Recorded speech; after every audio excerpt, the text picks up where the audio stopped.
All right, welcome to the game, everybody. Thank you for joining us. Great American Experience happens again. I'm the Wizard of Oz, and this is not my show. This is the people who participate. It usually turns out pretty sweet, pretty cool. So we're waiting for people to start showing up, and uh, I'm gonna be scanning the news, and I'll leave you to enjoy the fire for the time being. As people start joining up, I'll come back and we'll get them up here, and we'll start having everybody kicking ass. All right. Thank you for joining us. Stay tuned. Our regular scheduled program will be starting up soon.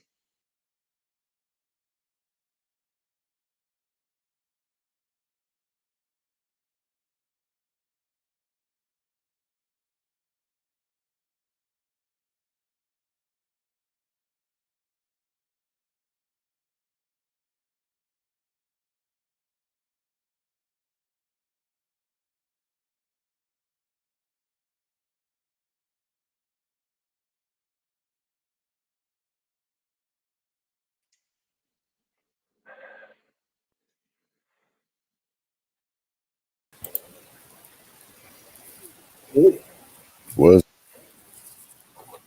Man, it's fucking cold. Hmm. It's still cold today. Yeah. Tomorrow's supposed to be low 40s, so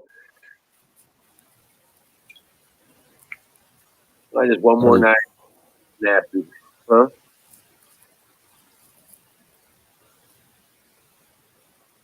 It's like 23 here, 15 with the wind.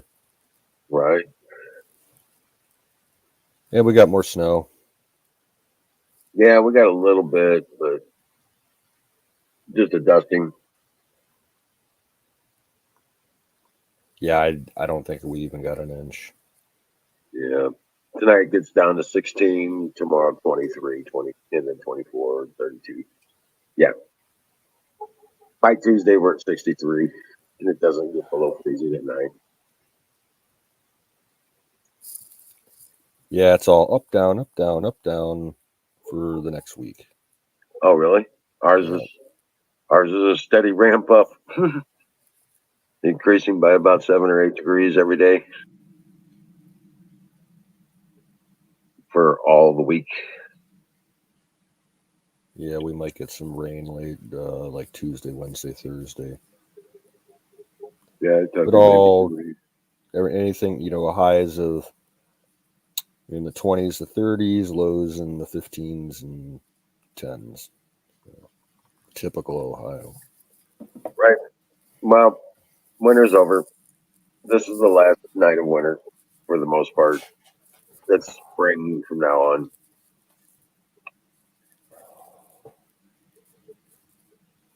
So I'm good with that. Mm, I'm loving it. As soon as I can get sold two breeder bunnies today. Cool. They were 6, 7 months old now, and I,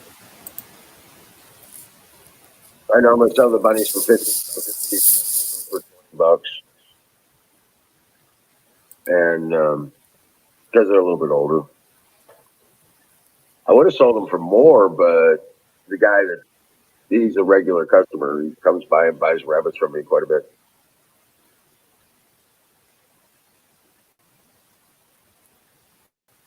So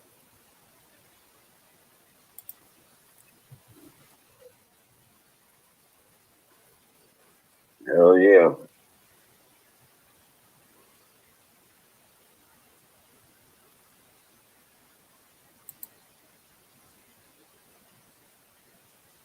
Oh,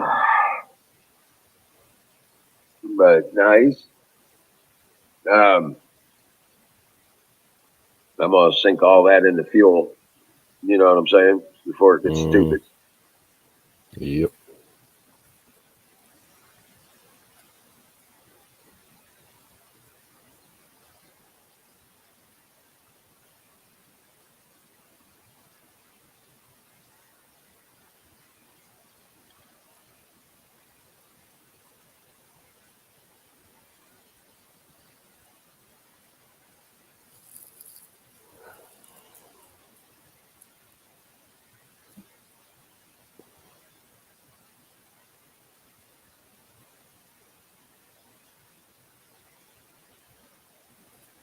Yeah, shit, man. Oh, speaking of that, I gotta check something out here real quick.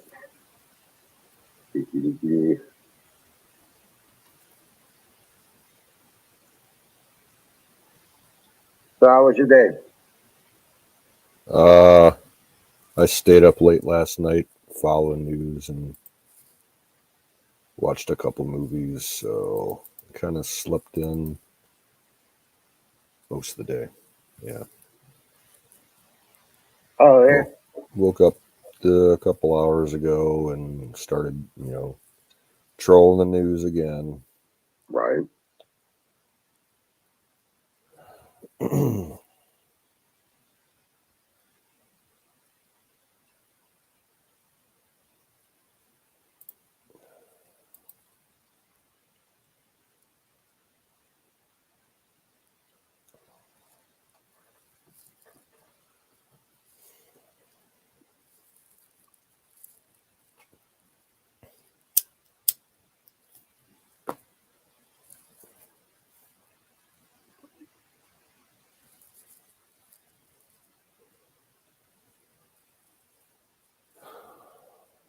So I saw an interesting article. It appears, and I'm just saying, this is. I just saw the report. It appears that Putin's attacking all the biolab locations in Ukraine. Yeah, I've been hearing that too from a couple other people. Yeah, that's kind of crazy. Yeah, even But Aaron was talking about it last night.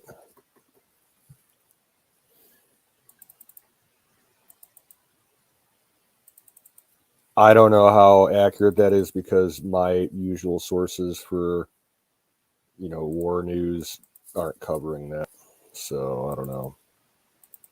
right, the guy who had a kind of convincing kind of talk to him, he wasn't trying to say it was absolute. He's just saying these are the reports, and he took a map of the places where the biolabs are known to be, overlaid them with the places that got attacked, and they kind of match up.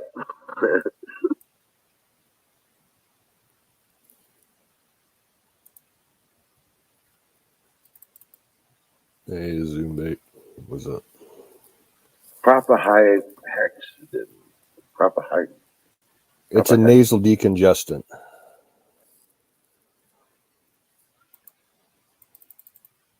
It's a nasal decongestant. I think it's in one of the inhalers that he takes.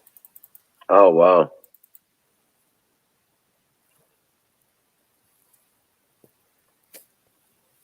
He was asking about it in Aaron's chat. Oh okay. Aaron's pretty fucking smashed. Is he? Yeah. Oh yeah. Yeah.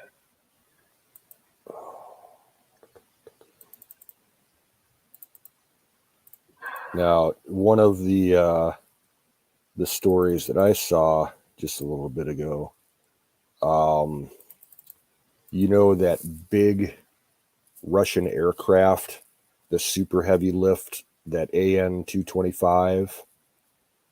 Copter. Yeah. Yeah, they call it, the peace plane or whatever. Sky crane. That's Yeah. that it's not a Russian plane. It was actually built in Ukraine, and that's where it's based out of. Hmm. Supposedly, it looks like it was captured by the Russians at one of the airfields around Kiev, but they haven't destroyed it or anything. Of course not. Yeah, because that's a strategic asset.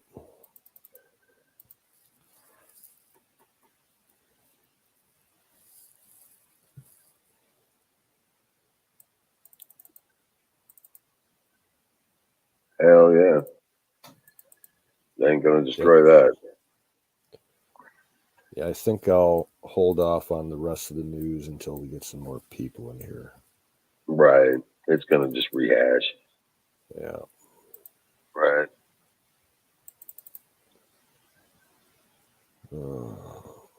I just kind of fell in here. Well, welcome in, Ryan. What's up, Battery? What's up, Miriam? It's the raid. Hey, Miriam. She's raiding us. Miriam the Raider, the Canadian Raider.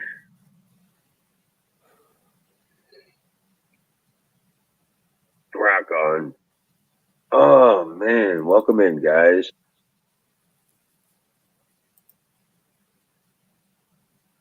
Hey, Battery.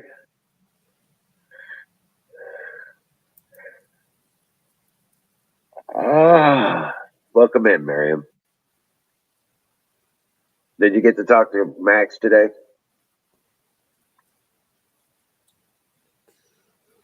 You know, I keep hearing the last couple of days stuff about Max. What's wrong with Max?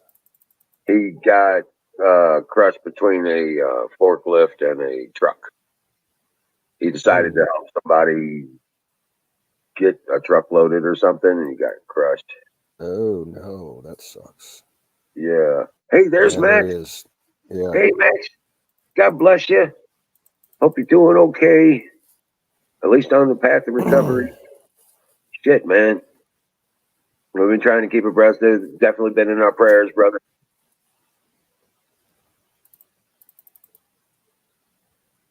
It's always a good thing, brother. It's always a good thing.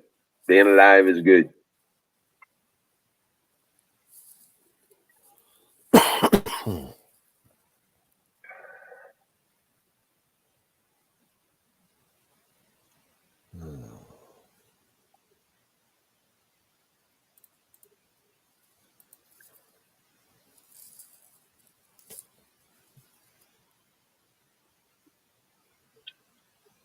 Hey, Carpenter. Hey, welcome in. Carpenter Patriot, my brother.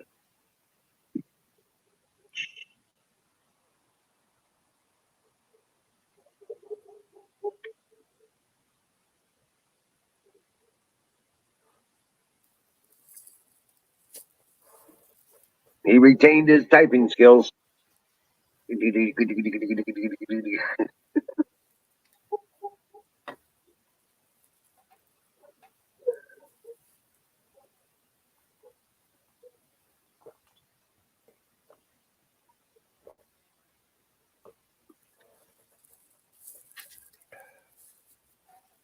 I think somebody just lost their job, you know, whoever was driving their forklift.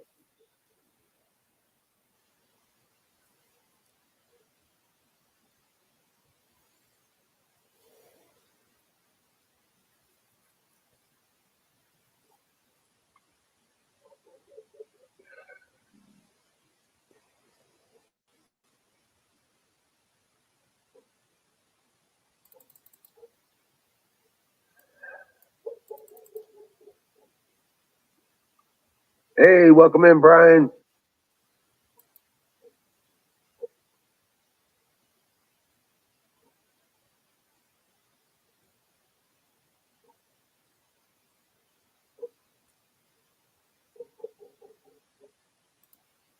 Sound like the doggos are up to something. Yeah, Cinderella. She's out there out front barking. Can't keep her in the pen. She jumps the fence. She knows how to open the gate. Yeah, and so you can't keep her in the yard or the pen. So I just been letting her run. She goes in and eats and drinks, and then she jumps right back out. She stays pretty much in the yard, so I'm good with that. The other two are behaving well. Charlie and Precious, they're good dogs. They're good. They mind and they do what they're supposed to do. They stay in their pen, even though they could just bounce right over it. They stay in that little pen until I open the gate, and then they come out.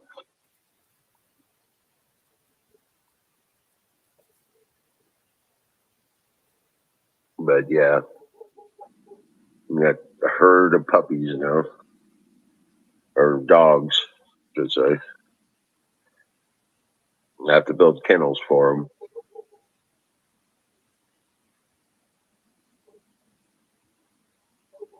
So I can manage them, keep the females penned up, Yeah. you know.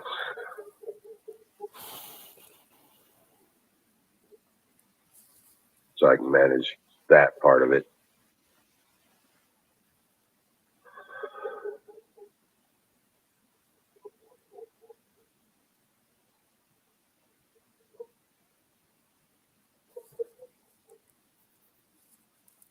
Yeah, I'm glad you're doing well, Max. Seriously. I was like, wow, that's so fucked up. Yeah, I'd been hearing for a couple of days over in Aaron's chat, everybody talking about Max. I had no idea what had happened. I must have missed the day that the news came out. Yeah. Sorry to hear that you had your accident, and hope you're healing up fast, brother. Appreciate. I know you've been putting prayers out for me. I'm putting prayers out for you. Rock on.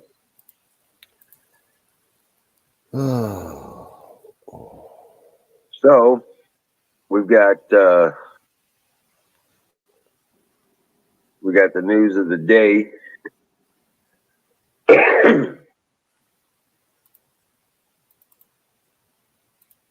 News of the day: fire in a bowl. Fire in the motherfucking bowl.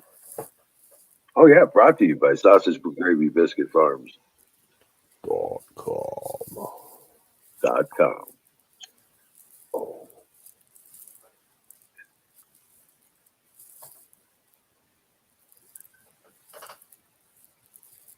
where's Prussia?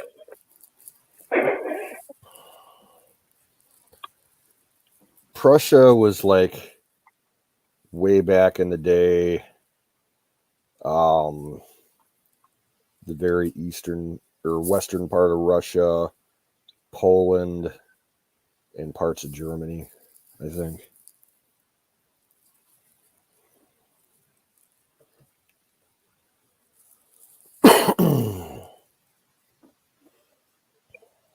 I thought it was like Hungary and uh, I don't think Hungary was involved in Prussia. Because historically, Hungary was always like real independent. They had a real strong army back in the day. No one liked to fuck with them.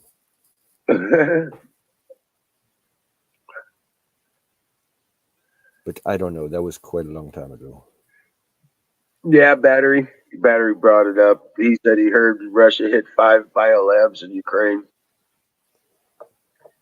Yeah, But, then I saw a report where a guy was overlaying locations of the biolabs and the locations of all the attacks, and they were lining up.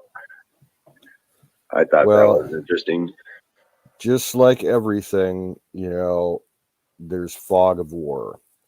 And the amount of information that comes out, you got to sift through it all and, follow the 2-day rule.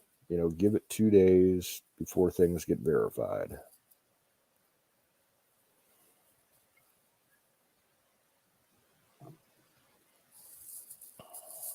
Yep, that's a fact.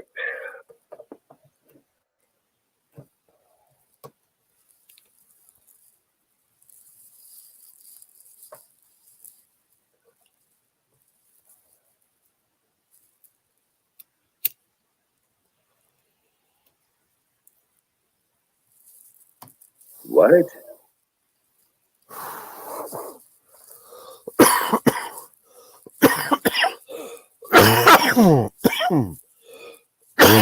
Excuse me.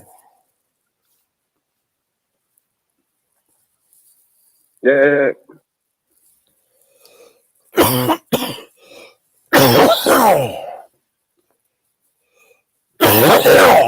Excuse me. bless you, brother. Oh man, I tell you what. No, I'm just going through some of this news stuff. And, hey, hey, Sing,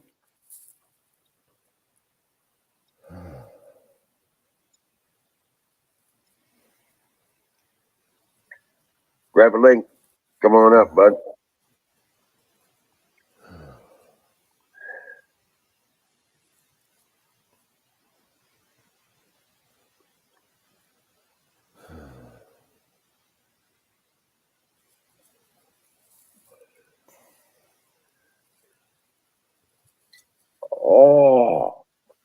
It's cold. I'm just so freaking tired of the cold weather, man. Just glad it's coming to an end. Shit.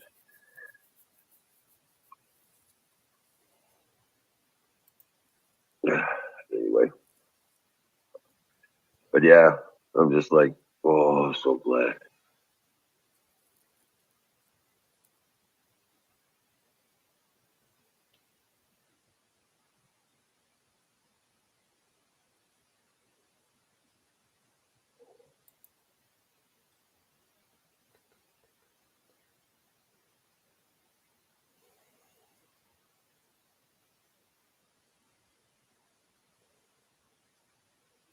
Well, Dallas, the citizens in Kiev, they're really not leaving. They're bunkered up in all the bomb shelters and just staying in their apartments and houses.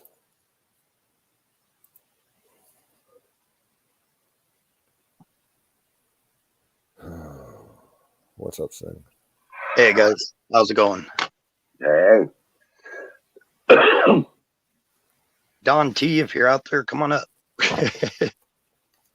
Don T and I have been agreeing on more and more. That should scare everybody. Not so much. We actually we've always agreed on a lot. It's just the things we disagree on. We disagree very hard on them.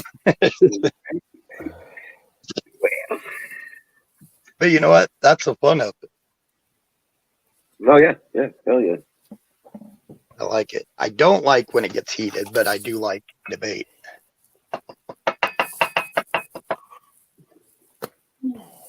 Talking about that's more heat to my teeth.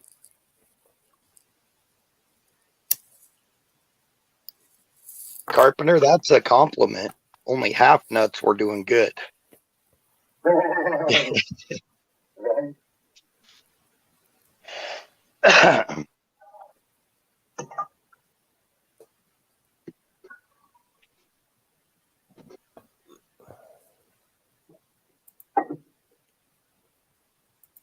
So what did you guys all do today?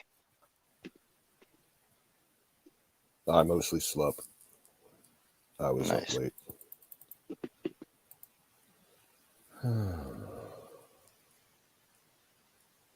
It was meant as a compliment. I had an fairly early start, but I got to sleep in compared to usual, so that's a plus.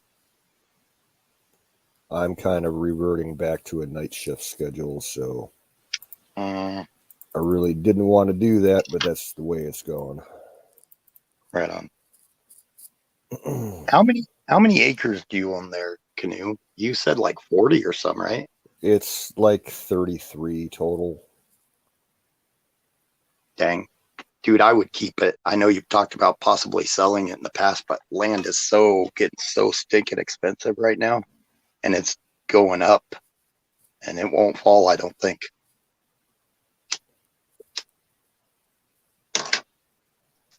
Or at least maybe keep half, sell half.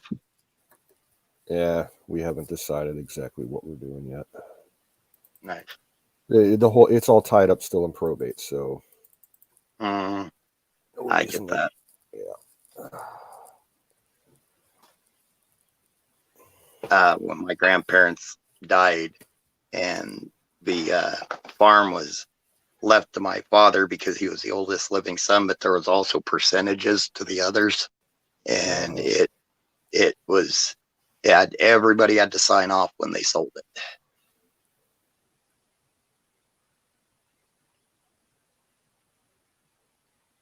So we had a couple people come out and look at it, and they're real nice people. Everybody met with them, and I'm sure those people thought, what the heck? Because, I mean, it's a big family.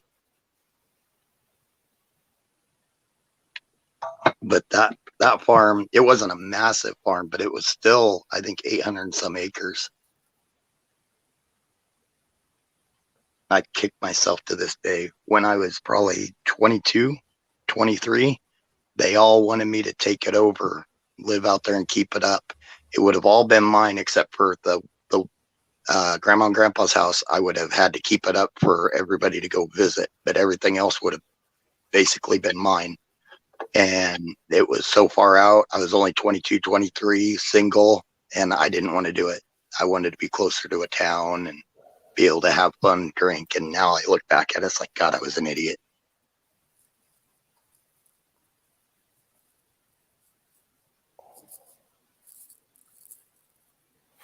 That's okay. I'll take you as soon as I get close enough. What's Gotta- that? I said, if it'll help, I'll kick you once I get close enough. Right, right. I mean, that's 800 and some acres, like 832 or something like that, that I could have had. Pasture land, and then I think there was like 80 acres was dry land. The rest was pasture land. Wow. Yeah, and it even had a tree grove, apple trees, pear trees, and stuff like that that took up about an acre and a half. Established trees. Wow. You fucking idiot. Yep. I was not very smart when I was younger. I'm not very smart now, but let alone when I was younger, I was really dumb. Well, you're gonna lose that.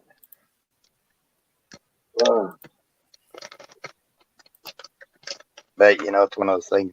You look back, hindsight, 2020, and all that. Right.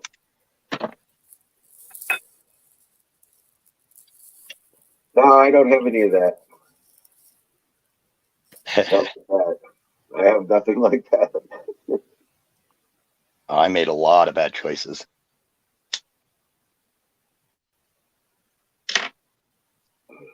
I didn't have that opportunity to make a fucked up decision about anything like that. You know what I'm saying? Right. Well, you were in the military for a lot of that too, so. Yeah. Trying to become a hero. Yeah.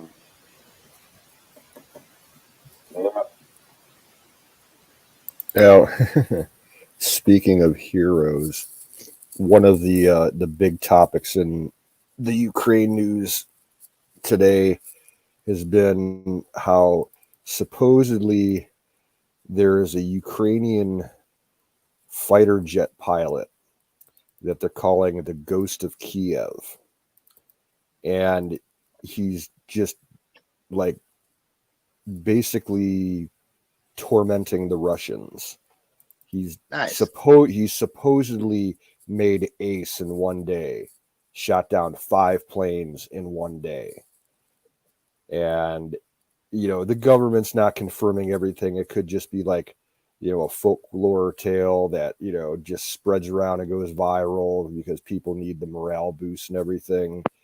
But he supposedly flies around a MiG-29 and he's just wreaking havoc on the Russians. Nice. That's cool though.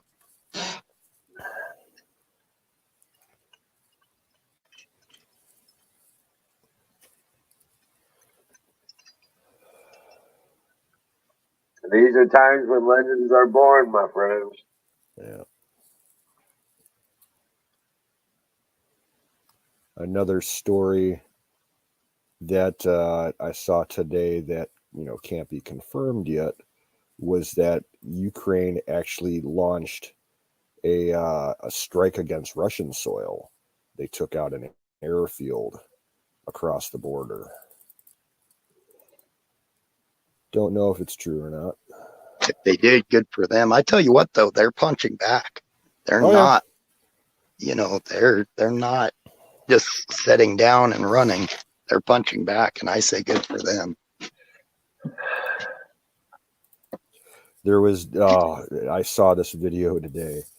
Someone was shooting the video from high up in probably 20 stories up in an apartment building, and it shows what looks to be a Russian armored personnel carrier with like a missile system on top of it, like just tearing ass down this road towards the building, and it seems to lose control and it's swerving around the road. And then as it gets near the apartment building, it cuts clear across the road and drives over a civilian vehicle being driven in the opposite lane and just like crushes the car. And the video switches to a bunch of civilians on the ground trying to free the driver from the car. He somehow survived it. Wow. Yeah, they just ran right over the guy. Yeah, like Holy it shit. wasn't even an obstacle for the APC. It just went right No, it's over. not. You're talking about, just about 25 tons. You know what I'm saying? Yeah.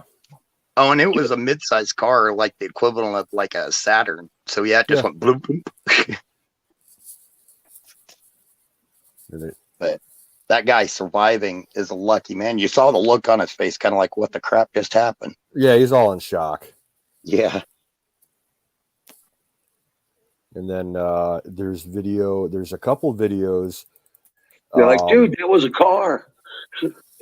Yeah, there's a couple videos of different, like, older Russian women confronting Russian troops on the street and just like tearing them new assholes, swearing at them in Russian, everything. You fucking traitors, you fucking pieces of shit, get out of my country, I spit on you, and all this shit. And the soldiers just like, we can't talk to you, we can't talk to you, we can't talk to you. Move along, move along. And these little babushka ladies are just, hurling insults at them. And one of them supposedly made the comment, she's like, here, Russian soldiers, I give you sunflower seeds. Put these in your pockets so that when you die, like, at least you leave some flowers behind. The babushkas aren't playing around. No. They don't want them there. Yep.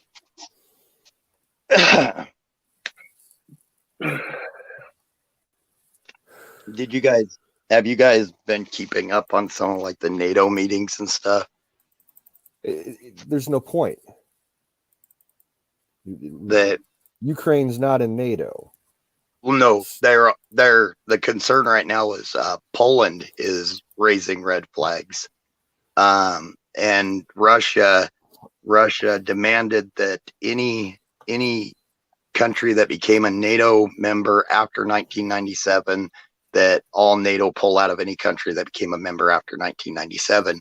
And then right around that same time, Poland all of a sudden started getting, if you read some of the local Polish publishings, newspapers and stuff, they're online, but you can go on there and they've got them in English.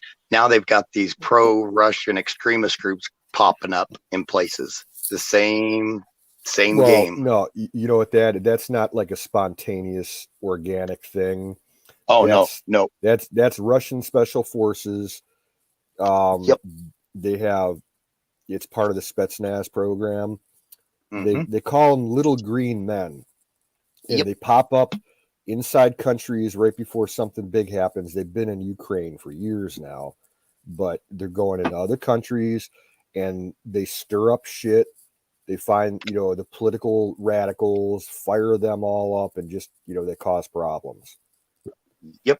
And then it gives Russia, they did it in Georgia, they did it in Crimea, and now they're doing it in the other two parts of, right. Well, they're doing it in all of Ukraine now, but it started in those two eastern Kanovich or whatever they call it, those two little areas. Poland ain't playing around though. Well, Poland announced a couple of days ago that they were lifting any kind of COVID protocols for people, coming in across the border out of Ukraine, to ease the transition, for the refugees. And then the United States is balking up and saying, oh, you can't do that, Poland. You got to play the game. It's like, no, fuck you. Biden's a moron. I mean, let's face it.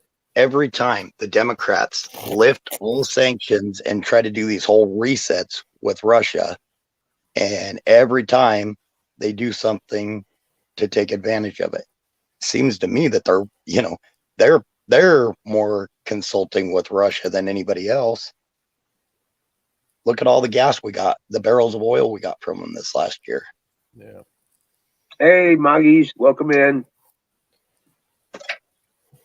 Well, now this morning, or well, early afternoon before I went to bed, um, I started seeing reports, again unconfirmed, that the Russians attacked a bunch of civilian cargo ships in the Black Sea, Okay. and that are hauling like wheat and shit to countries over there.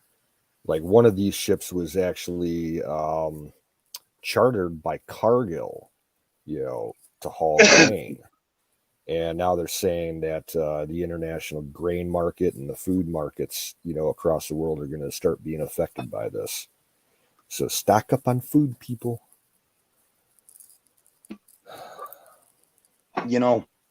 Biden could end a lot of this overnight.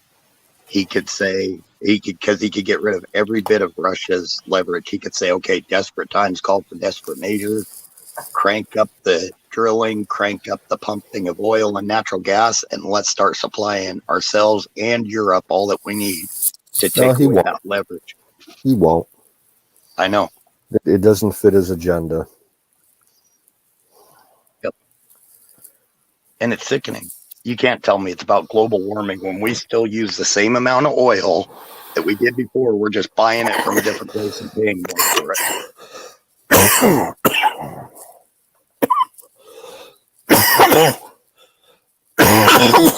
Excuse me. The You okay? distribution network is built. The drilling facilities are in place and capable of moving oil from the ground. Yeah. Overnight, Just you shut them could change all. it. Right. That's all that work's already done. The distribution pipelines are in place. Everything, all he's got to do is say, turn them on. That will change things drastically for us overnight in a matter of a few days. Oh, that's interesting, Holden. I'll have to look into that. I did not know that. In 1994, Ukraine gave up the nuclear weapons exchange for protection. I do know that they became, I think it was, they didn't, but like Poland became, I had to look it up. Poland became a NATO member in 1999. And apparently that's why Russia did 1997, because it would basically take every NATO country out of the picture in Eastern Europe. Poland's also getting hit by a lot of cyber stuff, and apparently they're done playing around. They're yeah, they're pretty much saying you better not get too close to the border.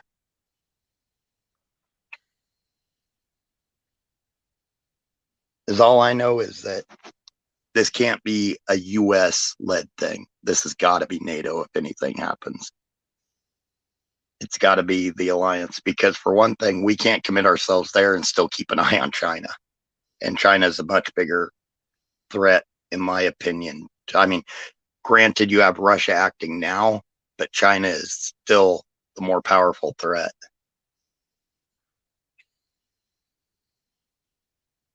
Okay, give me a link. Thanks, Holden. I like all the links I can get. All right. The whole thing with Ukraine giving up their nukes back in '94, they were basically blackmailed into doing it. Because they inherited all their nukes from Russia when the Soviet Union broke up, and along with all kinds of military equipment.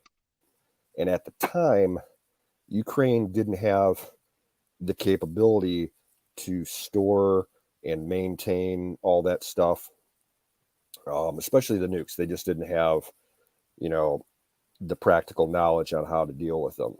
So pretty much the US and Russia, UK, and a bunch of other places, they ganged up on Ukraine and said, we're not going to let you, enjoy all the benefits of being in the Western world until you, give up this shit, and then we'll help you out. Right. And then like the weapons that the Soviets left, like the planes and the tanks and the guns and everything, it was Soviet bloc stuff, kind of crappy. So they made some money selling I a do lot of know. that shit. Yeah, they made a lot of money because they ended up with one of the two Russian or Soviet Union's aircraft carriers, and then they sold it to China. Yeah, That's that you know what Russian China, was you know what China did with it? pretty much reverse engineered it. And, Well, no, of course they studied and everything, but you know what they actually did with it? They they docked it at a port city in China, and they turned it into an amusement park. What's this? Back in the day, the Russians left an aircraft carrier in Ukraine, and Ukraine couldn't afford to keep it up, so they sold it to China. Yep. And it was Yep. called the ship was called the Minsk, and the Chinese, they docked it in one of their port cities and turned it into an amusement park called Minsk World. Oh shit! Yeah, and it's kind of like a ghost city now because, like, they close it off to normal citizens and only the politically elite can get into it. Right. Good night, Battery. Have a good one. Night, Battery. Take care, man. Dream well, Patriot. Excuse me. God bless you. Hitler was a tweaker. Yes, he was. So, yeah, some crazy stuff.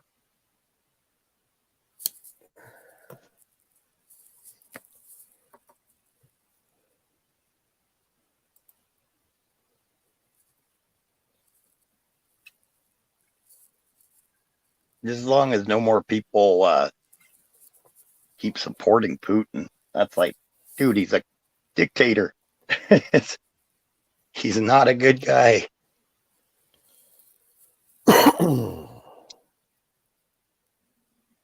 Jen.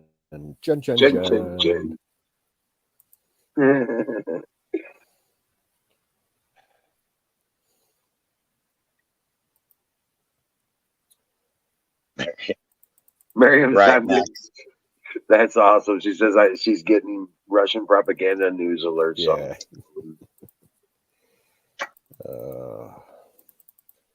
Biden, no trust Putin. Putin, asshole.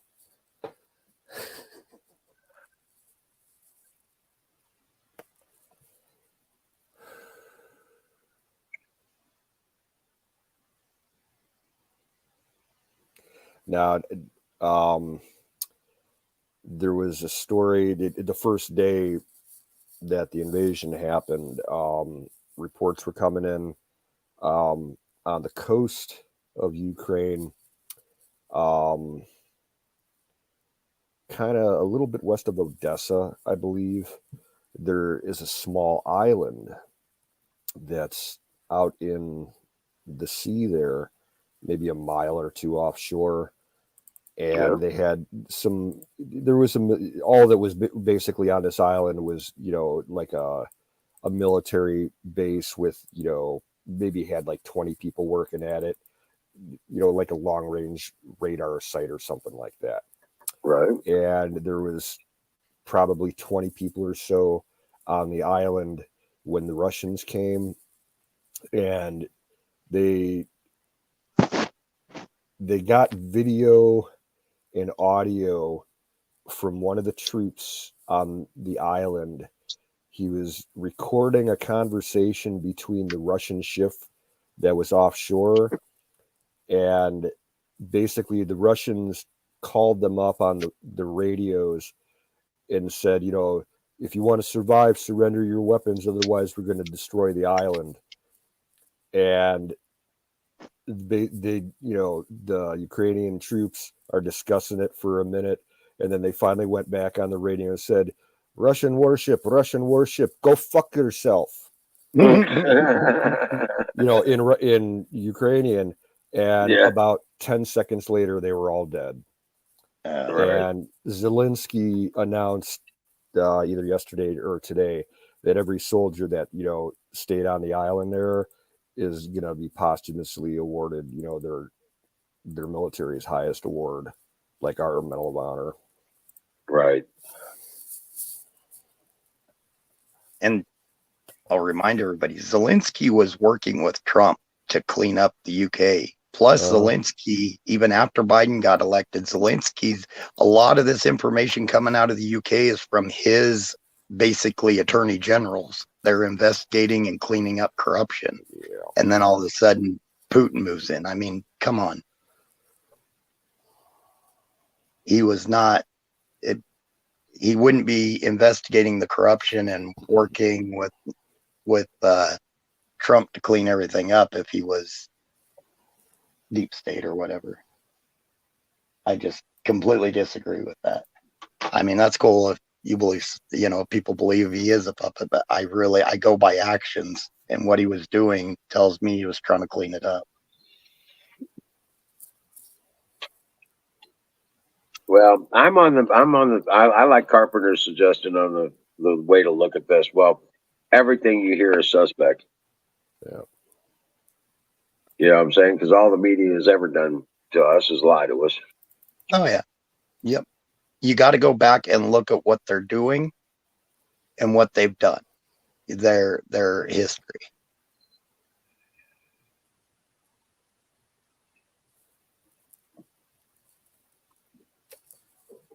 I think that's what you got to do, because the media on all sides lies to us. They twist it for their own purposes.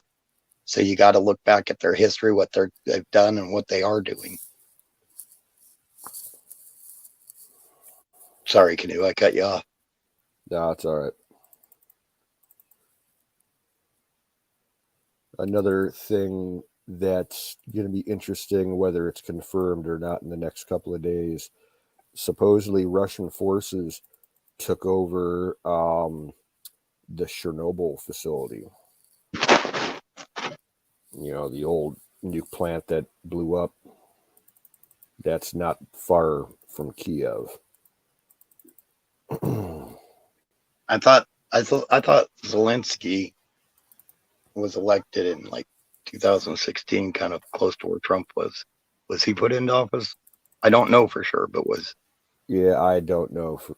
Couldn't tell you really.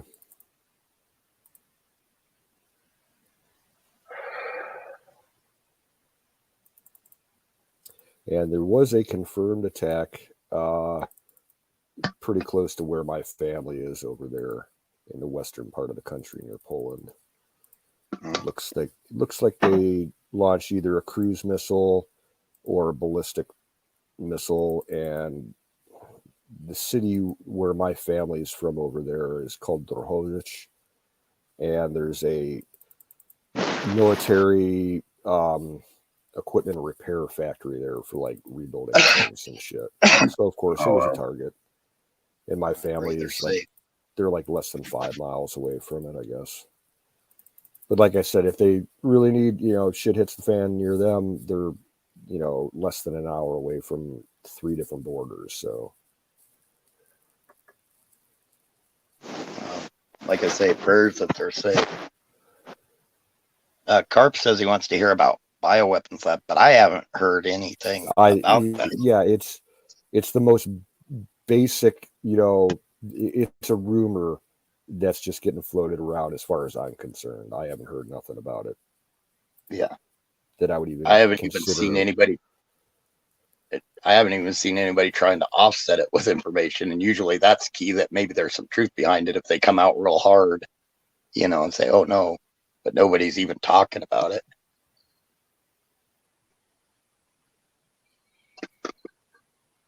Check your phone, Carpenter.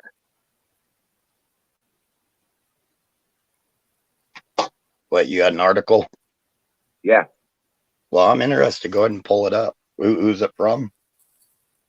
It's on YouTube. Biolabs bound. It's got a picture of Fauci with a rat's mouth teeth coming out of it. And it's got Putin on there with a gun to his head.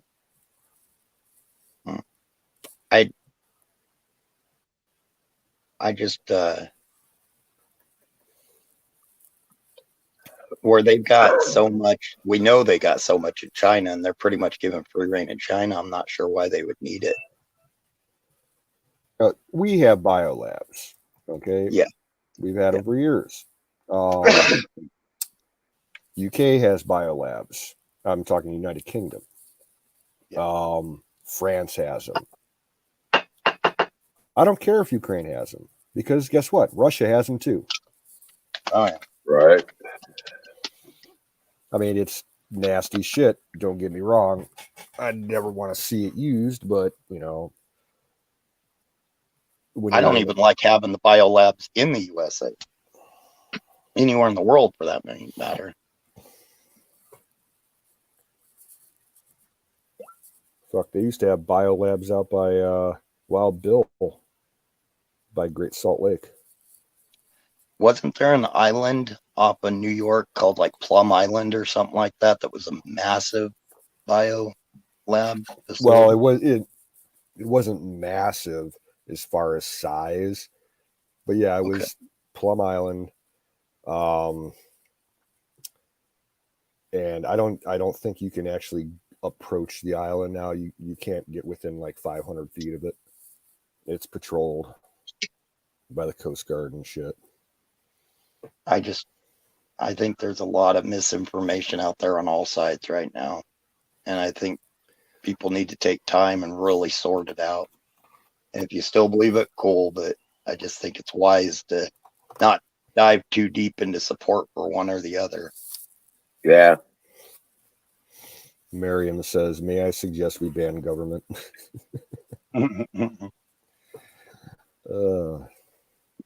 Now that's Miriam the anarchist. No, right. I don't support anarchy. No, I don't like anarchy either. No, and I was just joking. I don't think she does either.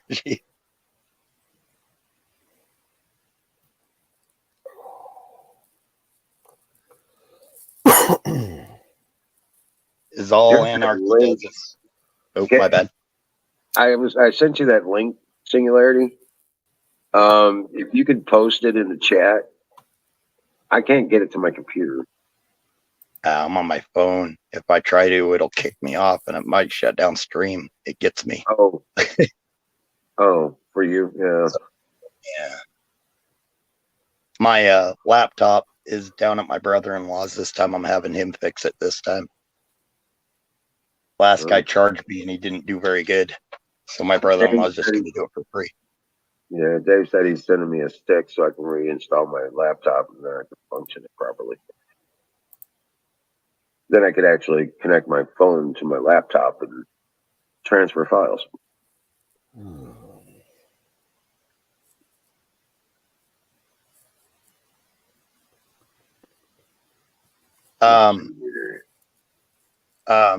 Carpenter, Zelensky actually charged. It's on the books. I don't know how far it went, but Zelensky had Biden's on the Burisma stuff. I don't know. Maybe you could go into more detail, but they were after a lot of that.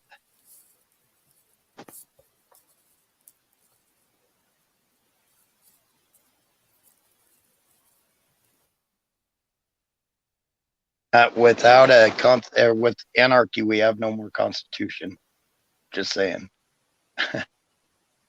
Anarchy is like anti-constitution. Not the way you want to go. Yeah. Yeah, anarchy is like what happened in Portland like 2 years ago with Chap and Chaz and Chop and all that. That's anarchy. Bongo.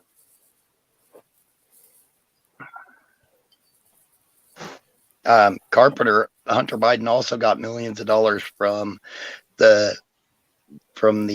mayor of Moscow, and the mayor of Moscow is close confidants with Putin. And guess what? Both were shareholders in several oil companies and several groups, and those groups also had stock in Burisma. So, I mean, a lot of that's connected. I don't know what's what. I honestly don't. I don't know who's all really corrupt, who's not, and everything. I just don't trust any of them.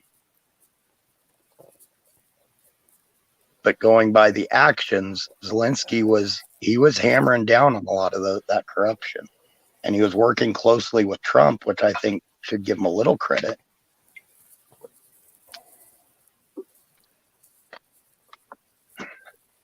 I don't think it's necessarily black and white.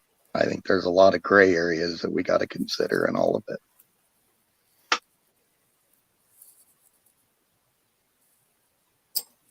But I will not praise Putin. He's a dictator. Whether he claims he was elected or not, he's a communist. And I will not praise or support him. I just won't. Oh, you want to hear a good one? Okay, I'm going to share just the headline. I'm not even going to link it because it's so stupid, but this is the headline from the Cleveland area's biggest talk radio show from their website. This was the #1 news piece today. Just look at the headline.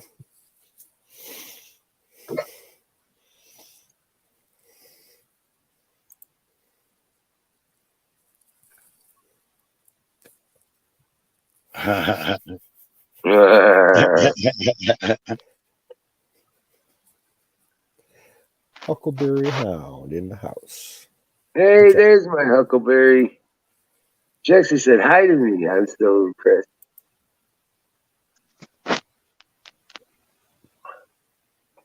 Now, Putin's enemies disappear. Putin's challengers to Congress or to the presidency disappear. Putin wins by outstanding margins, like 90-some%, and his people control the vote. I would say that's pretty much along the lines of Z or ZG, she, however you say it, and of a lot of the dictatorships. They claim to be elected, but they control the vote.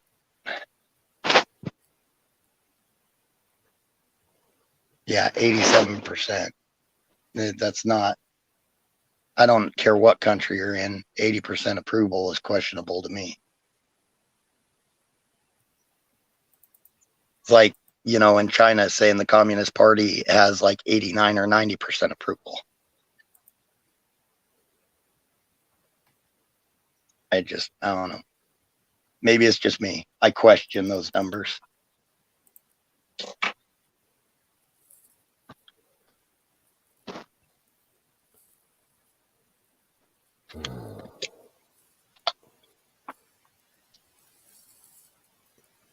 I truly think he's trying to put back, not even necessarily the USSR, but maybe something similar to what the Rus were historically. Well, that's where Russia started from, was Rus. And Rus is basically Ukraine. Strategically, he wants Ukraine because, port access with Odessa and all that, because Odessa is a huge port. Right. The infrastructure that they got there with the pipelines. He probably wants all that Soviet, military shit back that they left. Right. Dallas, I question our government all the time. I'm just not going to, I won't choose party over country, and I won't choose another leader over country. My country comes first. I won't choose party over it. I think there was a scam to get the president that we have now in. I don't think he won officially. I truly don't. But he was sworn in, and we've got to deal with it until we can get something done about it, or until the investigations go through. Because we are a nation of laws. We've got to go by those laws. Unfortunately, an idiot is leading us right now. It could be worse. It could be what's his name? Boris Yeltsin. Or Kamala. No, I'm talking with Russia. Oh, Russia, yeah. Yeah.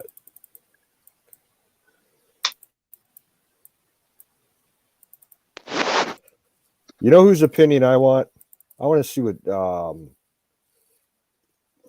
what's his fucking name? The dude with the big port wine stain on his forehead. The last, leader of the Soviet Union, Gorbachev. Mm, Is he still around, or did he die? I'm guessing he passed I know away. his God, he wife's was older. Yeah, I know his wife's still alive.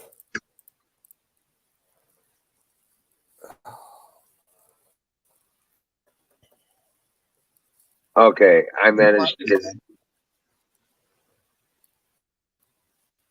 Go ahead, Wiz. I managed to get the link into my computer through email. Check that one out, guys. Throw it in the private chat too.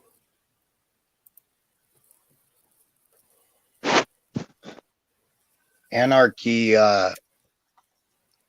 every time there's anarchy, it turns into where you got kingpins or militia leaders and everything. It turns into just strong people suppressing weak people. So big thing with anarchy, the strong limit the weak, and I'm not a big fan of that.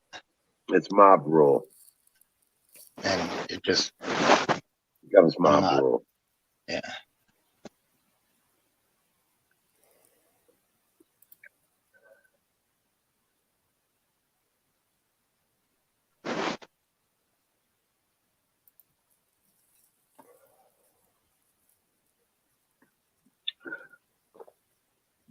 Fire in the motherfucking bowl. Miriam, yes, similar to right now in a lot of countries. Yep.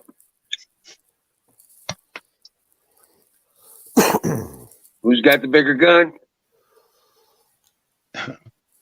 Who's got more guns than the bigger gun? Yep, that's what it is. Name a country I worked in, Miriam. Oh, she meant you wrong, not me. I thought she could me.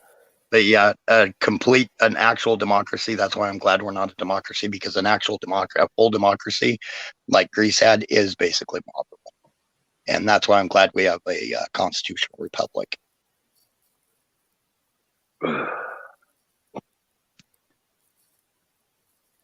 Yeah, our Constitution is not an establishment of rights either. It's establishment of limitations on the government. Our rights are given to us by our Creator, by our God, Jesus Christ, and the Father.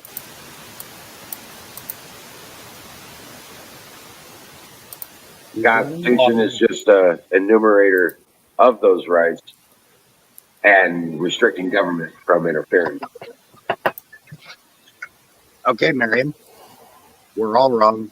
Name one country anarchy has worked in. Bosnia, there was anarchy there. There's countless countries in Africa that have had anarchy. Somalia. Yeah.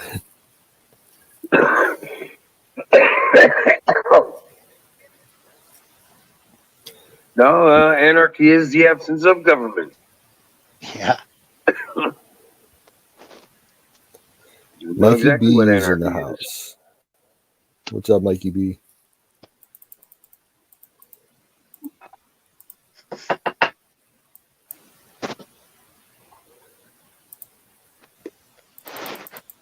It's actually the inverse of monarchy. Yep. Max, nice.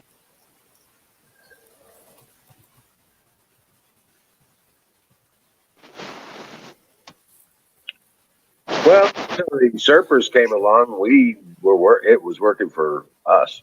Yeah. Bingo, Dallas. Actually, Dallas completely nailed it. There's always greedy people out there that'll take advantage. That's why That's why socialism also will never work, because greedy people will take advantage and use it to take control. So Dallas, I 1000% agree with you on that.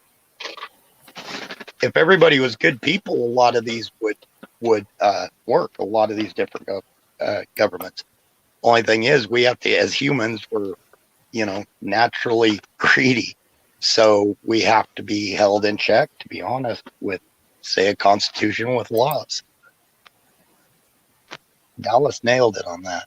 And Dallas and I can go at it on our arguments, but that one he nailed it. I don't like it when I make them mad, but I like debating with them.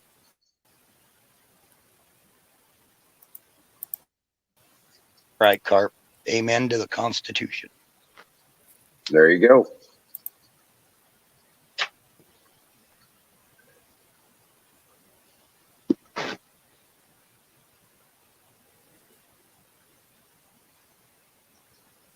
Correct, Miriam. There's a lot that would have to go into every citizen of that society would have to be in agreement with.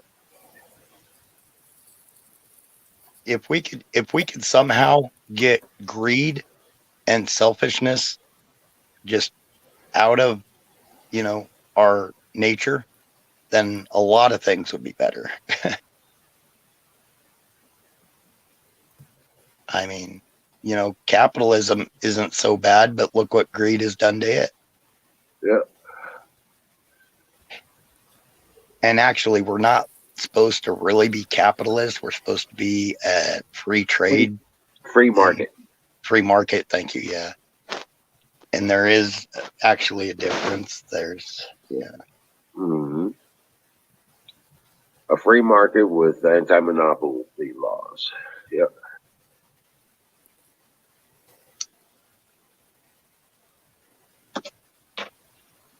So Dallas, you don't think, and I'm asking seriously, you don't think any of this is actually happening? You think they're just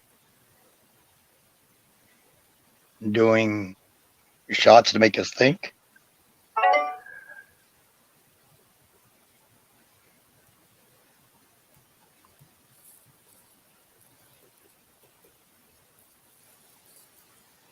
See, I truly think it's happening. I talk to people. Minneapolis was more on fire.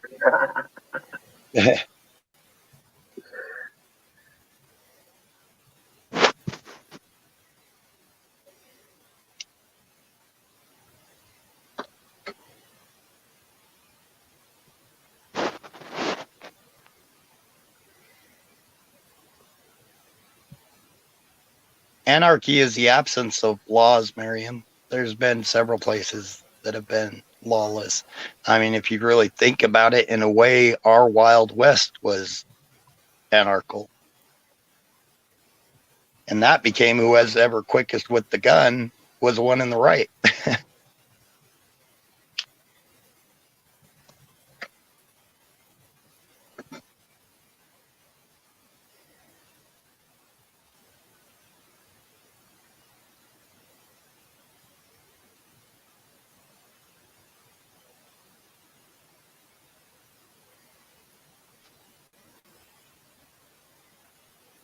Right on, Dallas. I get that. They're saying it. Yeah, it's what Dallas is thinking of, images of large armies moving. That's not the way Russia fights anymore. Right. They're called standoff weapons. That's why they're doing the missile strikes. They're softening things up so that they can send in the land forces afterwards. That's how modern armies operate nowadays. You don't have big, formations of tanks and stuff that are just ready to mow everything down for miles around them. It doesn't work that way. It doesn't meet their goals. Can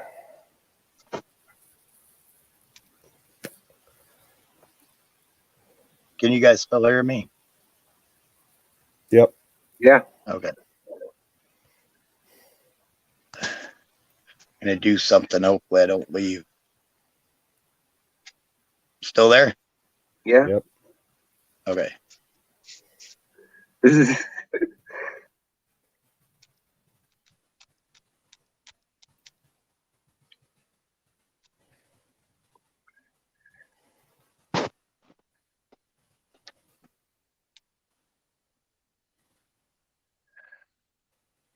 Okay, got to clear my eyes up.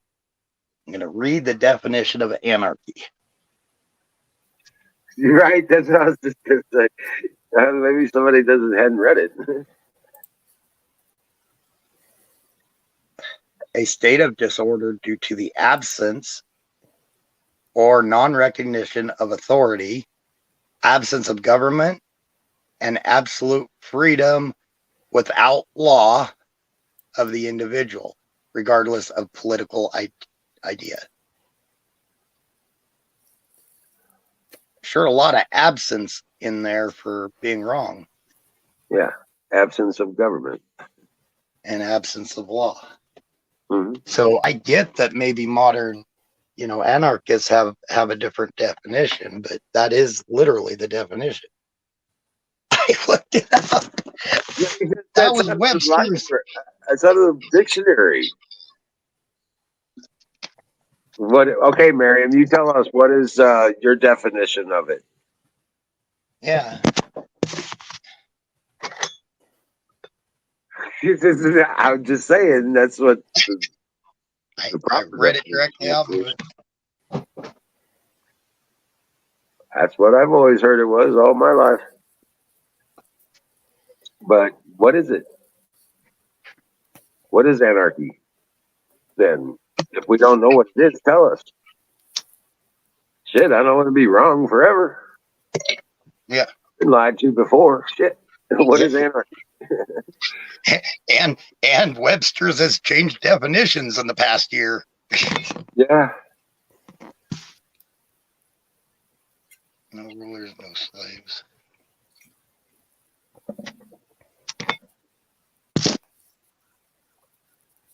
That's little simplification there, though, I think. Over.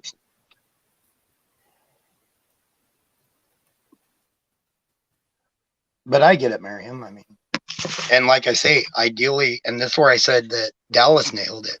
Ideally, if we weren't inherently greedy people, things like that could work. Yeah, there wasn't things like jealousy and greed and right, envy and. Whereas a lot of us could probably do really well in a society like that. As a whole, humanity, nope.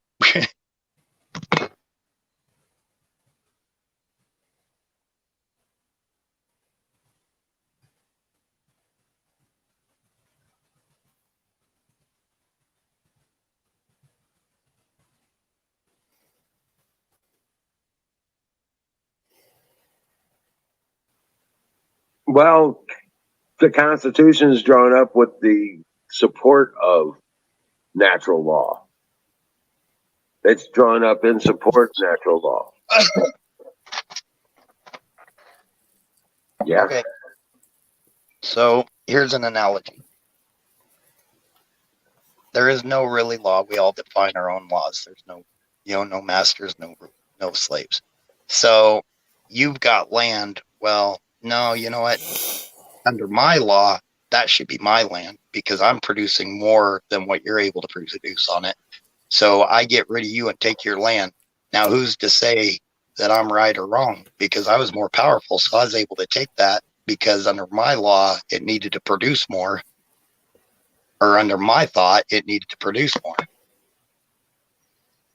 Miriam, don't get heated. Okay. New subject. I don't want to make her mad. Right? Yeah. Miriam's going to come through the screen and strangle me now. Right. She's sharpening her shank. Yeah. It's like, better watch out. She's going to start mailing us scorpions and shit. Right? Yeah. Miriam sent me a package. Oh shit, it's a scorpion. I'm going to die.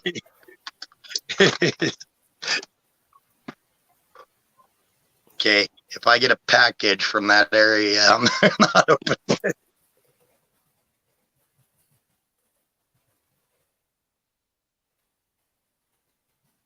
What's up, Shadow Man? Hey, Shadow. Welcome in, Shadow.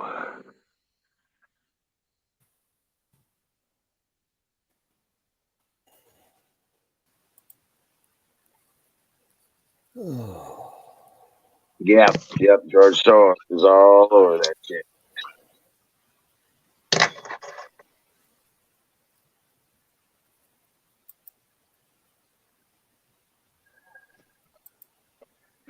But yeah, that's what I was saying. Uh, Ow. it's basically Putin versus George Soros. Eh, Basically, at that point, when it comes to Ukraine. could be. I think they're both. Kimmy's in the Bad chat. guys. They're both What's up, bad guys. Kimmy? I hope they beat the shit out of each other. Right, there you know? go. I'll go with that. Hi, They're Kim. both bad guys. I hope they beat the shit out of each other. I just hate to see civilians paying the price. That sucks to me. Yeah, that sucks.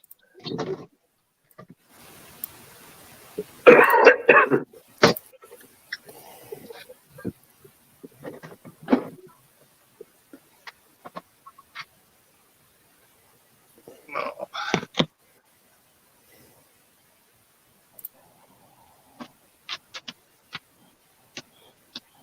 What's up, Bill? Hey, Here Bill. I am. Well, welcome in, Bill. What's Hello. on your mind? Yeah, Putin is a dictator, period. I agree, Max. And Charles is a great Satan.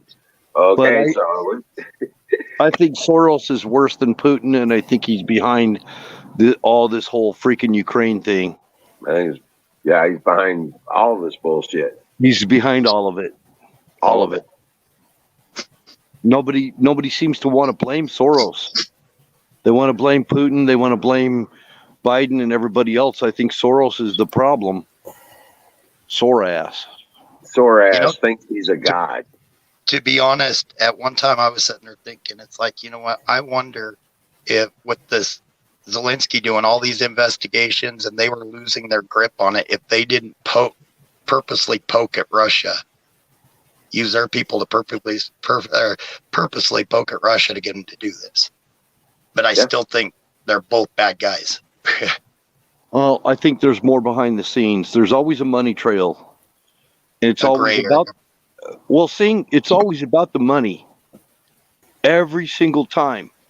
A long time ago when I was in the Army, my sergeant said, follow the money trail. And I remembered that, and it stuck in my head. Every one of our wars that we're ever involved in, there's always a money trail. If it's not oil, it's something else. It's a power game, to gain control of resources. And this is about resources and money and power. So yeah, I don't disagree. And it's all over Russia selling gas and oil to Europe. The Soros factor, I want to clarify because I really didn't get a chance to clarify last night, and I wanted to clarify where I'm coming from on this. Soros has been wanting to cordon off the oil flow by keeping Russia from getting a hold of the oil and trying to get Ukraine on the NATO path with trying to get them on the euro, because he controls the World Bank, and that's what this whole thing is. This is about Soros trying to control the World Bank. He did it with Georgia. He tried to do it with Georgia, and he tried to do it with Belarus, and he did it with Gaddafi. When Gaddafi went on he was going on the gold standard, and Margaret Thatcher was prime minister in Great Britain at the time. And Soros was behind Arab Spring. He was behind ISIS, every single freaking thing, including Antifa. And he is the one that is pulling the punches right now. He's the one that's doing the punching financially. And he's the economic power over there in Europe right now. And he's trying to shut down Russia. So this is This is why Putin is striking Ukraine. This has a lot to do with why he's striking Ukraine. And all the other dynamics, don't ask me about it. I don't understand it. I know the Soros factor, and it's deeply embedded with pawns of Soros inside Ukraine. And Biden is one of them. Romney is one of them. They're all part of it. Yeah. Yep. And I know a lot of you said that Zelensky was, but if Zelensky is, he's a horrible, horrible puppet because he was investigating. well, they always have to have a boogeyman, right? And the boogeyman in this case is Putin. They're you notice everybody who's against Putin is Maxine Waters. Remember that? Trump is in bed with Putin and all the rest of the left. So if you think that Putin is the boogeyman, you're falling into the trap of the left. It's not necessarily the left, it's the globalists that are on the left and the right. I do want to make one point. Go beyond what they say and look at what they do. Trump said he got along with Putin, sanctioned the crap out of him. The left goes after Putin verbally, but they then open up all the trade and take away all the tariffs. Every time they did a reset under Obama, and Trump basically just did another reset under Biden. But Trump put the sanctions on. But Trump did a power play. They were telling him to do that. They were doing this. He was doing a negotiation deal with Putin. And that is, I'm not happy with these sanctions that he put on Putin and kind of forced Putin into this position. Trump kind of did that, but he was under pressure to do it too. I'm not making excuses for Trump, but he's a negotiator. He knows how to work deals. I'd like to see all those sanctions off of Russia. I think it shows by actions that it shows the left is in with Putin and Russia, and Trump was standing against them by actions, not words. Well, Trump could have negotiated this whole thing if he was in the White House right now. He could have negotiated this, and this wouldn't be happening. Nobody would die, and I think a lot of it is just show. I don't think that the casualties are very high yet. I mean, I hear stories of 40 people dead on the Ukrainian side. Then I hear 700 Russians dead. And then I hear all these Russians were taken captive by the Ukrainians and all kinds of stories. And it's just banter. It's just banter. You can't believe a word they say. It's all coming out of the mainstream media. They're trying to make Putin look like the boogeyman. And you know that's what it is. And they're all in on this globalist theme. It's all part of there was so much corruption in Ukraine with Biden. Biden was heavily involved in Ukraine. It's all a cover-up for Biden. It's making it look. It's a smear. They're trying to smear. They're trying to smear Putin. They're trying to smear Ukraine. It's a smear. It's all about money. And it is all about Soros. It's actually about Soros. If they're trying to smear Putin, then I'm not going to look at all the other dynamics. Just allow? Well, here, give me a second. Why wouldn't Putin allow these investigations? Because Zelensky was, and they were investigating hard on a lot of, and they've been even recently revealing names of different politicians in the U.S., in the U.K., and stuff like that involved in different dealings. It's been put out there. It may not, be reported on a lot, but it's been put out there.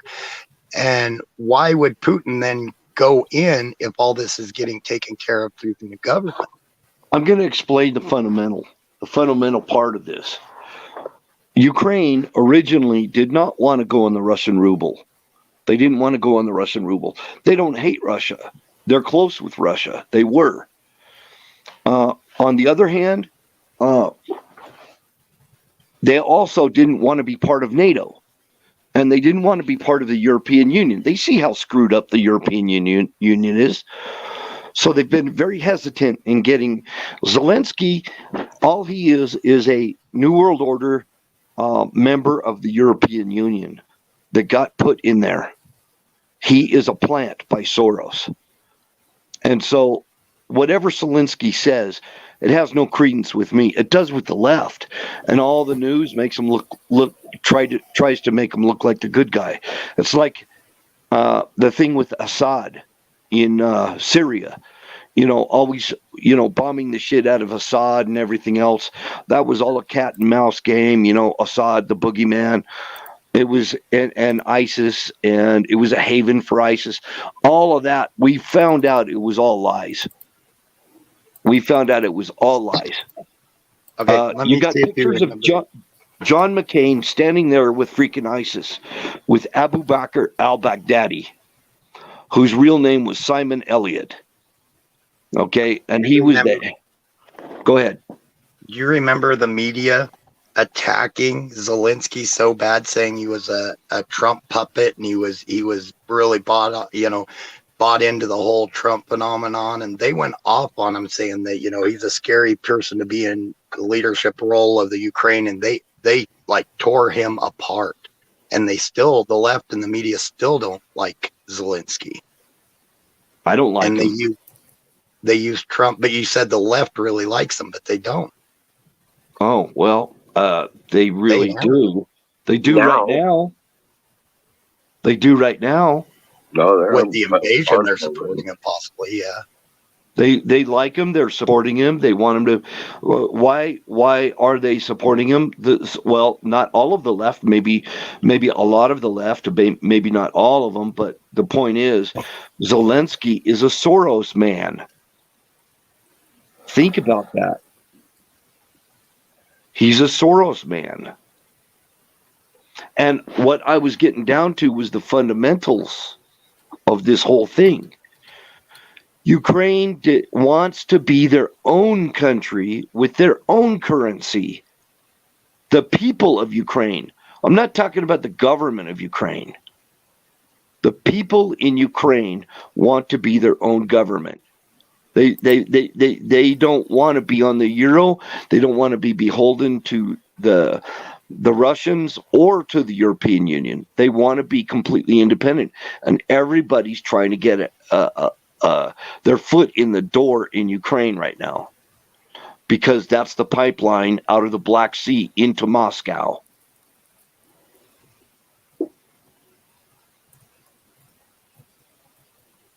Does that make sense? I get where you're coming from. I do. I disagree, but yeah, I get where you're coming from. I mean, it's a valid point. What part do you disagree with? About Zelensky and basically where they're forcing Putin into it. I think they're not forcing the hand of Putin. Putin made this decision because his back was up against the wall. He wants the oil. He wants the oil. Ukraine is the pipeline. Ukraine is where they need to get the oil through. That's what it's all about. And it's always about money, dude. Oh, I don't deny it's about money.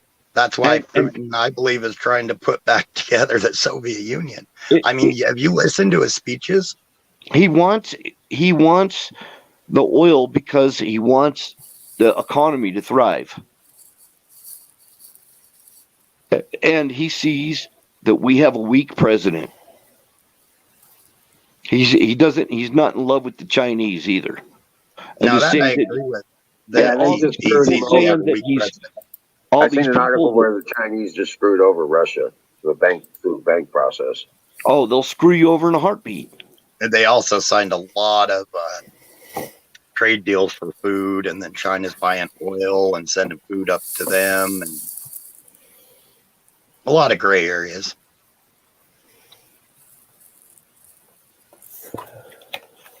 But I still think, well, and like I say, I'm going by the actions. I think Zelensky was doing good investigating a lot of the corruption over there, cleaning it up, and then boom, here comes Putin. And I agree. The reason Putin's doing it is because we've got weak leadership. And that gave him, he would have never done this under Trump because he didn't know what would happen.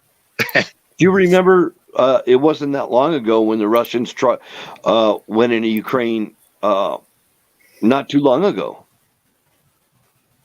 Russians went in the 2000s. I can't remember the exact year. Russians went into Ukraine, and the Ukrainian snipers took out all the Russian fighters that came in. Ukrainians are nobody to mess with. I guarantee you.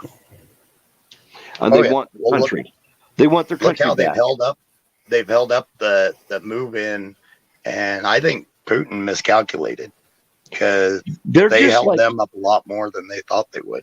I don't know how many times I've said in the chat and on the stream, I just want my country back. The Ukrainians are no different. They don't want the Soros. They don't want Putin. They just want their country back. I want my freaking country back. And I respect their will to fight. They want their country back. I don't think they really totally are in love with, enamored by Zelensky. I don't think the people are not in love with him. Huckleberry, it is a heavy conversation, but I like how it's going because everybody up here is going back and forth. We completely disagree, but I like how this discussion is going. This is how they used to always go and how they should go. I really like the calmness of it. But it's called discourse. And respecting one another. 2014 rep said, Bill. 2014, yeah. And that was a Soros deal then, too. This whole thing has been incrementally, it's been Soros behind it. He armed ISIS. The World Bank, he's the World Bank. That's the euro.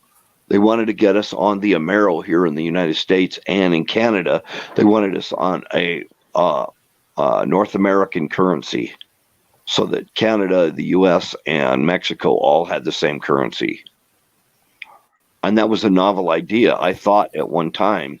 But then I realized it takes us a step closer to a global currency, which gives a global power the center of the economy. And now I realize it isn't a good thing, and we all come around full circle with our ideas, and it sounded like a good thing to me at one time to be on a global, or not a global, but the Amero. They were going to call it the Amero, just like the euro. Yeah, Bush signed it and signed up on that. It had a feel-good thing to it, It was like, damn, I could go to Mexico and don't have to worry about exchange rates or anything. Sounded kind of good, actually. Because I was younger, I didn't think it through. I didn't realize really what it all implied. Right.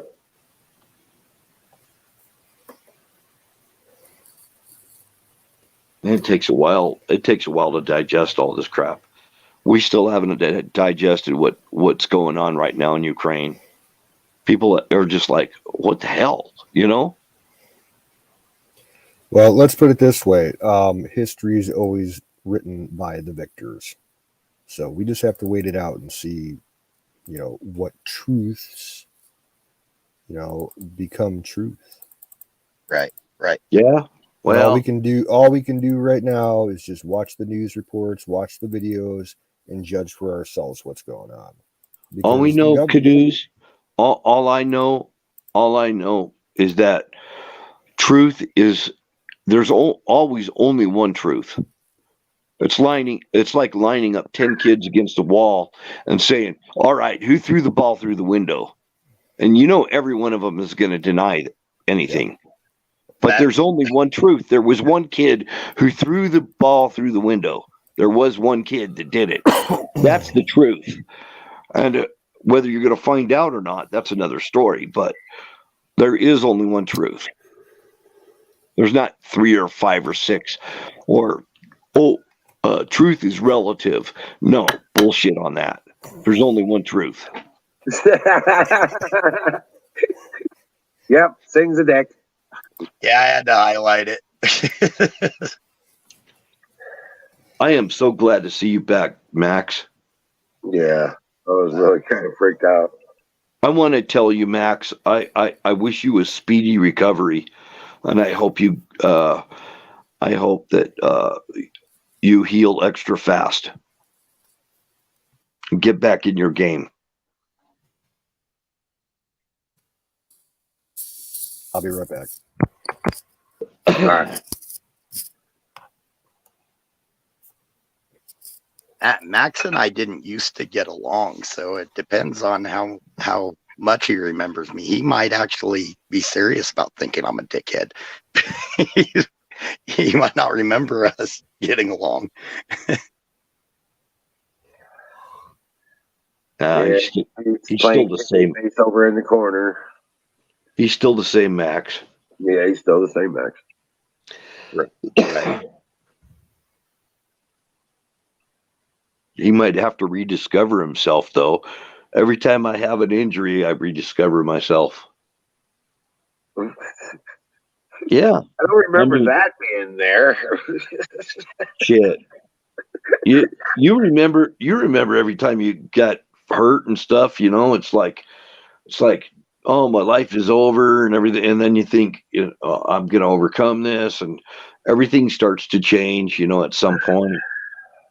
I mean, I went through 2 back surgery. I thought my life was over. I really did. I didn't know where my next dollar was going to come from. I didn't know what to do with my life after my back surgeries because I couldn't go back to the hard, heavy construction jobs I used to do. Right. They told me I was done and that I was going to have several surgeries on my back. I didn't go for the surgeries. I refused the surgeries, went with an all-natural approach and a workout approach through a different physical therapist and my chiropractor, and I'm back to doing construction. I've been back to doing construction for over a year now. Well, the bottom line is, I never got my high school diploma until I was, 48 years old? Yeah, I was 48 years old when I decided to go back to adult education and finish up my high school diploma. And all those years, I didn't really realize, the reason I'm doing these kind of jobs is because I don't have, credibility on paper, It was all about working construction and hard, and your body can only hold out so long. You get so long doing flat work on concrete, and you'll know what I mean. Yeah. Concrete period is not friendly to joints, especially knees and hips. My friend, I did a ton of it. Nice. I did a ton of it. I did a ton of framing.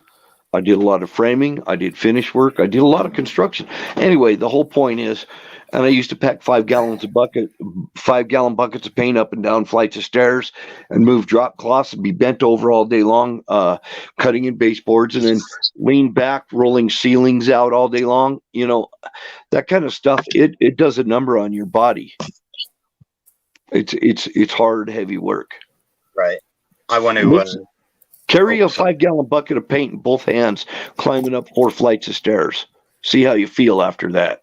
I say you grab a knife and you load it up with some weed, you fire in the bowl, and then you see how you feel after that. Shit, man. I'll tell you what, I couldn't do weed because they piss tested us. They always piss tested me on all these construction jobs. Well, they don't piss test you no more, so what's your problem? Yeah, they do. You. Every trucking jobs piss test you. Random DOT piss tests. Yes, they do. Oh yeah, driving truck, you get and nuclear power plant work. And okay, you working are you driving a truck? No, but I'm saying the jobs I was doing. I know, but I'm not talking about what you were doing. I'm talking about now. Well, I'm going back. I'm holding on to my CDL. Good. Good. Yeah. Okay. Glad to hear that. Yeah, I was able to hold on to my CDL, and if the right opportunity comes, I'm going to go back to driving again, most likely. I don't want to. Yep, diesel. We get tested a whole lot here in Colorado, especially with the smoking now with the CDLs. Right. And it's not so much that the DOT does do random tests, but it's not so much that the DOT does it. It's the companies that we would, like when I was driving for Werner, and the company, it wasn't even Werner, it was the companies that Werner had accounts with wanted all the drivers to be piss test before they go on their property.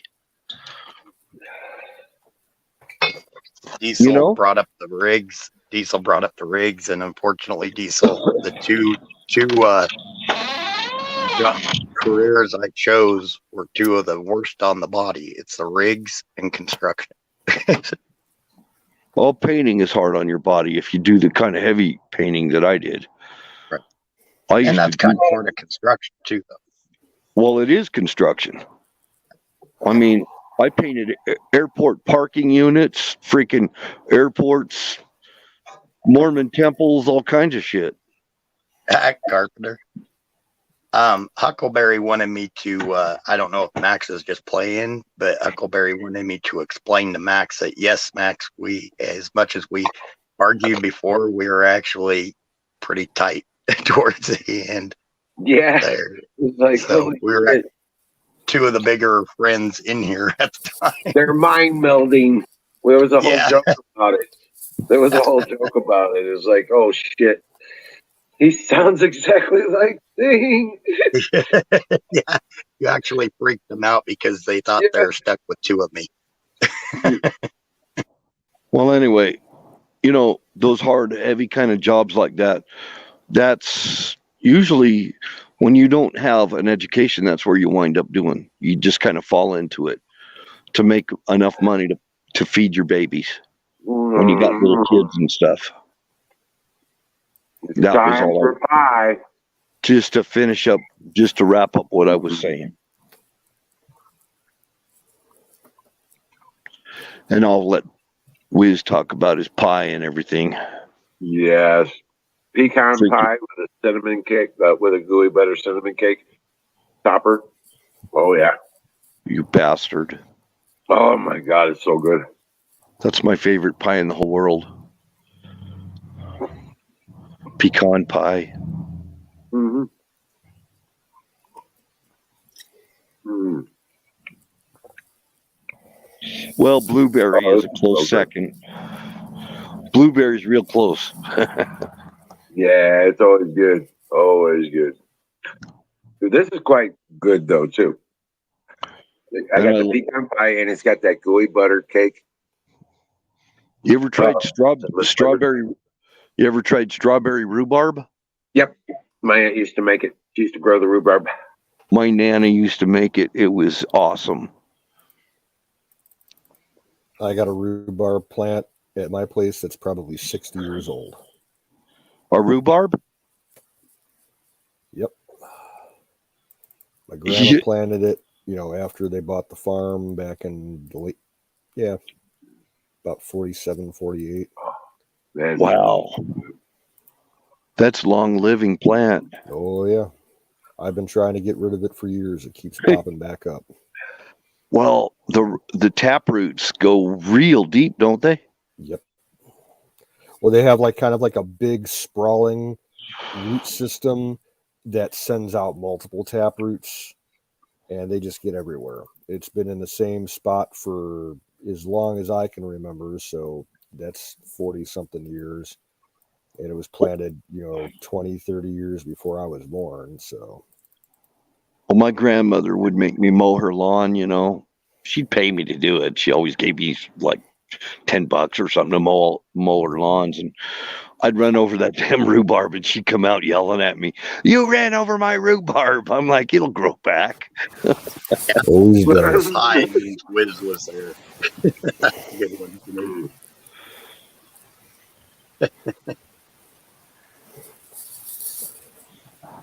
Yeah, I'd mow that rhubarb right down to the nubs, and it'd grow. It'd be a full plant by the next time I mowed. Yep.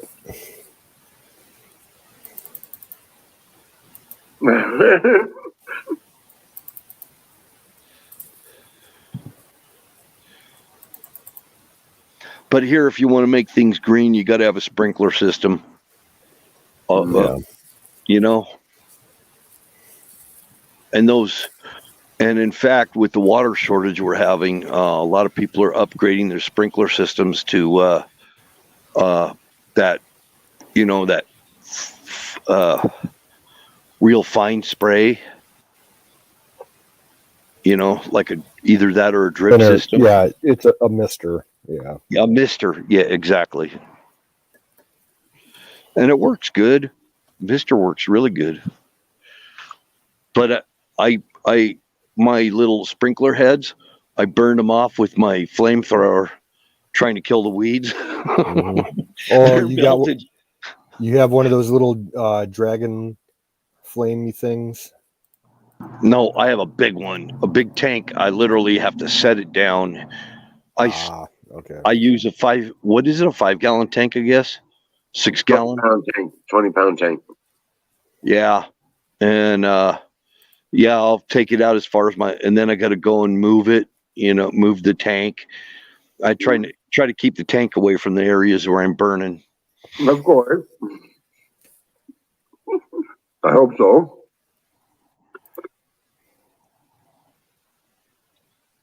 And I do it I usually do it like in the wee hours of the morning, so people don't like turn me in and shit,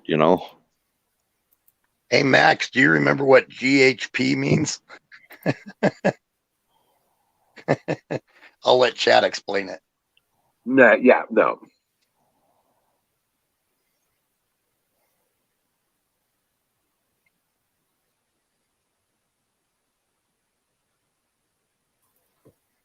Come on, but Chad.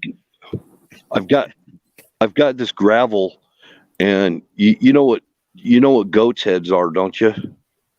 The little those little stickers, those little burrs that grow. They want to grow in my gravel, and I have to burn them out with that torch. Yeah. Because they get in the bicycle tires. That was all you, by the way, or mostly you that created that. Uh-oh. Huckleberry. Yeah, you kind of signatored on that one, dude. Oh no, glitter helicopter penises.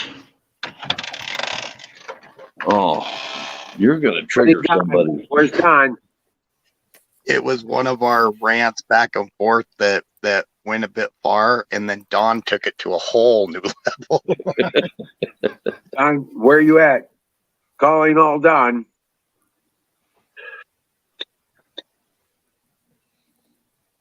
Somebody said free healthcare. Free healthcare?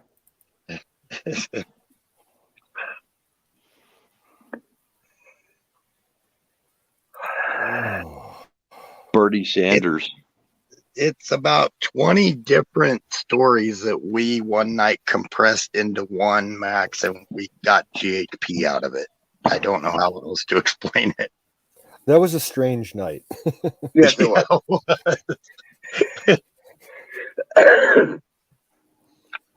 You could go watch it again.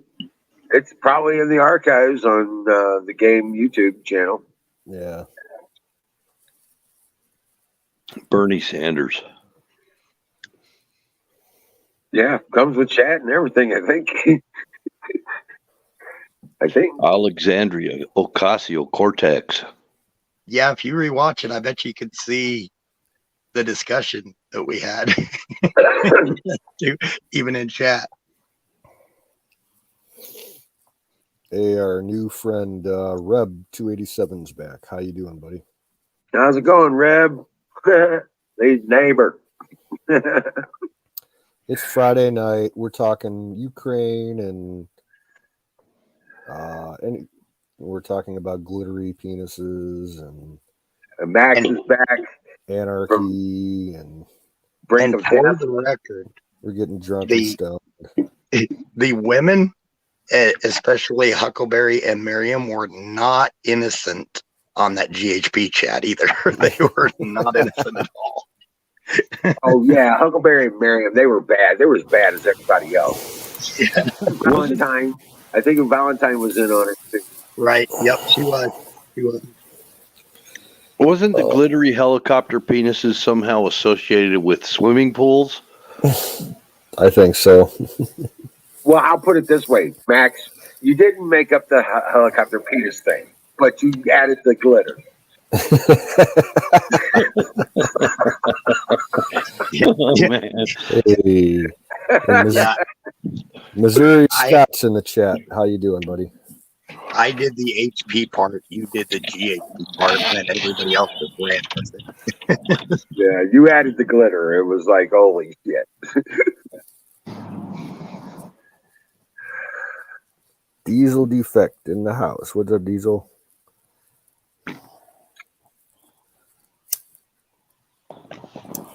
Hey, Diesel. That was Rusty one of Grammer.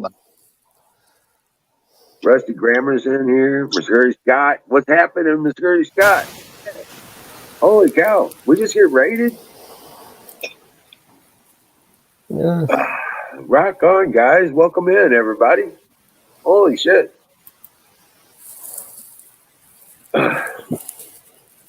You said everything, Huckleberry. You know, as bad as that conversation was, though, that was a fun one because everybody got involved and had fun with it. And it went on for a good 20, 30 minutes. Right? Oh, my gosh. And got worse and worse. It got worse. Hey, speaking of the girls, are we going to do ladies' night again on Sunday? Sunday night is ladies' night. Okay. So Sunday night's always supposed to be ladies' night, isn't it? now on, right? Right. So just plan on ladies. You get on about 10 o'clock Eastern time. And, you know, I'll sit in the background, or produce one of us will sit in the background and let you girls just, you can do the whole show. Sunday night used to be meme corner night. Oh, I ain't lying. Everybody here saw you involved in it. As video evidence. Yep. But Right, Sunday because- night we used to raid Tanya. Remember? It was Sunday night. yeah. We used to raid Tanya, remember? Meme corner. Right. Exactly. And we don't have Tanya's not doing meme corner anymore, so it's turned into ladies' night. Right. Right. Now I've offered Tanya to have the stream. I wanted to give her access and stuff so she could go on and, you know, do the Tanya thing. She could use our chat channel, our Twitch channel through StreamYard, or her channel. We could add that to it, but she didn't want to do it. So until she comes back, I guess she'll do it the way she wants to do it. So Yeah.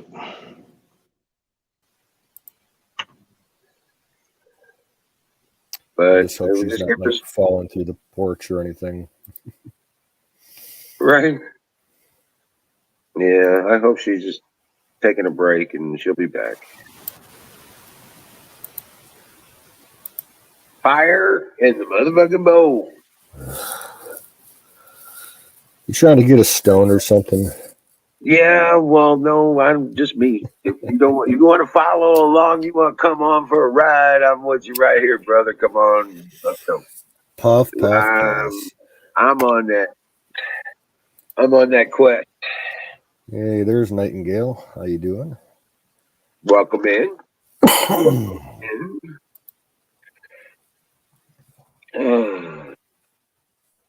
Yeah, Hi, Nightingale. she's just in time for fire in the bowl. I'm loading this up. Hell yeah.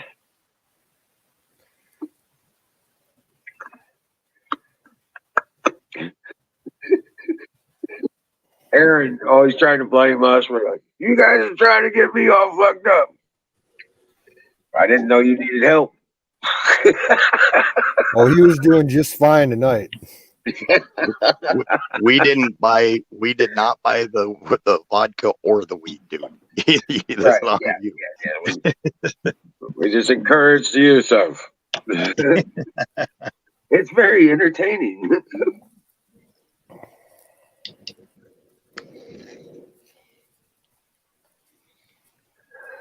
In fact, me and Canoes had worked out a whole kind of policy for dealing with if he came, they're dealing with him once he get trashed. They could use that whole policy set up for it. He gets to a certain level of drunkenness, and you got to be ready with that mute. Otherwise, all you hear is roar, roar. Right. Well, there's a couple people that fall underneath that banner. Right. Yes. I'm not naming names, but we know who we're. We were going to build these cages. We were going to build cages.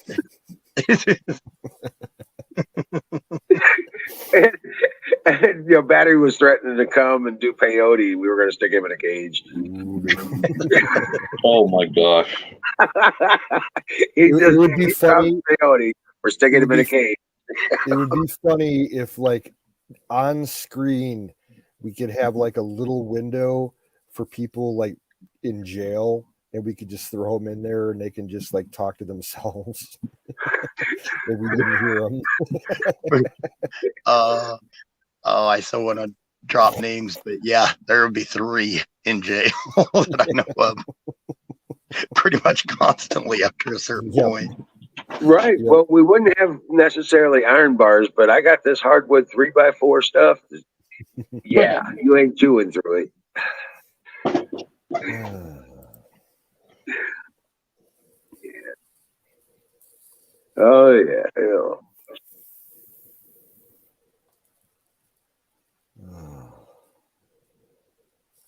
But yeah, no shit.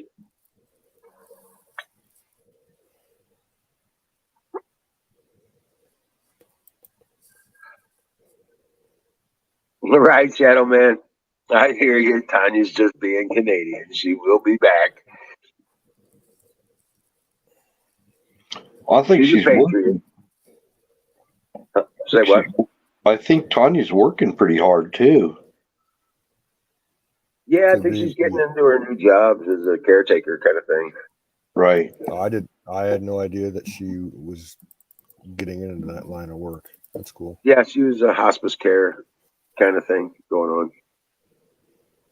You get her over here to take care of my mom.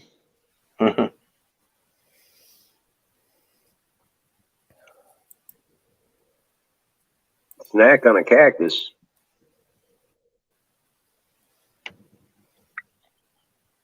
Kimmy's in chat. That's right. Hey, Kimmy. Hi, Kimmy. Yeah, she said hi like an hour ago.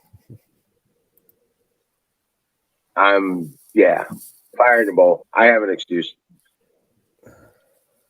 Fire in the bowl. Brought to you by Sausage Gravy Biscuit Farms. .com. Yeah. We need Kim up here so she can do that perfect. I know. voice. I put the link in chat. I was hoping she'd get the message. I love how she does the .com. .com. .com.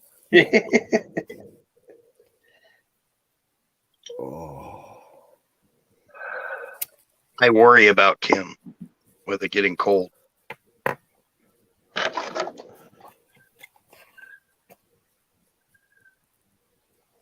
Hopefully she's staying warm. She looked like all she could do to try to keep warm. Yeah.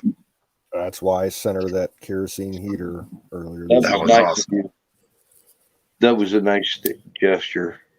Absolutely. Like I said, Sick Pat was my brother, so that makes Kim my sister. There she is. Kimmy.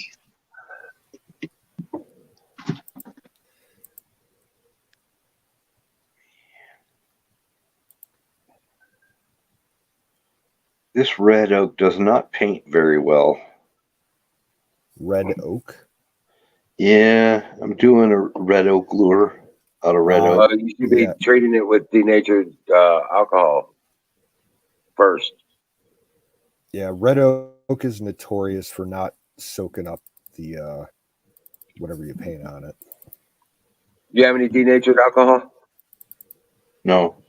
That's what you should be, after you sand it and you got it ready to start treating, you should be treating it with, first rub it down with denatured alcohol. It gets rid of the oils off the wood so it can take the.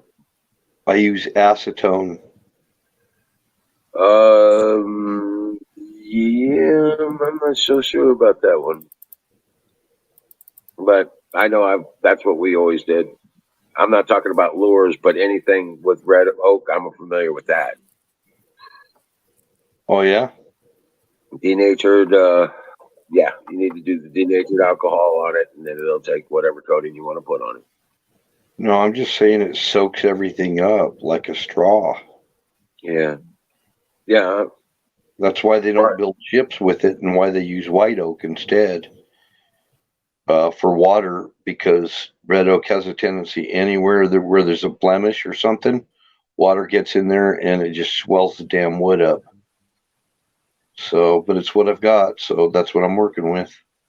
Right. Well, once you do the denatured alcohol, you seal it up with the polymers and stuff. Yeah. Yeah. I'm painting the underbelly of a frog right now. Oh, okay. What's up, Kimmy? Howdy, Kim. Kim. Hi, Kim. Hello.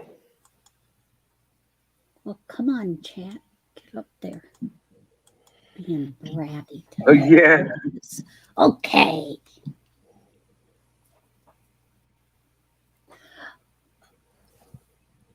Was Sick Pat in on that? On what? What you guys was talking about with the single with the dicks and everything. Oh, with the no, that one was actually fairly recent, but he was here for the original helicopter penis. Yeah, he was. The glitter part was okay. Yep. Was added by Max.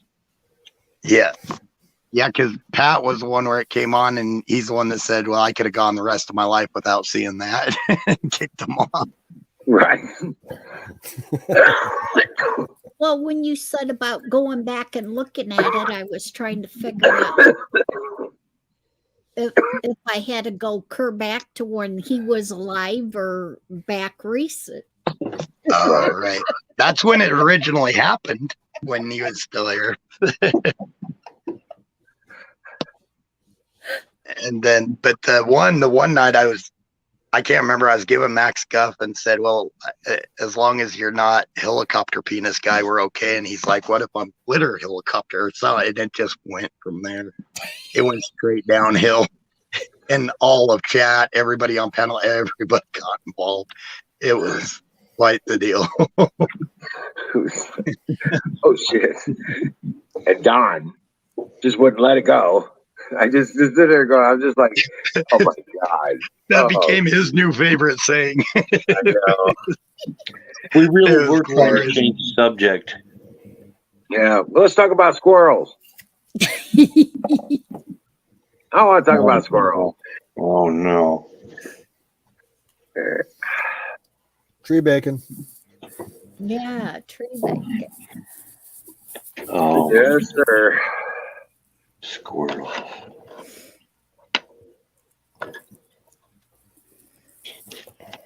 Freaking squirrels. Well, Right, Carpenter. Yeah, that's something. Yeah, I guarantee if Pat was here for that whole conversation, he would have been right in on that conversation. Fire in the bowl.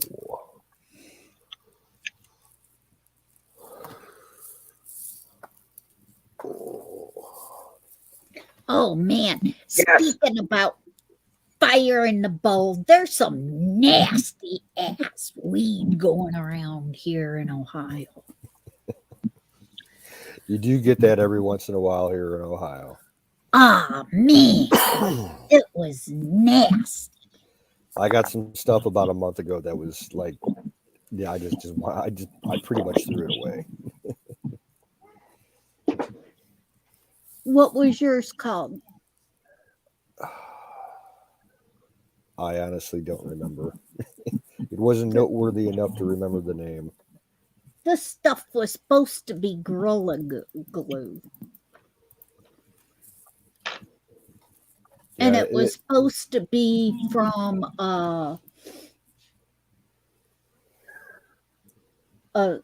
Spencer, you know, one of the drug ones around here. And a guy came and gave some to my son-in-law to give to me.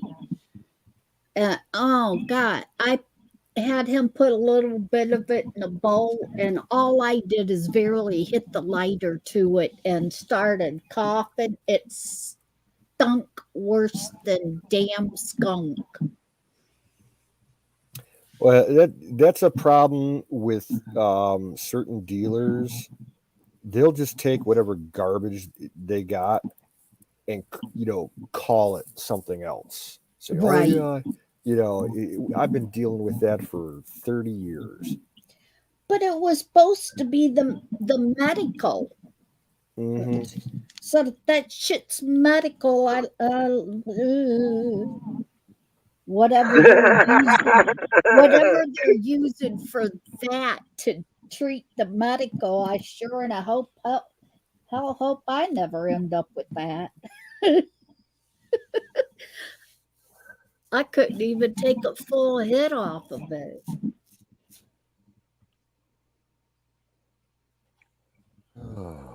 I know only thing medical that it did was make me bring up everything that was in my lungs. Got everything loose. Ew.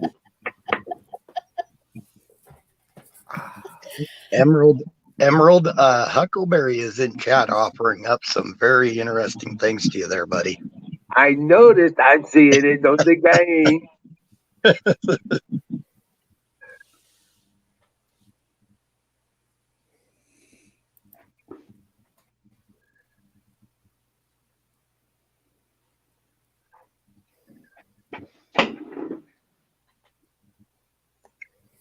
She says she has videos. Yeah, those are awesome looking lures, dude. Yeah, those look good, dude. You're an artist.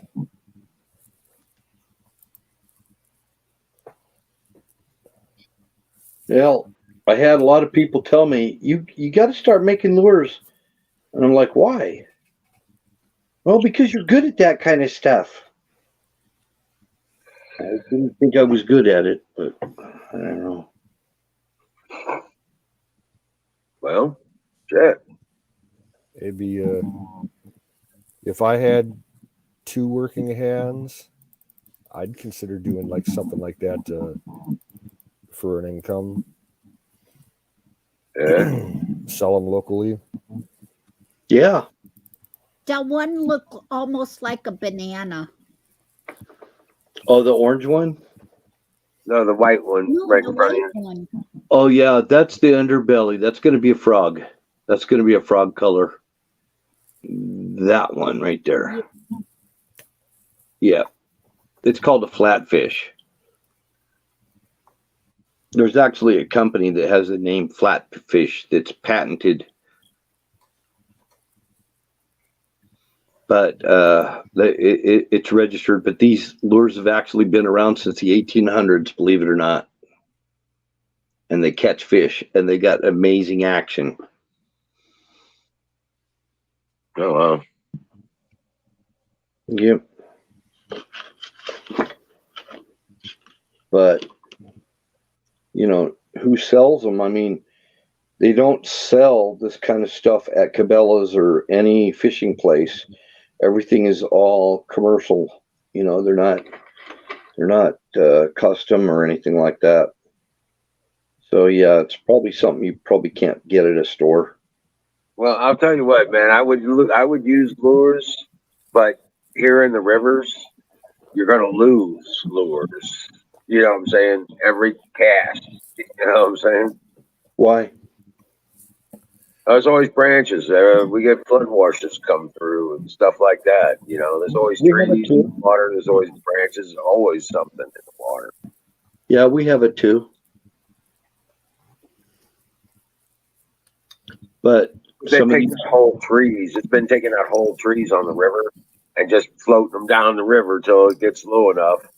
You know what I'm saying? Taking out bank and stuff. yeah, Yeah. So get whole trees that are down in that water, and it's like you can't even drag it clear. You know. I try and do a 3 pound 3 pound weight, and I'll throw it out on a 50-foot rope, as far as I can toss it out there, and then I'll drag it back to me to try and clear a lane so I go where I can throw and where I can roll it back in. Yeah, that's cool. yeah, that frog will work anywhere. It'll work here, where you're at, everywhere. These frogs will work good. Well, see, that's just it, Wizard. You gotta get ones that's actually handmade and made from somebody that knows what they're doing for when you throw them in, they don't fall apart. Well, Well, that too. Wiz, these lures are hardwood lures, Yeah. and the other thing about them is they're hardwood lures. And if you want, I can make weedless lures. They don't get snagged on stuff. Oh, I can really? make. Oh yeah, oh yeah. I can reverse the hooks on like the frog lures and stuff, and make them so that the hooks are pointed upwards. When the fish grab it, they just get hooked in the upper lip instead of the bottom lip. So yeah, they're and that's a weedless lure. So it doesn't, the hooks are not pointed downwards. That's all I got to do is point the hooks upwards so that you know, you don't get snagged on weeds and sticks and things like you're talking about. So you have to counterweight them though, so the hooks stay up. No, they're embedded in the lure, Right. and they look like a frog, and they're hooks that are pointed up. Here's another frog right here. This frog has got a red triple hook on it. Right. But I don't have to do that. I can actually make it so that the hooks are pointed up like this, you know, up, so that they don't get snagged on weeds and stuff. And they're all my lures that I know what I'm doing on them. I mean, if they need it, I put weights on inside the body of the lure. This one right here's got weights in the belly right here. I've got weights in the belly so it stays upright. It'll swim properly. Yeah. Lead. Here's one of my spools of lead. See, I got spools of lead right there. Right. Yeah. I just cut off a little piece with an X-Acto knife or something and super glue it in there, and then fill it with a filler. Nice. And actually my filler is super glue and baking soda. And it dries just like plastic, man. It's just perfect, and it does not come out. It's better than what they're using the lures you get out of the store. They are better. That's I think they are. Well, Rusty, I live on the Merrimack River before it hits the Mississippi, and there are places it's known for float trips and stuff like that. We got resorts around here just for float trips and stuff on the Merrimack. So it's not a deep water river, but yeah, that's where I like to go out there. Yeah, but this is what I do now. Yeah. This is what I do. You know what you need to do? You need to make one covered in glitter and send it to Don. Got a glitter one. Right here's a glitter one. That's all I glitter. like Jordan Peterson Max. Here's a pink glitter one. Yeah, you gotta put but you gotta put a helicopter blade on it.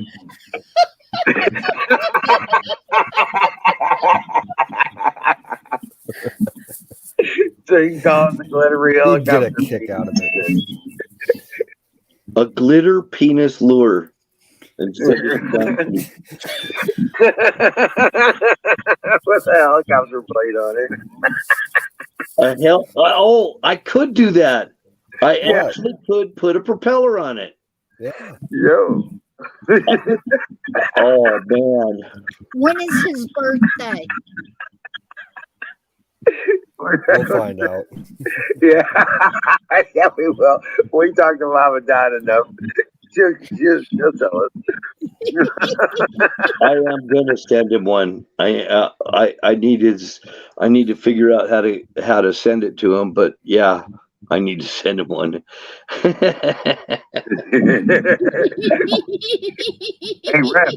Reb, I live it's just 2 miles down the road from Sappington Bridge across Merrimack and going towards Sullivan, and it's just on the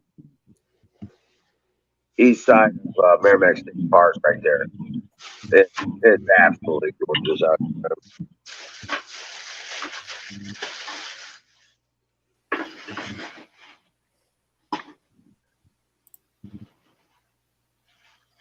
Yeah, I got a pretty good investment on just little things like stupid things like hooks and swivels and split rings. Yeah. You always find that shit on clearance sales like dirt cheap from even places like Cabela's and Bass Pro Shops. You can get real good deals on all. Cabela's is Bass Pro now. That's what I'm saying. Yeah. Oh, hey, Rev, we have a get together here on 4th of July. Do a big camp out thing. We started doing this last year.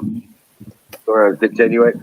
Like the 2 weeks before and 2 weeks after the 4th of July, we all hang out and make that time available for just like float trip. We want to try and put a float trip in there, you know, and that kind of stuff. Look at this. I had to make these little budgies out of inner tubes with little hooks, little miniature budgies. Oh, wow. Yeah, This year, canoes, we're going to make that party barge. That's going to be part of the project, so we can go out floating on the river. We'll make that party barge. We can put a picnic table on. Yeah. and this year, you ladies better show up. I sure ain't going to be the only lady there again this year. Yeah, it was kind of a sausage fest.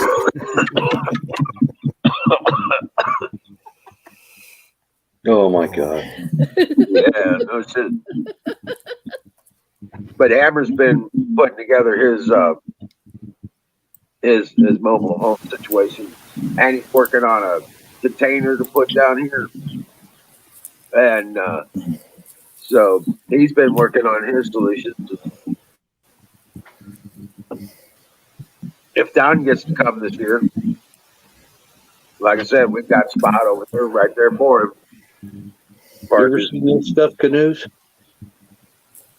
Hang on 1 second. This Pull stuff? you back up. It's called fine line tape. Yeah, I've seen it. So when you use the blue masking tape, you use this fine line tape and you can make real sharp lines and stuff. Yeah. Oh, great. Now you did it. You made Huckleberry all horny. Uh-oh.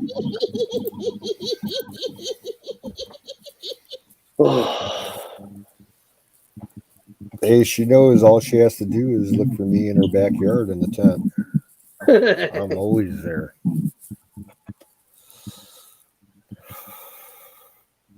I remember the first time that I ever heard that term sausage fest. It was hilarious. I was at a concert and it was the first heavy metal show that I ever went to. It was about 2002, I want to say maybe 2001. And one of the main acts, he came up on stage.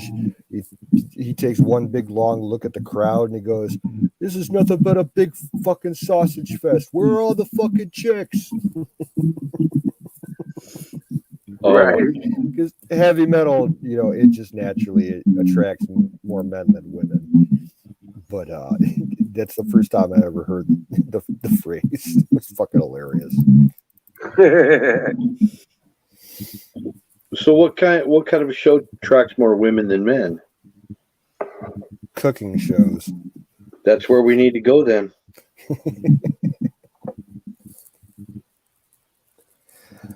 Oh. Well, what does Kim think? I like my biker parties. Oh, biker parties. Okay.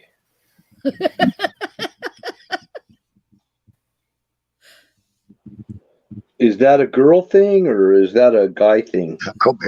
No, when you show up to a biker party, you know that there's always a bunch of drunk guys around, so you usually get your pick. Oh, that is funny. It's right up there with hunting, Carpenter. Yeah, that's another thing. Right. Actually, you could probably go to deer camp and you probably might score. Yeah.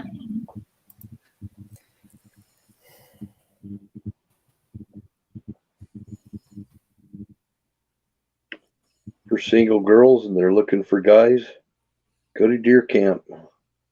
Yeah, especially when the guys get drunk enough, they get hungry and forget how to cook, or they get too drunk and can't cook, so you stand there and you cook for them. You cook the deer, you cook what they bring, what they get. And they're probably throwing money around. Go to fishing camps. Yeah. Oh, man. Oh, yeah. You want to hear a funny story? This was in my local news. Okay, about maybe a month ago. There's a town on the other side of Cleveland that has a big public lake in the middle of the town. And they were a bunch of citizens in the town. They tried to pass a city ordinance to allow ice fishing on the lake. And the mayor of the town made this huge stink about it, saying he wasn't going to let ice fishing camps on in the middle of the city because of fear of prostitution and drug smuggling going on, or drugs. But he was all about the prostitution. He's like, believe me, trust me, I've seen it happen in other places that allow this. It's the worst fucking thing you could possibly bring to the city. And the public outlash against the mayor was so bad that the day after it happened, he had to resign.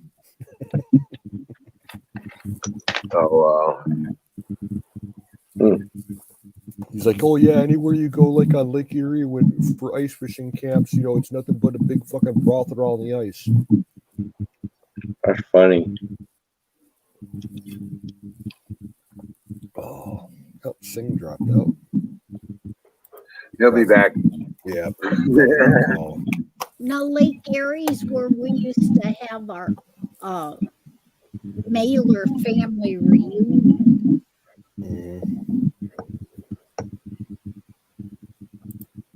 Go out there and I haven't been to the lake in a few years. I haven't been there for a long time either, but that's where we used to have it. So fishing is kind of about survival too. It's about being self-sufficient. Oh yeah. Yeah. Just like being off the grid and stuff, fishing's the same thing. I mean, you're off the grid, you're catching fish for food.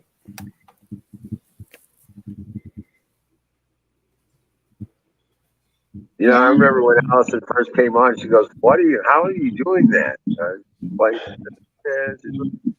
I'm just figuring this stuff out. I remember when she came on, we were like, oh, wow. She was only here for a short bit. It was she very non-political, and she was doing research, right? Yeah, and she was here for a couple of weeks, and then she's like, "Yeah, I can't take this," and then she started her own thing, which is great. Yeah, some of the adventure stuff she does is fucking awesome.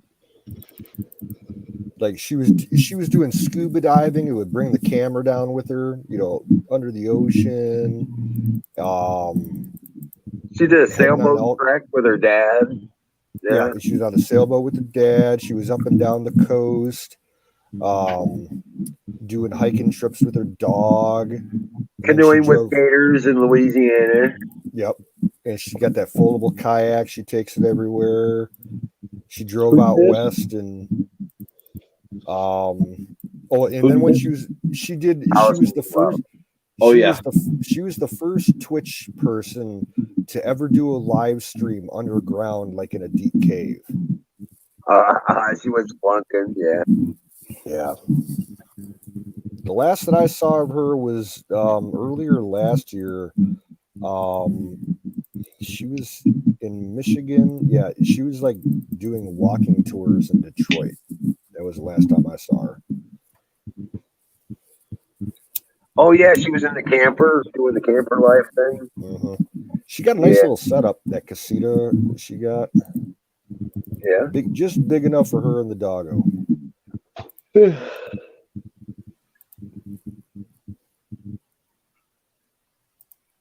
Doggo.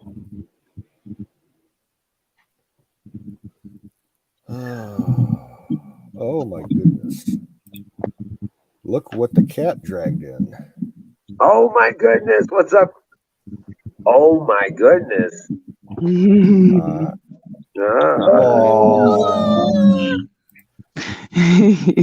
Happy birthday to you.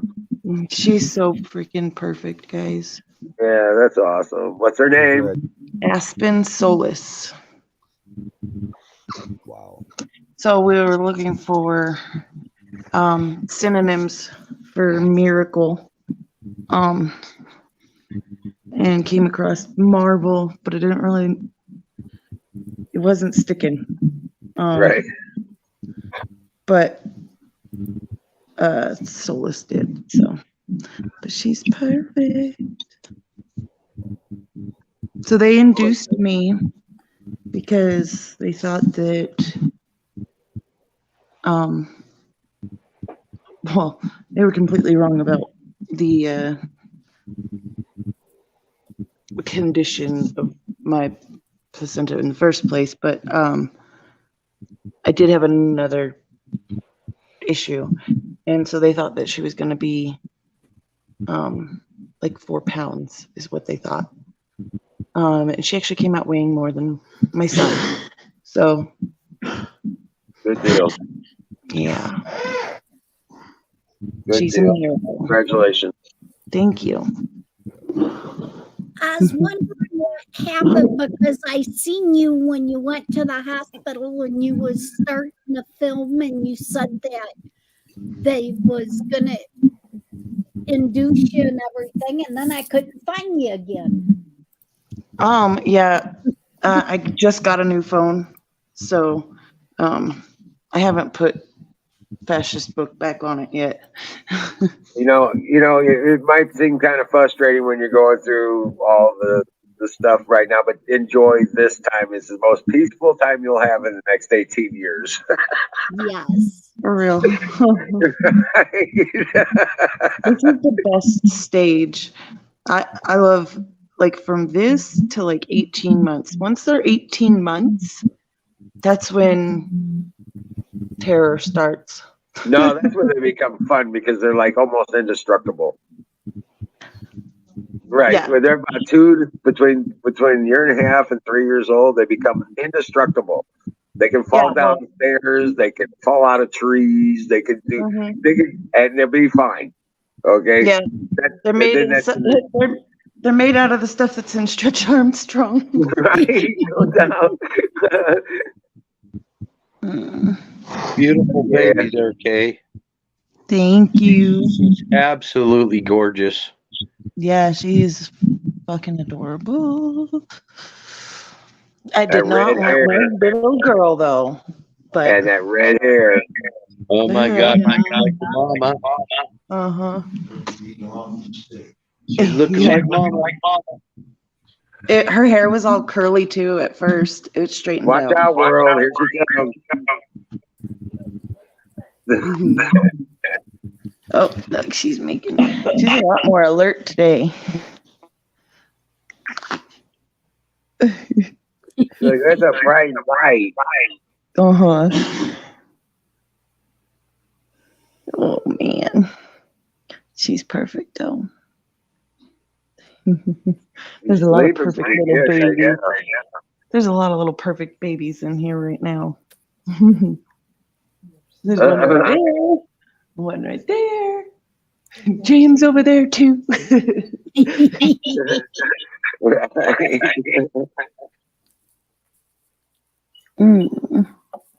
Rock on. Yeah. She's so freaking sweet. Yeah, I look like a bum, and I totally know it. But I saw that you guys were on. I was like, well, it's okay. You get the little one. Yeah. Of course, now she's out. Jude did not want to go. Moving. She's sleeping. She's like, I'm done. Yeah. Well, she was like refusing to go to sleep earlier. She just kept looking at us, and yeah, she was looking at you. Oh, sorry, I'm pissing her off with my hair. Yeah, no, can't do that. Hold on a second.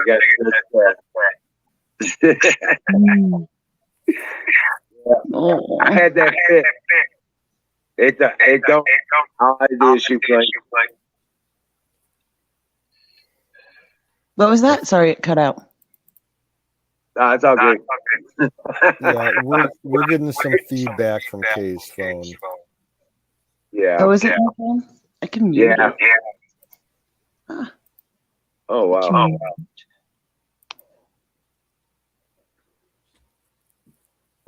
It's just your connection. That's all. Yeah. It does that after a little while, and then you have to refresh. And I know that's all good. But yeah, Huckleberry. Yeah, the singularity. I don't just calm down.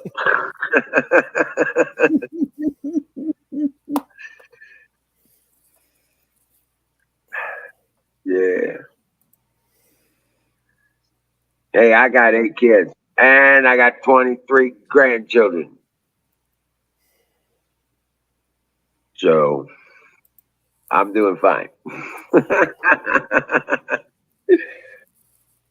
That's enough. Cause I got 2 kids. I ain't even had a kid yet.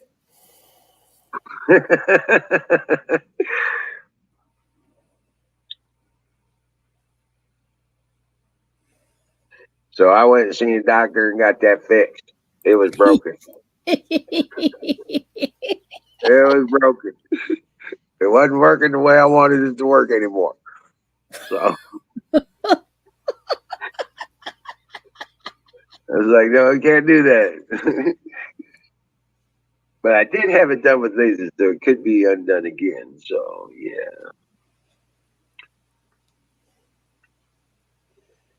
But no, I've tested it out for the last 29 years. Yep. Can't make any more babies.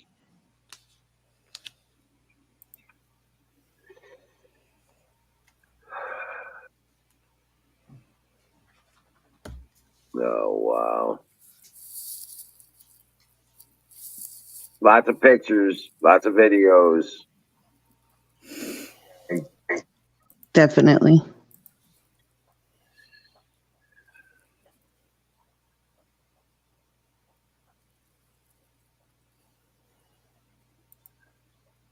Right, Nightingale. Yeah. She has the strongest neck too. Like, Oh, wow. I don't know what it is about. My son had the same thing, but already just like trying to sit and hold their heads up. Wow. It's stressful actually. It makes me nervous.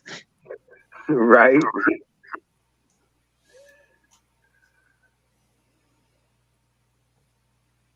But yeah, I've assisted besides my own 3 life births as the medic.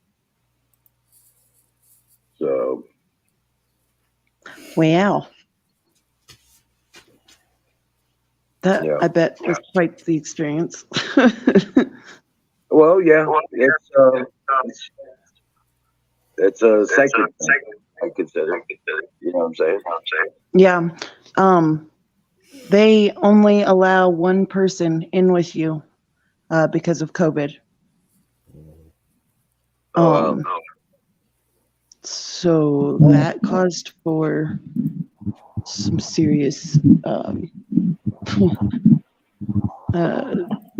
most of my things was like in an ambulance, except for my own children. You know what I'm saying? right. It's like, we got to get to the hospital. They waiting for the hospital. He's coming right now. Oh goodness. Yeah. Oh, mamas.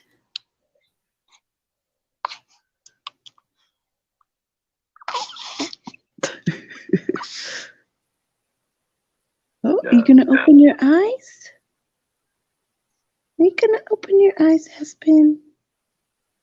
Aspen. She said, I thought about it.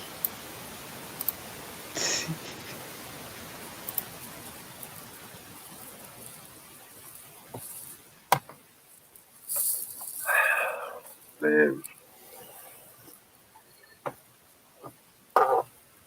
Part of me says, yeah, that's cute till it gets noisy or stinks. Till it gets noisy or starts stinking.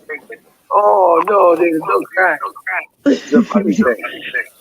It's supposed to laugh. Yeah. Honestly, it's funny because in her sleep, she sits here and she goes through all these phases. And she smiles more than any baby I ever seen at this young. She's constantly smiling. Fire in the bowl. Fire in the bowl. Got to eat.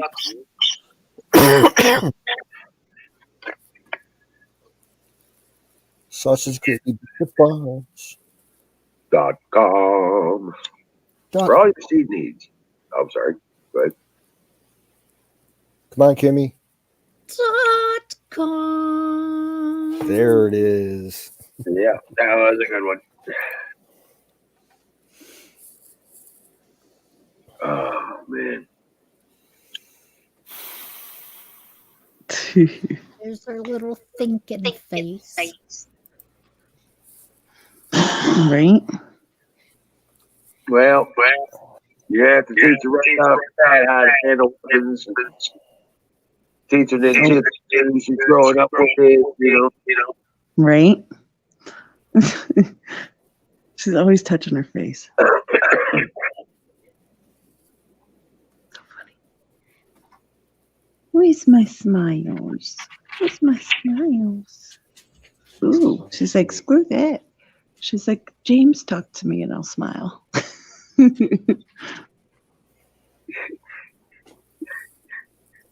It's funny the entire time I was pregnant. Like, even if she, like, I had her on, or I'd have James on speaker, Mm-hmm. or like on the Bluetooth on the radio as I was driving or whatever. And every time she hears his voice, she kicked the shit out of me. And now, oh, look at that face. She's like, why are you cussing?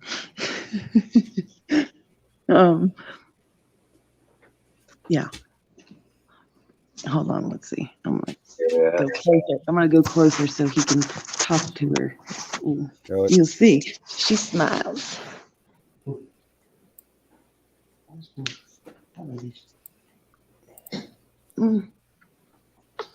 Uh-oh. I think I lost connection. Right here. So, give me that, please.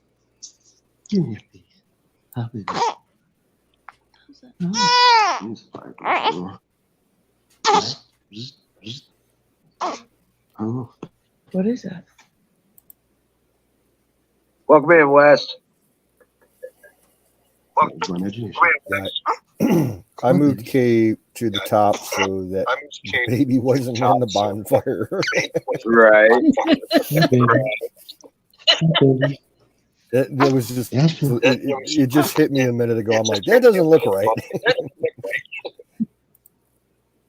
Yeah.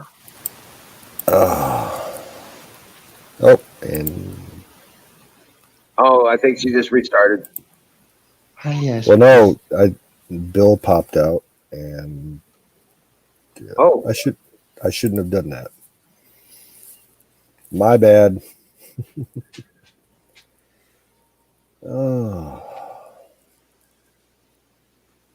But yeah, I gotta let the puppies out. I need to actually. I can hang around for just a little bit longer, I guess. It is Friday night. Shit. Nah. You can make it another hour. You're still on generator. You're solar, aren't you?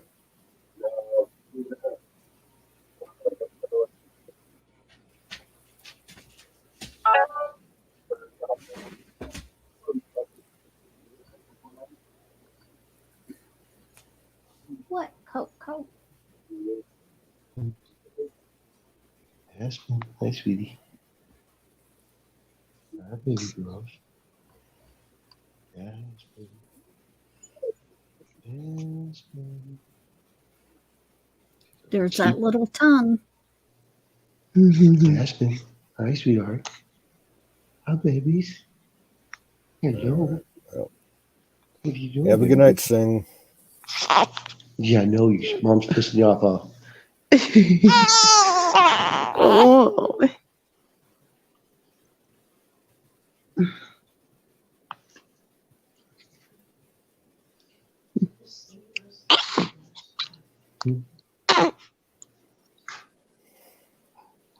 What?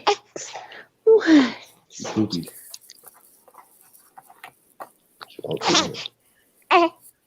Aspen, what are you doing, babies? No, she just realized it was you.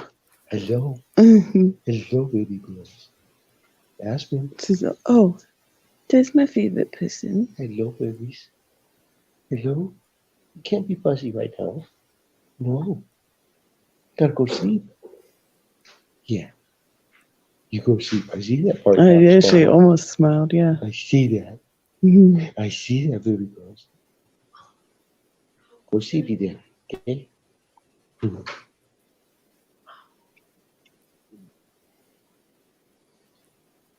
Night, babies.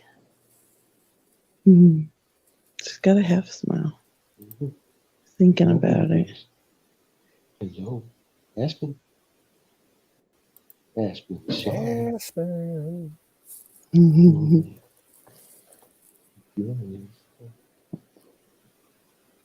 She's like, I'm tired. I had a rough day. She's like, yeah, I'm done. I'm done. All these kids have been kissing me. They all just love her. You know what? I'll make a baby shirt with the Trump 2024, the revenge tour. Right. No, I'll set one up. I think I can set one up on the store. Oh yeah. Yeah. Gotta make them in all sizes. We got lots of kids around here. Okay. There's 10 of them in the house. 11 in the house right now. Oh, jeez. Yeah. I'll set them up there for as cheap as they'll let me make them. Okay. Hell yeah. Yeah.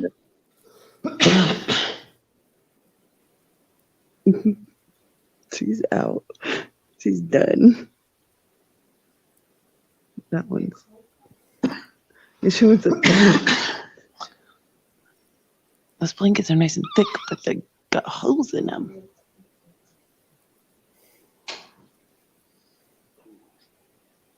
Mm-hmm. Sweet girl.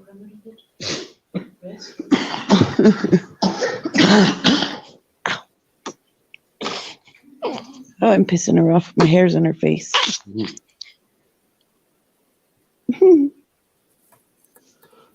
Stellarinas.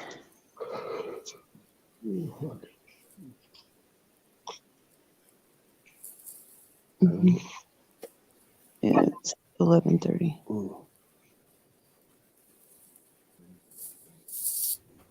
Why, what's up?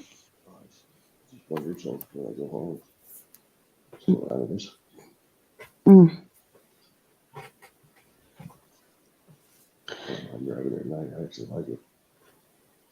Oh, my depth perception is horrible, but I see better at night, I think. No, definitely.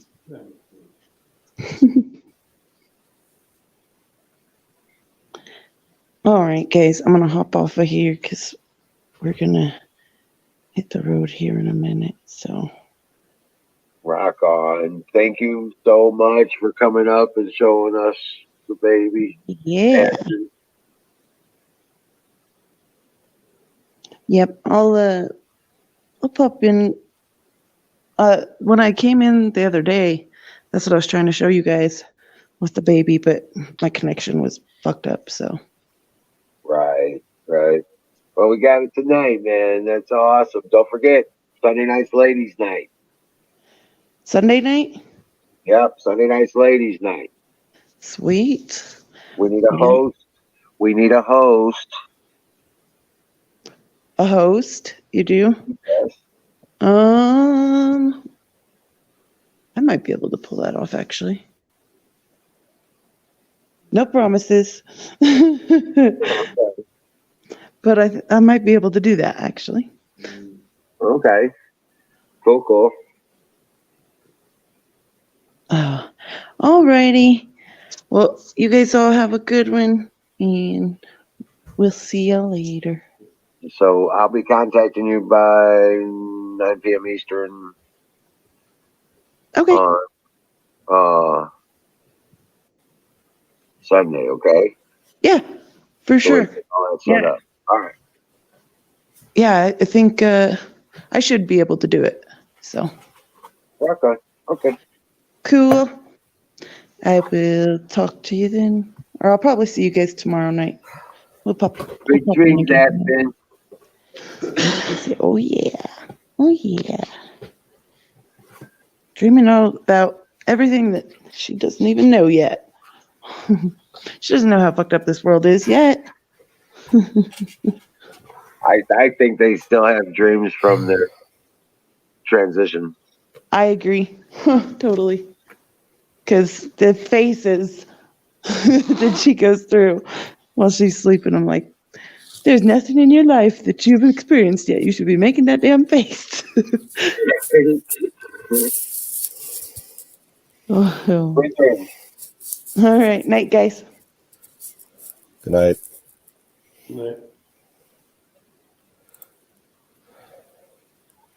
Rock on. That'll change the story.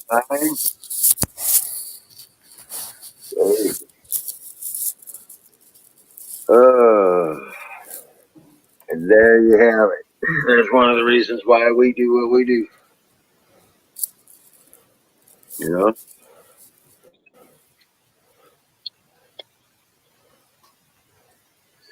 That's awesome.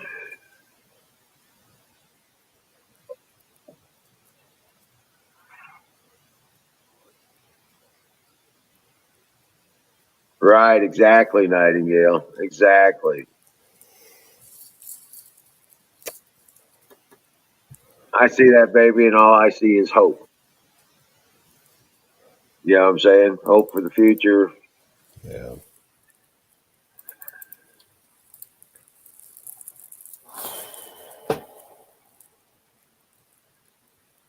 Max the Crazy's overwhelming here.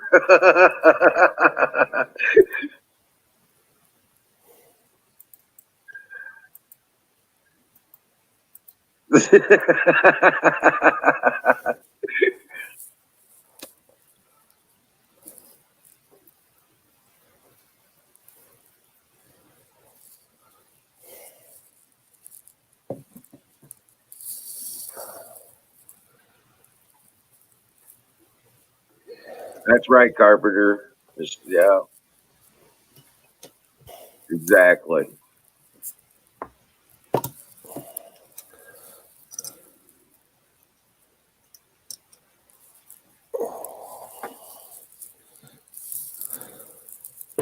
Just cracked open a new one. Cheers, brothers and Cheers. sisters.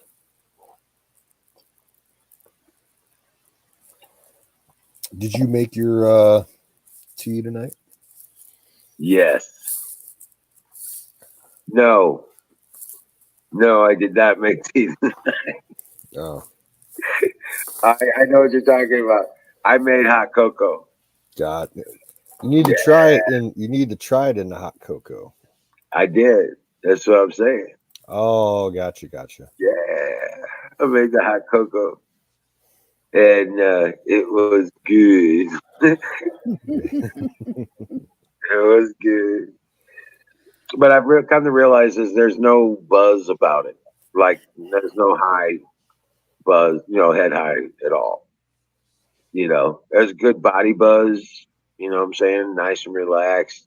Don't do it with caffeinated drinks though, because your body's in conflict with your mind at that point. Because the caffeine's still, your body's all relaxed and you're all good and jellied out. But your mind's still going 100 miles an hour, and you're like with the caffeine. So I'm like, oh shit, I shouldn't have done it with the tea. I was up for another 3 hours. Yeah.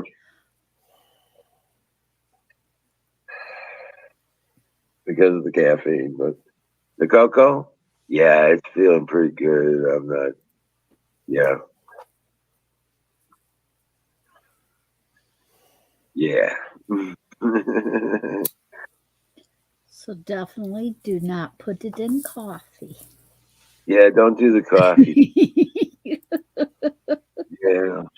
You'll feel good, but you'll have all kinds of energy, at the same time. But you don't want to move. You know what I'm saying? But you still got all this energy. It's like, damn, your body's in conflict with itself.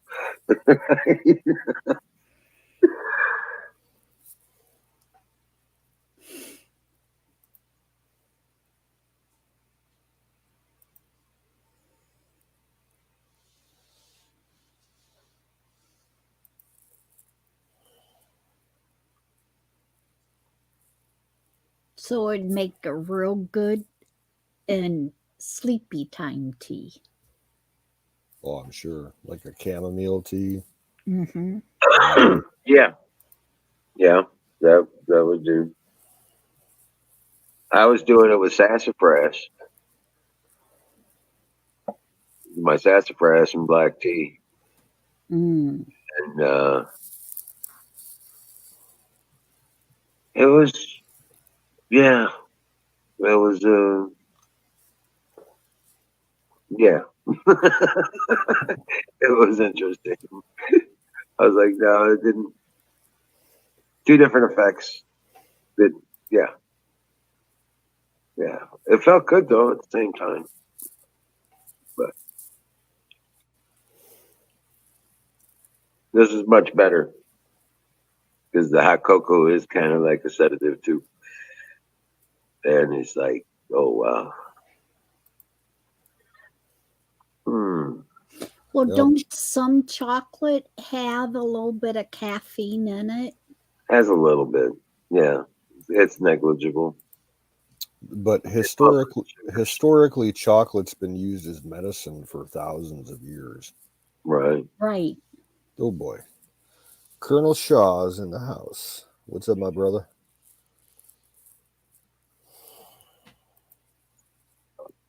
Salute, Colonel Shaw. Hell yeah. Hello, Colonel Shaw.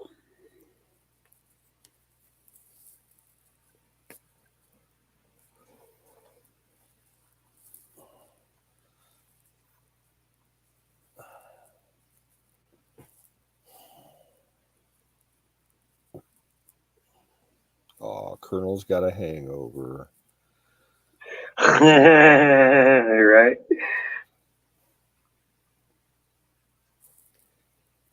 That's the first that I've heard of Colonel having a hangover. Oh, he drinks. Well, it's morning over there. Have some hair of the dog.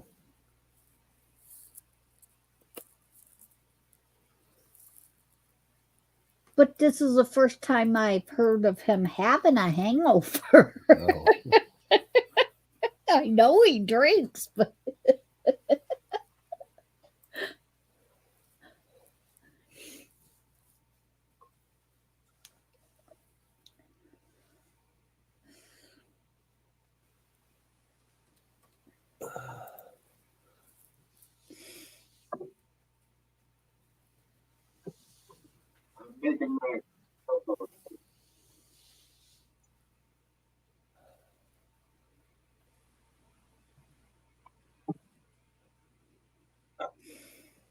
That's what I'm doing. That's why I'm quiet. I'm sorry. I'm making cocoa. It's a cool little recipe. I take 3 Hershey Kisses, just the milk chocolate can or the dark chocolate can, don't matter. And I put a little bit of hot water in the cup. I put the Now, West, we do see you. We do see you, and the problem is you're on YouTube, and most people are on Twitch, so they can't see your comments. But we see you on everybody here on the panel. Who's that? West. Oh yeah. Yeah, we don't have the restream bot, so we don't have crisscrossing chat.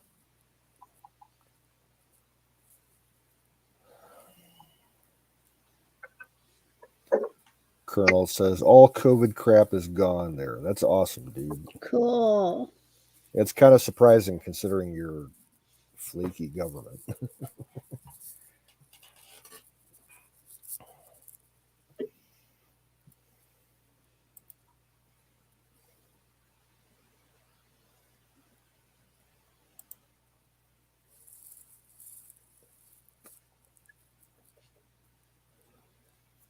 Yeah, West, you said you're from Western Australia. Whereabouts? You're like Perth or Fremantle or something like that?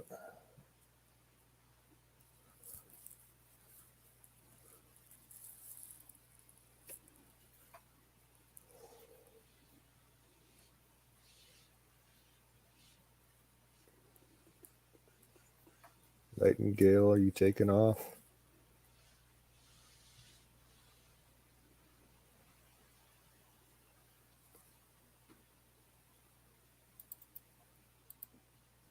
Fremantle. Okay, cool. Yeah, we got a good friend who lives in Victoria, in Dimboola, and he's out in Canberra right now. with the protests.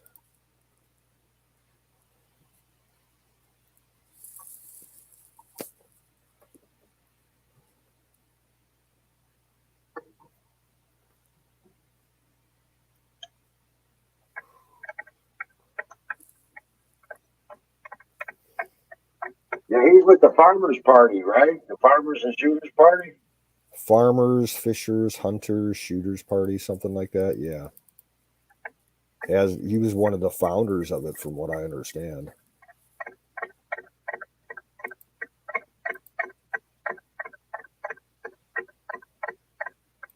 What are you chopping up? I am mixing up my cocoa. Oh, okay. Make the milk.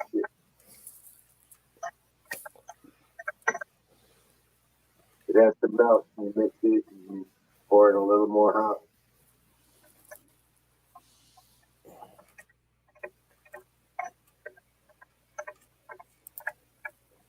He gotta chop it up. He don't use microwave and melt it and do it that way.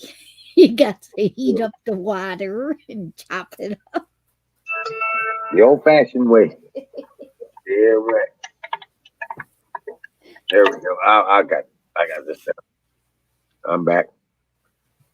Yeah. See.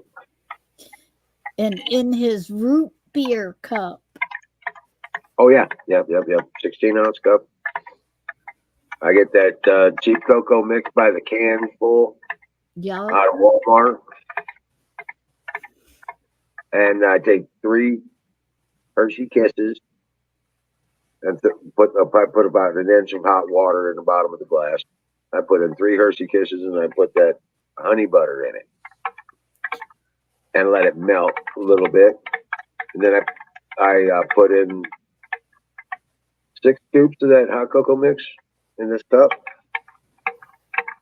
And then mix that up good. And then I add more hot, and then I mix it up, and then I add more hot for the last bit. And it all melts together, but you got to stir it.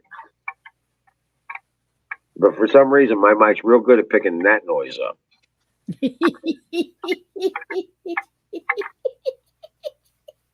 Yeah, but you can't hear when I play a song or something, you know? Right. Now, as soon as Dave gets me that stick, I can reload my laptop. Hell yeah. I can get back to, relaying videos and stuff again. Colonel says it was great to have a normal party again. Dang, it was 2 years ago. He even danced. Well, good for you, brother. Enjoy life. Awesome.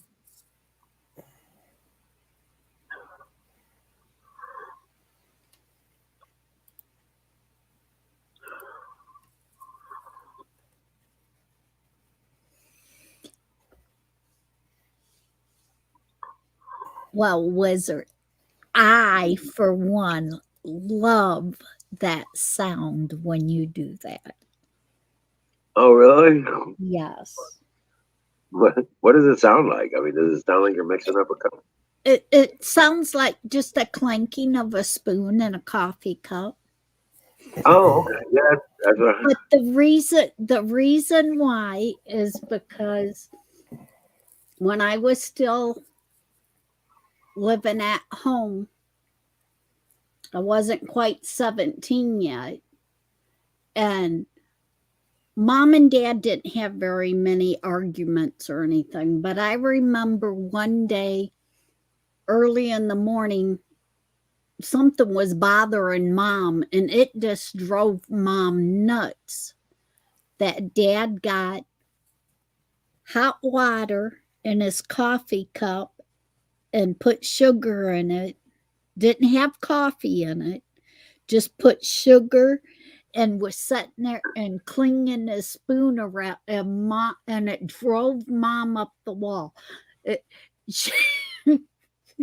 was one of the first arguments that I ever remember Mom and Dad having, and I still to this day don't know what set Mom off. She just went nuts, and that coffee cup that he take that spoon and he clang it here and he clang it there, and she did for almost 15 minutes on how he was clanging his spoon. Right. It takes me back to that time. That's the only time I really remember that clanging of that spoon. Mm-hmm. That's cool. But yeah, Carpenter says it reminds him of his parents too.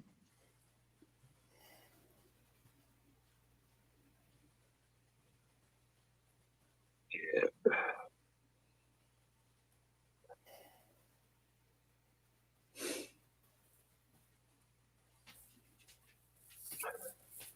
Hey, Colonel Shaw, there was we were talking about it earlier.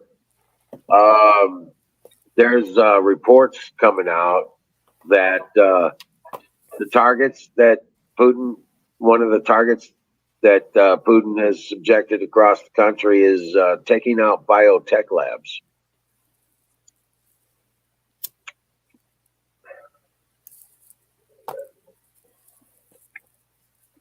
The guy pulled out a map of where these bio labs are, and then he overlaid it with the tax where the overlaid the maps where the attacks were taking place, and they kind of matched up.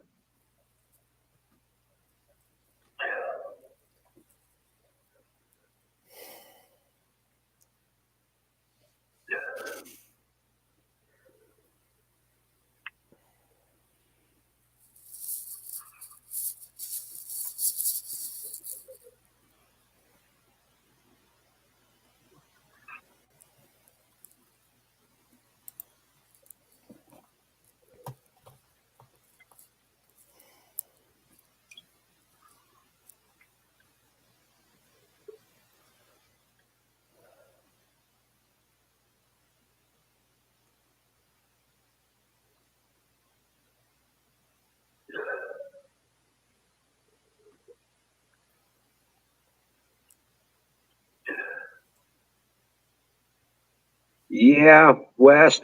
That's kind of what they're talking about. Basically, this is a war between Putin and Soros. It's not really about Ukraine. It's about Putin and Soros.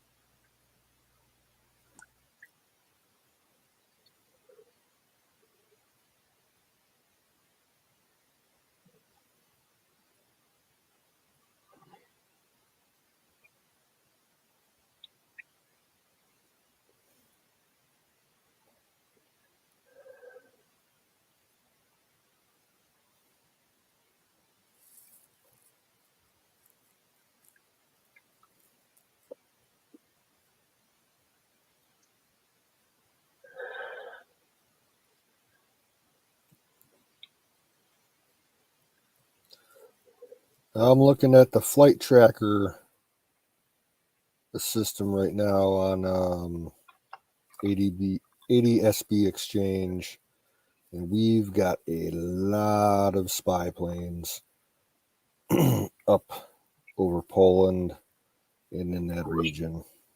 Of course. And that's just what's showing up on whatever's broadcasting their telemetry. Right.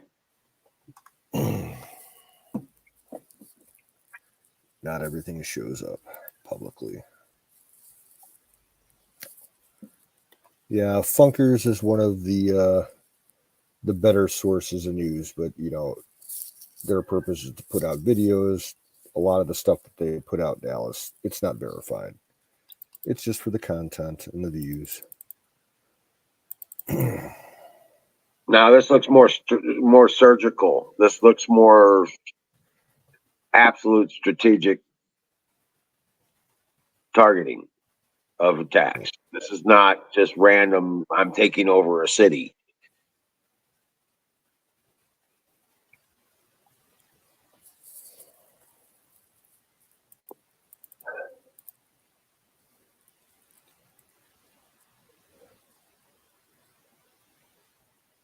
I was responding to you, Wes. Oh man, I'm feeling way good. I just did about a tablespoon of Don Bear's honey butter, and I'm about to hit another fire in the bowl. Fire in the bowl. Cheers. I'm celebrating this is the last of the long cold nights of winter. For you, maybe. Winter's, yeah, for me, this is winter's dying breath. I think for me, it's going to be one of those years where you get snow through half of April. Oh, we'll probably still get some of that, but I mean, this is winter's death throes. You know what I'm saying? Yeah. Right now. Tomorrow I gets up think to 44, and it's not Yeah. looking back for the next 10 days. Around here, March is just going to be cold and wet and muddy and snowy and ick. All because of that fucking woodchuck in Pennsylvania. Right. Well, we got one. You We are got close one. to that. We got one of those here in Ohio too. His name is Buckeye Chuck. Oh yeah. And there's one in New York as well. The one around here in the land of Oz didn't see his shadow. There was no sun. It was overcast like a bitch. Yeah. The one in New York a few years ago, the governor was there for the ceremony and he was holding it and the fucking woodchuck bit the governor. Right, I heard about that. That was like maybe 8 or 10 years ago, but it's still funny. He didn't get that. He didn't get the pill in the banana, huh? No.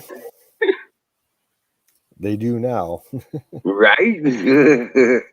But the big one in Pennsylvania, in Punxsutawney, that's a huge. It's like it's a citywide festival. Right. Like they have like a 2 or 3 night music festival there now, along with like a ton of fireworks. It's like a fucking 4th of July display. Oh wow! And they live stream it too. Oh, I didn't know that. I used to watch it.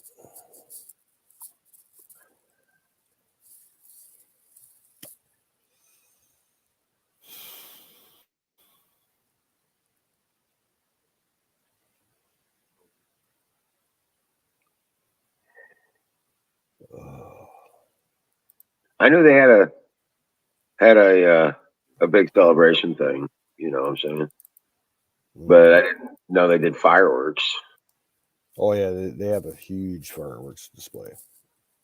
They've been doing that for about 10 years now, I think.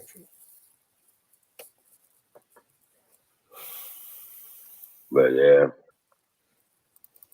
yeah, still that to this day, that's one of my favorite movies. Was Groundhog Day. Groundhog Day. Oh, he stole the groundhog. One time, it was funny. Me and my mom used to love those Bill Murray movies. We'd go out and see them every time they came out.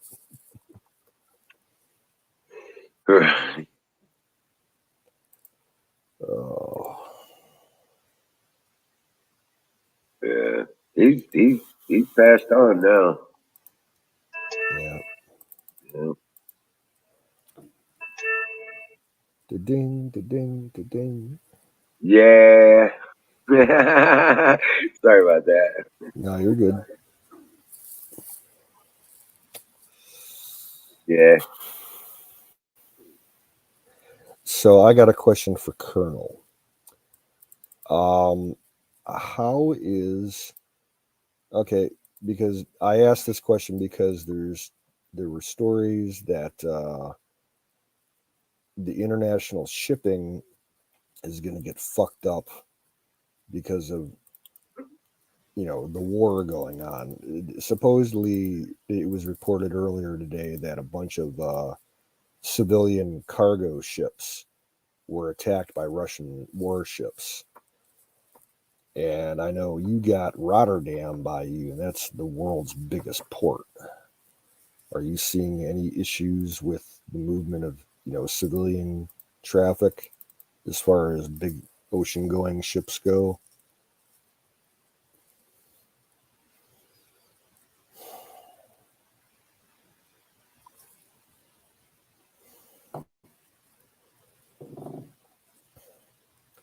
And Dallas, yeah, I wouldn't discount that.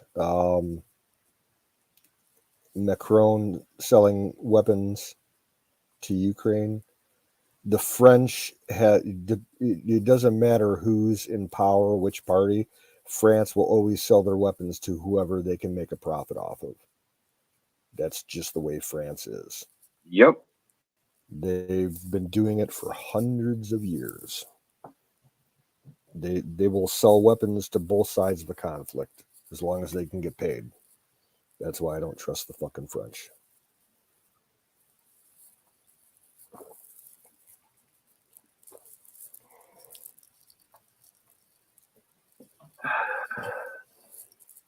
Ugh.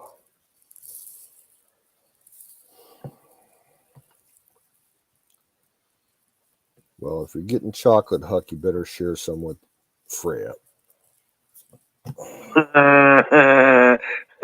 Have you tried to feed any of that syrup to Freya yet?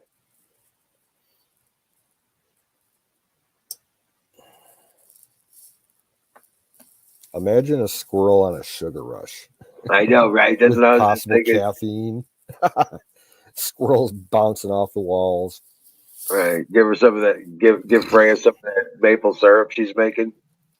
Oh my god.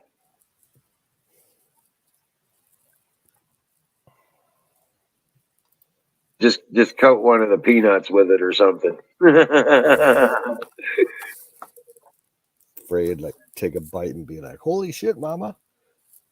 What are you trying to do to me?" And Bubbles you. What?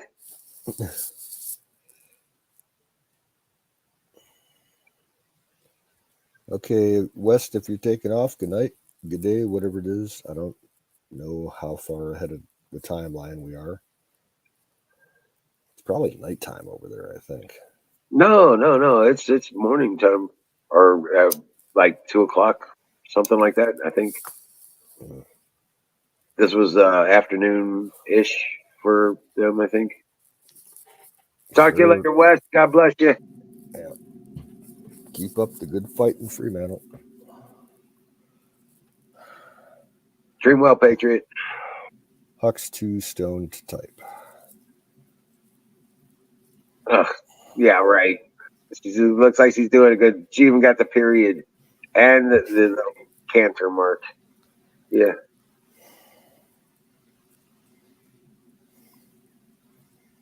She's doing fine. She's not. She's maybe drunk on syrup.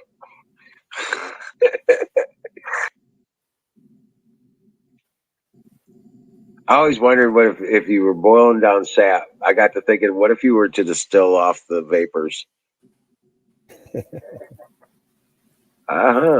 Interesting. Yeah, well, I mean, it's basically going to be water, right? But I imagine there would be some capture of alcohol in that. Now, Sugar. think about this. Have you ever heard of people growing weed plants and letting them actually survive the winter? And they keep going and going for years. Have you heard about that? It is possible. Right, but not if it gets below 20 degrees, the plant actually goes to desiccation. You move the plants inside in the wintertime. Right. Yeah, we had a group of bikers that had a weed tree that was probably about 12 years old. Yeah. And think if you get a tree that big, you could tap it. Imagine what you could get out of tapping a weed tree. I don't know what you would get out of that. You know, Yeah. that would be odd. Like whatever you could, I don't know, distill Well, it there's like. certain trees you can't tap. You can't tap cherry trees or fruit trees. That don't work. That they got a toxin in them. Oh yeah, yeah. They're toxic. I don't know, but yeah. Imagine like if it was possible with cannabis, tap a cannabis tree that's like maybe 12 years old, and Right. get like a bucket full of syrup, and you could render it down and make like 80% THC or some shit like that. Yeah, because I know about this biker group that was doing it. They owned a little bar about 20 miles away from us, and we kept hearing rumors that there was weed all over the property. And a buddy of mine, my best friend, and two of his friends went one night out there and snuck on the property, and they were lurking around the property, and they smelled weed like everywhere, but they couldn't find the plants on the ground. And then they're like, wait a second. They stood up and are like, the smell's not coming from the ground, the smell's coming from the air. And it turned out there was like a 12-year-old tree that was in um, a dumpster, I think it was, like one of those roll-on, roll-off dumpsters. Oh, really? Yeah, and they would move it in and out every year from inside and outside. And this thing was about 30 feet tall, maybe 40 feet, and spread out branches everywhere.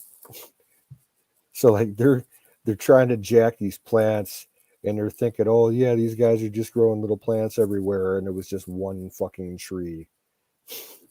Oh, wow. So they just started grabbing branches and cutting at everything. And then they found that the bikers had put traps down on the ground. One of the kids stepped in a trap, and the other kids had to help him out of the trap. Oh, wow. Yeah, they were hanging monofilament line from the trees with fish hooks in them and shit to snag people that would try to steal the bud. Oh.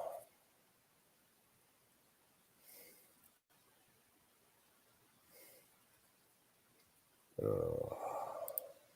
Yeah, yeah. I'm like, nah, I'm just looking to grow me a few.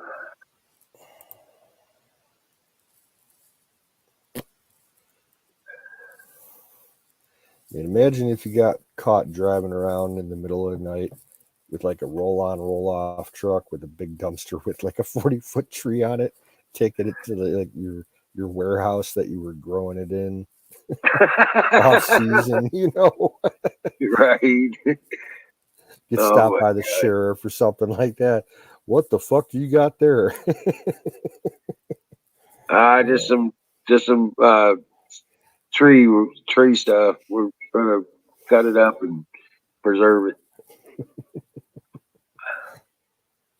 I don't know. What the hell would you say? It's like, imagine how bad that would stink just going down the road. People behind them would be getting high just from the smell of it. Yeah. I remember when I was a kid, I lived along the highway here in St. Louis County. And the side of the highway was a big stoner hangout.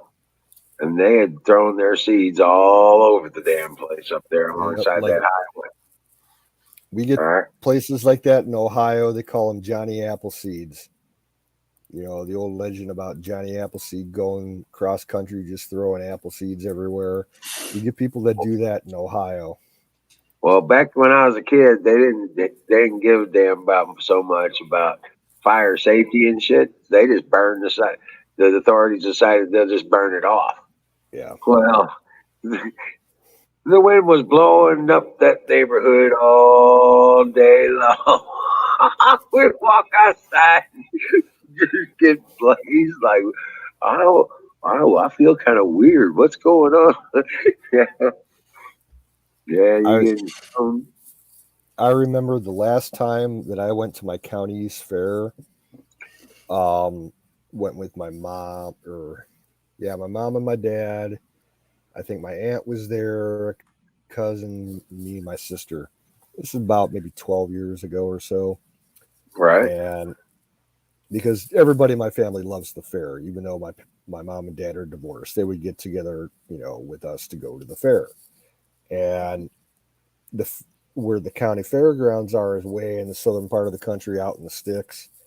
And I remember when we left the fair, we're driving home on a state route, just a little 2-lane road in the middle of bumfuck Egypt. And we had the windows open because it was a really hot day. And all of a sudden, my dad just stops the car in the middle of fucking nowhere. I'm like, what's wrong? He's like, smell out the windows. We're like, what? And he's like, stick your head out the window and take a smell. So we all, lean out the window and take a sniff. We're like, holy shit, what the fuck is that? We found some dude's weed farm. He had like probably about 400 plants out in his cornfield, and the wind was blowing just right. We almost got stoned by the smell of it. It was that potent. You could smell it from like half a mile down the road. Oh wow. Like, how is he getting away with this? It's like, it's not like that rule. Right.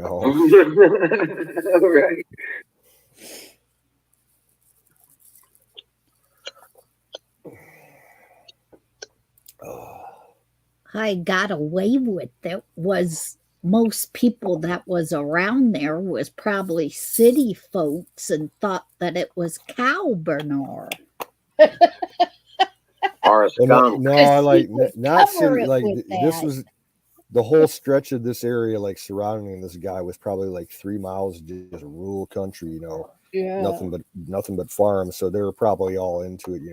Let this guy grow all his shit. Don't say nothing, and maybe he'll give us a little bit. Right. That happens here in Ohio. Yes, it does. Yeah, I imagine there's quite a bit of people.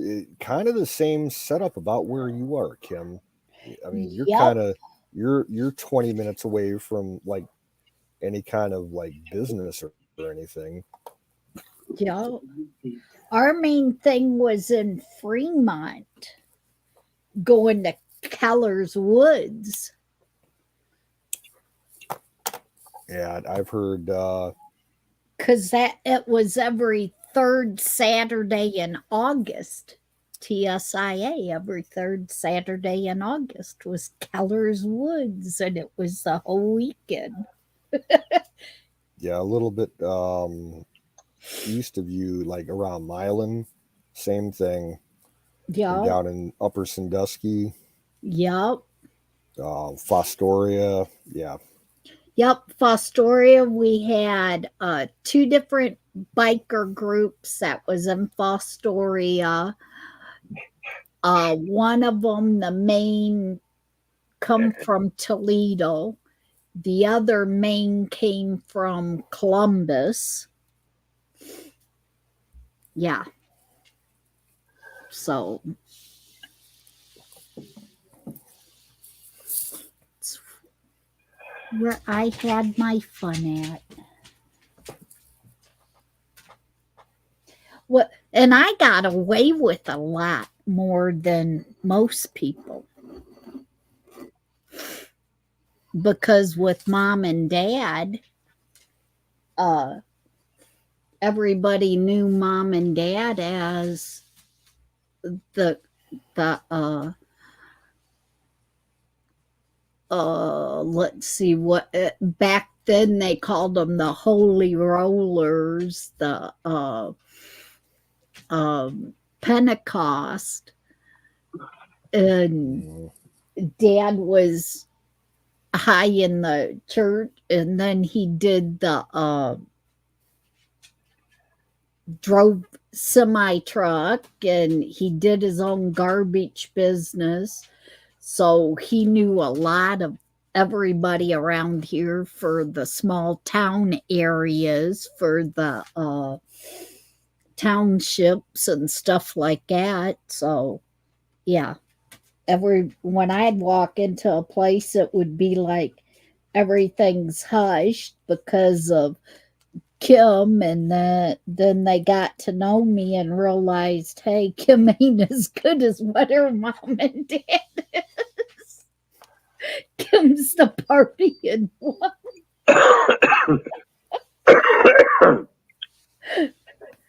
So I got away with a lot of things.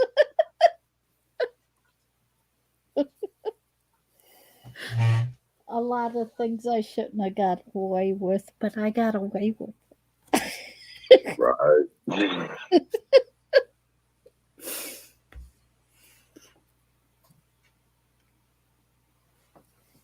And then with being so young and having all the heart problems and everything, I always got. She won't do that because of this, and yeah, Kim done that. Now I telling on myself. Oh goodness.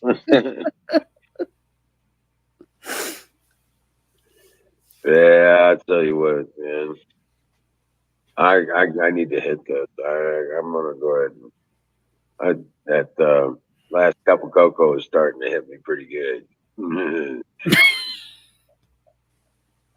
Yeah. Um,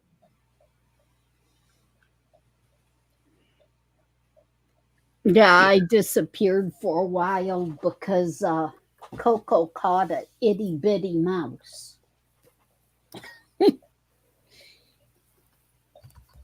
I haven't had a mouse in my house in about 2 years. well, you got all those cats. Well, yeah, 2 house cats, you know. Yeah. However, I do got fucking squirrels that like to play fucking rugby on the roof of my house every day. They really annoy the fuck out of me when I'm trying to sleep. Oh my god. It literally like they're playing soccer on the roof over my bedroom. They jump off, they climb the trees that I got next to the house and jump off onto the roof and just, you know, make a nuisance of themselves.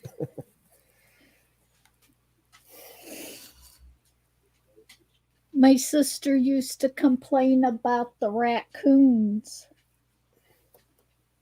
I don't have problems with raccoons. I always have a family of them every year. They don't cause too much trouble.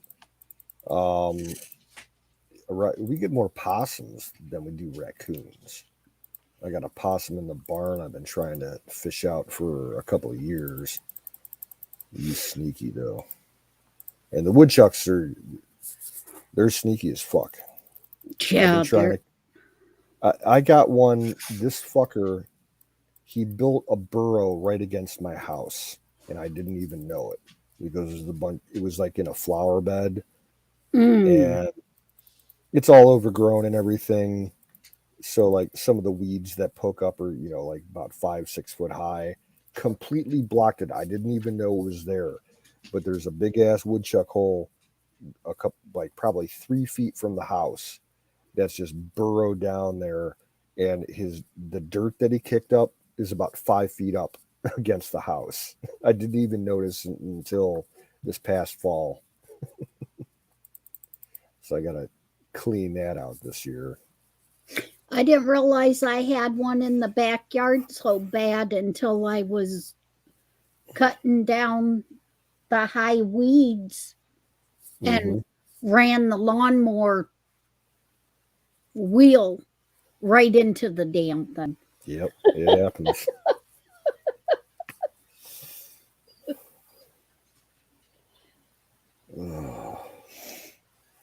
Yeah, it's like the woodchucks around here, they're super um alert. Like if they're out sunning in the yard or something, like the slightest sound or movement, they got good eyesight and they got great hearing. Like if I open the door from my garage to get outside, I'll spook them if they're like 100 feet away. Yep. And I've been trying to shoot this one motherfucker for 2 years now. He's just every time I open the door, like he scoots. I got to try. I was killing him a couple of years ago.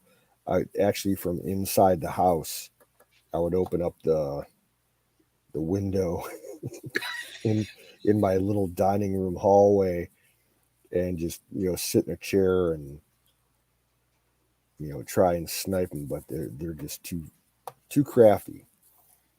I need to set traps for them. But every time I try to trap the woodchucks, I end up with either possums or coons. Yeah, I think Wizard passed out. So good night, Wiz. Yeah. Good night, Wiz.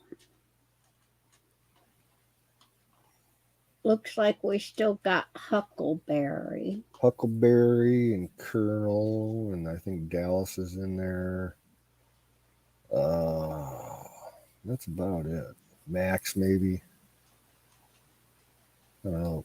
Carpenter, maybe. Miriam's there. Yeah, all you lurkers sound off. Or come up on screen.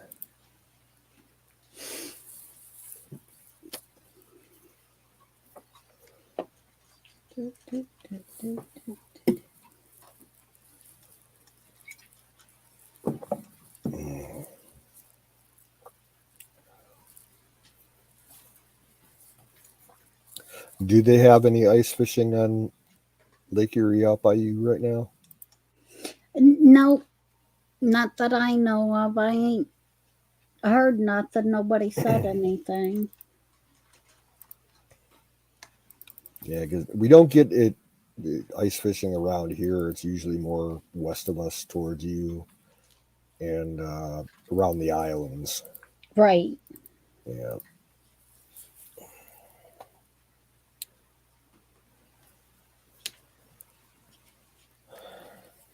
Colonel says he looks like shit. He'll pass. Coming up. That's all right. If you're hungover, we'll give you a pass. Yeah. No, Wiz had too much honey butter. And that's why he went to bed.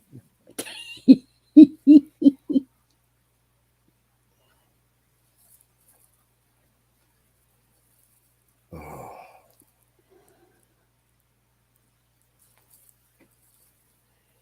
Oh man, that honey butter sounds good. Yeah, it does. Honey butter and peanut butter cookies.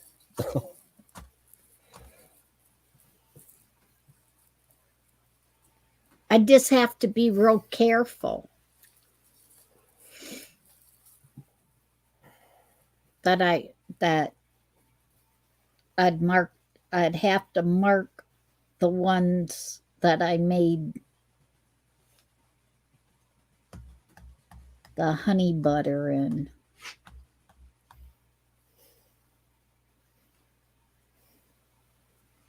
Could you see Wiz giving the honey buttered peanut butter, honey butter cookies to the dogs?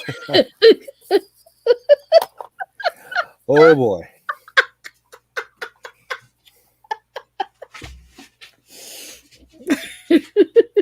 You know what I imagine? Imagine if he was gonna do that, get them all. Like I'd love to see Janet all little stoned out, that little sausage dog. Out of all the dogs there, yeah, I like Janet the best. Yeah, she was.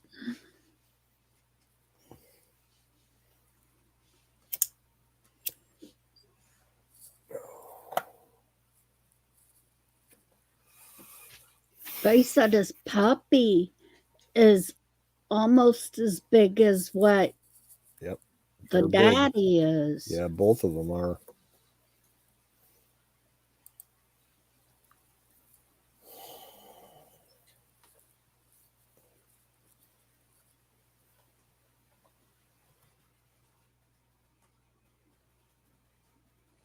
So Ranger, man.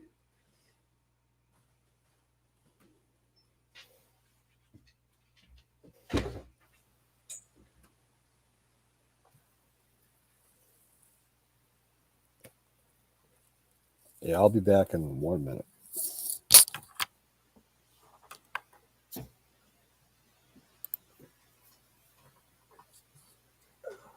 Hey, do you think you're going to catch another mouse?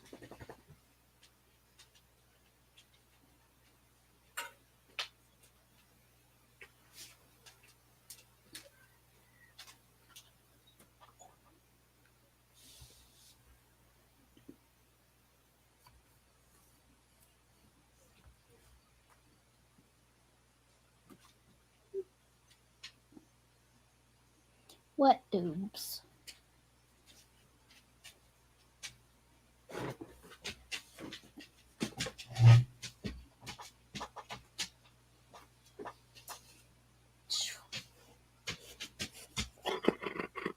Ooh. Ooh, got bad breath.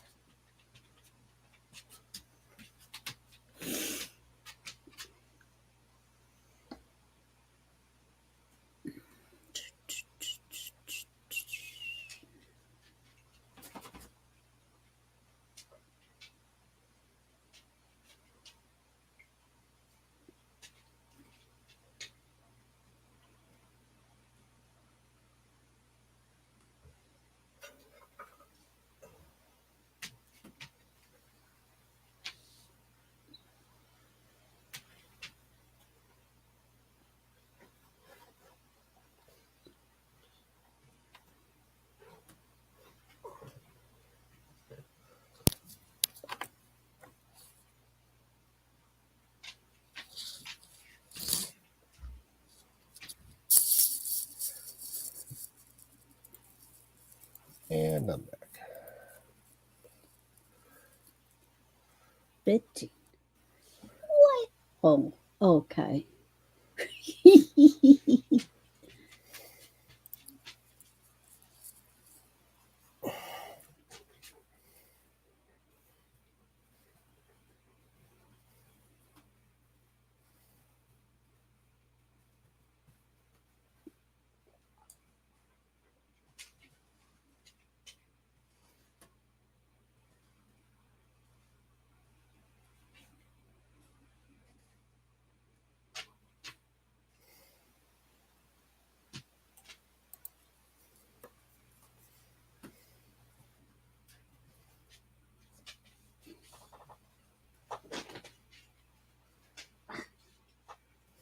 What?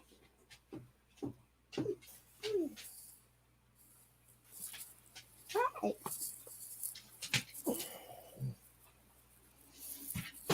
Why ain't high tonight?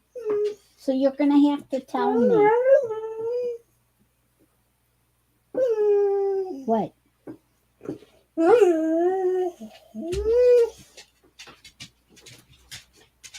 right, Huckleberry. Have a good night. Take care. You need to go outside, go potty? Okay. Jeez. Just a minute.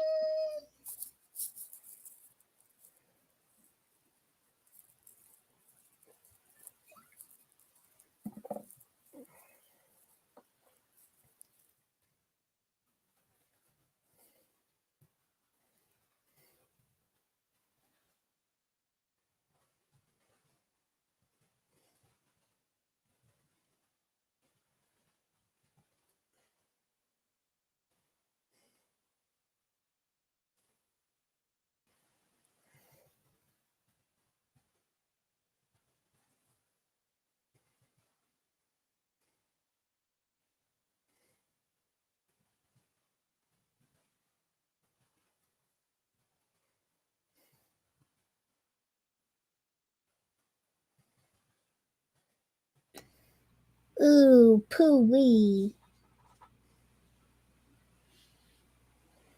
I let Doobie and Coco outside, and soon as I opened up the porch and went out there, soon as I opened up the porch door, it smelled like skunk. Oh, lovely.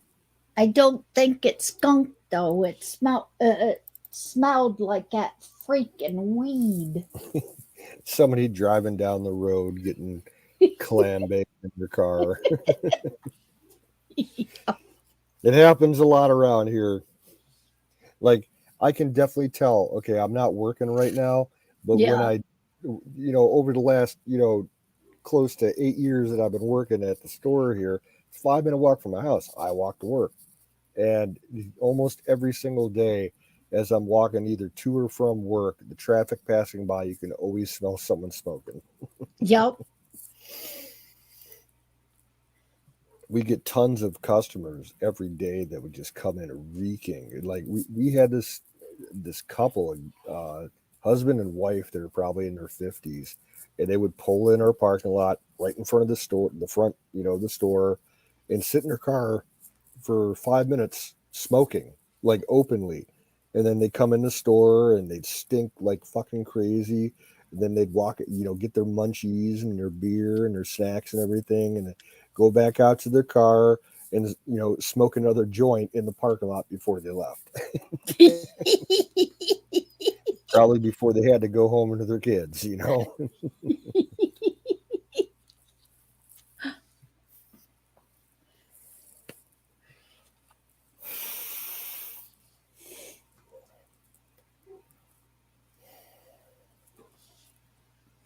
Oh man. So I've even had people. I had a chick come in one time to my store, 5 or 6 years ago. She comes up to the counter. She's like, "Are you guys a weed store?" I'm like, "Excuse me?" She's like, "Yeah, are you a dispensary? Can I buy some weed here?" I'm like, "No, we're not licensed for that." And this is before Ohio, decriminalized Yeah. and legalized medicinal and everything. And she was from out of state. I think she was from Tennessee. I'm like, "No, ma'am, we don't sell that here." But she was kind of cute and in her 20s. I'm like, "Well, I mean, if you really need some, I'll give you a phone number you can call, and I'll hook you up in about an hour or so." It's like, no, I need it now. I'm just passing through. It's like, sorry, I can't help you. Oh.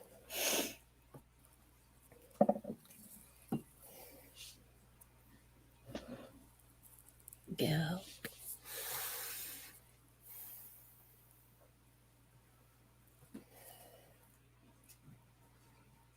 Yeah, I'm getting pretty low on what Ryan had. I finally getting down to the last little bit of Oh, it. I took down the whizzes and everything. That's why I said, man, that lasts me a long time.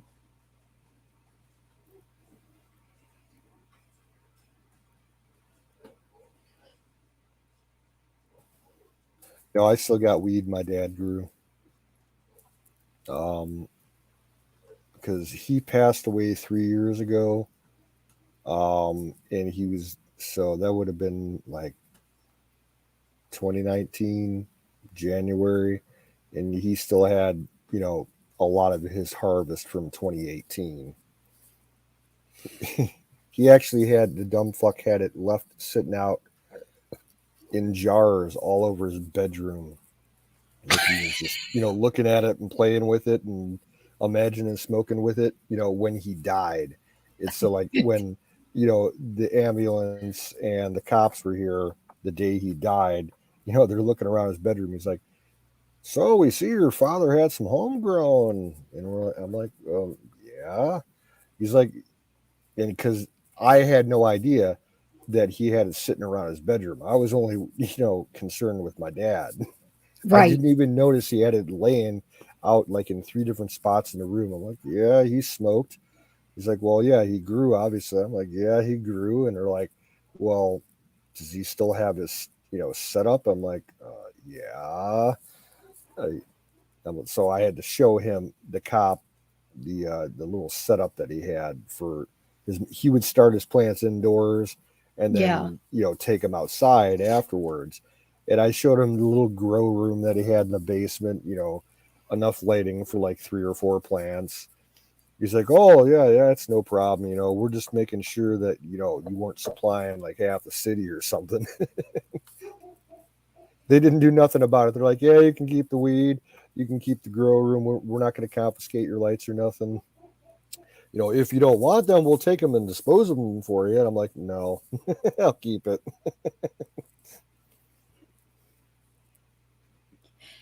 Heck, your dad probably supplied half of them when they was younger. My dad, the former chief of police, who was in office for like 20 years, up until about 10 years ago, yeah, my dad and him used to smoke way back in the day. Yes. He probably got his weed from your dad.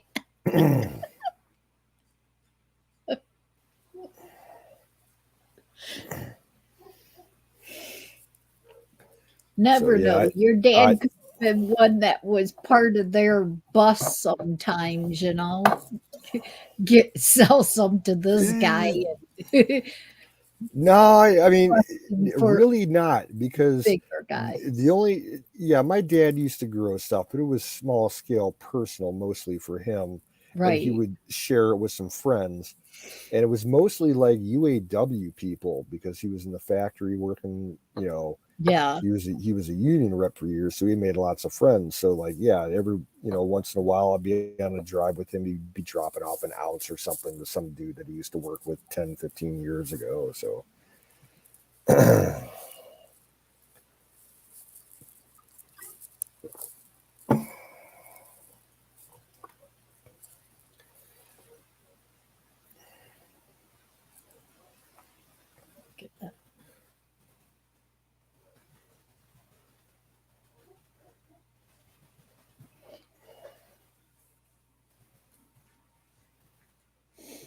I hope the dogs leave me sleep tonight.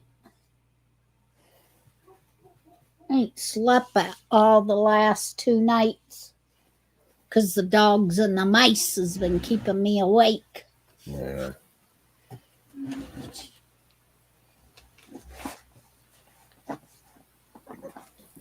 These stupid, well, I can't say that. These smart ass mice.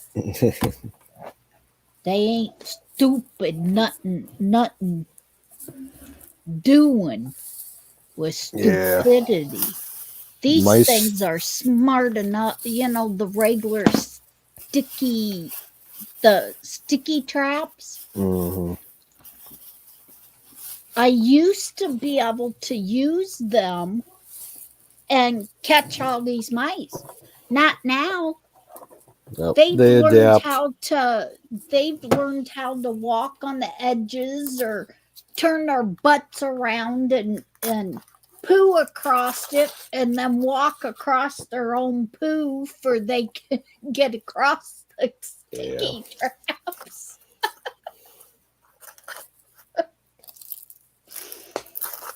I couldn't believe the other day, not Coco, but Doobie. He was so tired the other night. He stayed up and kept trying to catch the couple mice. And finally, just as it was starting to get daylight, he just fell asleep on my foot. And I heard the pan rattling. The stupid mouse jumped into the dog bowl, stowed a piece of food, jumped back out of the dog bowl, and I could hear it clang. And I sat up, and Doobie opened his eyes just enough to see the mouse run, and he went, and lay back down like I'm too tired, Mom.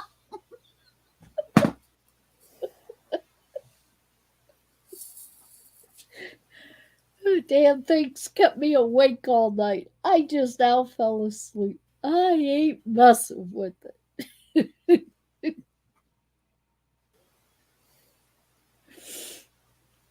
Oh.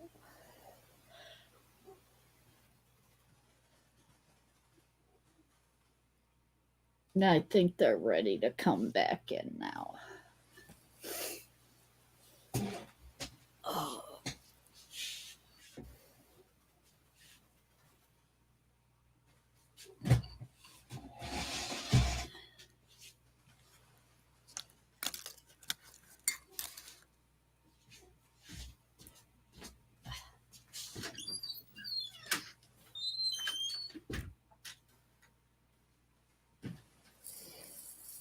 Come on, boys.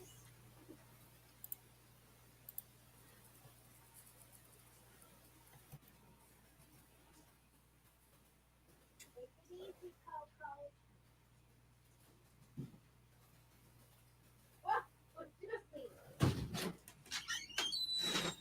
Go on. Pooh.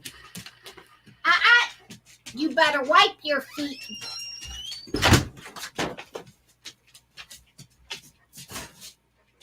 Get in there and wipe your feet. Get in there and wipe your feet. Thank you.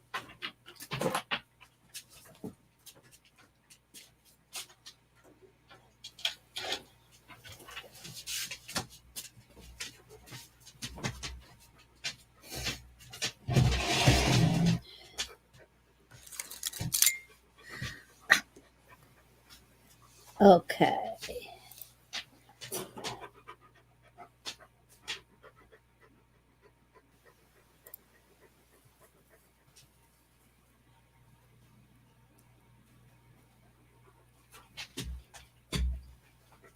Did you wipe your feet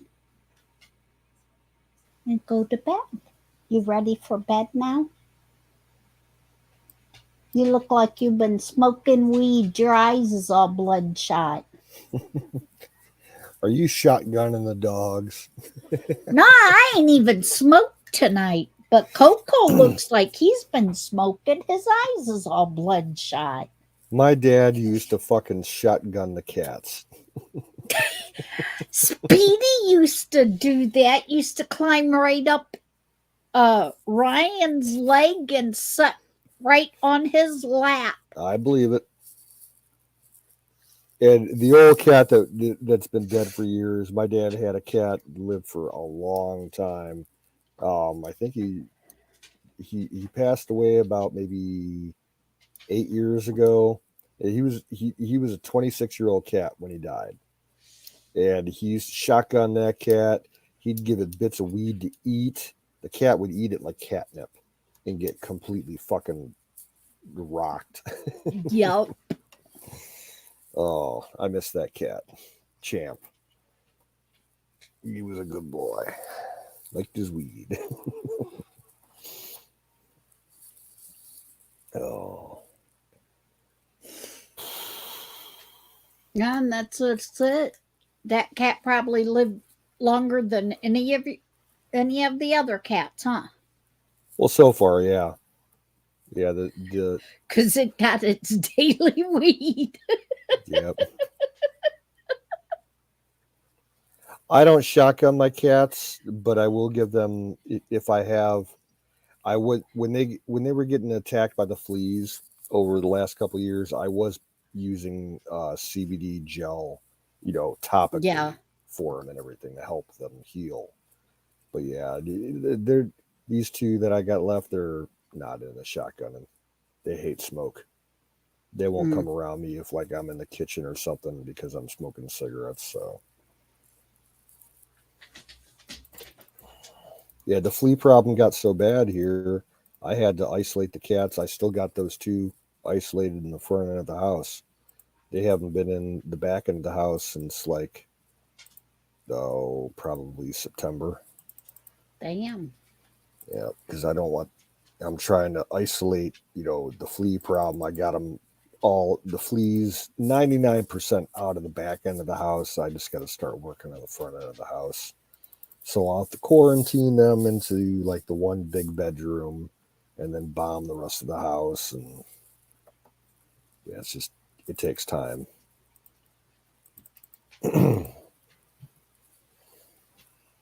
Well, the only thing you can do actually is take them and flea bath them real good 2 and 3 times and then Yeah. put them in the clean part of the house, after you got all the fleas killed off of them. And don't let them back into the rest of the house until you get it done.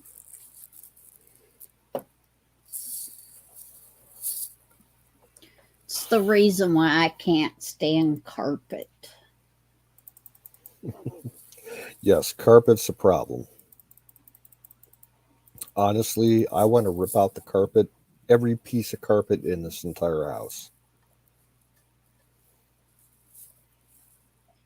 Because I got, there's one or two spots in the house where I don't know what is underneath the carpet. I don't know if it's wood floors or linoleum, but most of the house has wood floors underneath the carpet.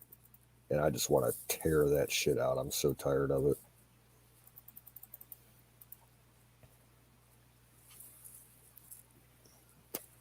Yeah, and a lot of times when you get down to wood floors, that's what a lot of people want.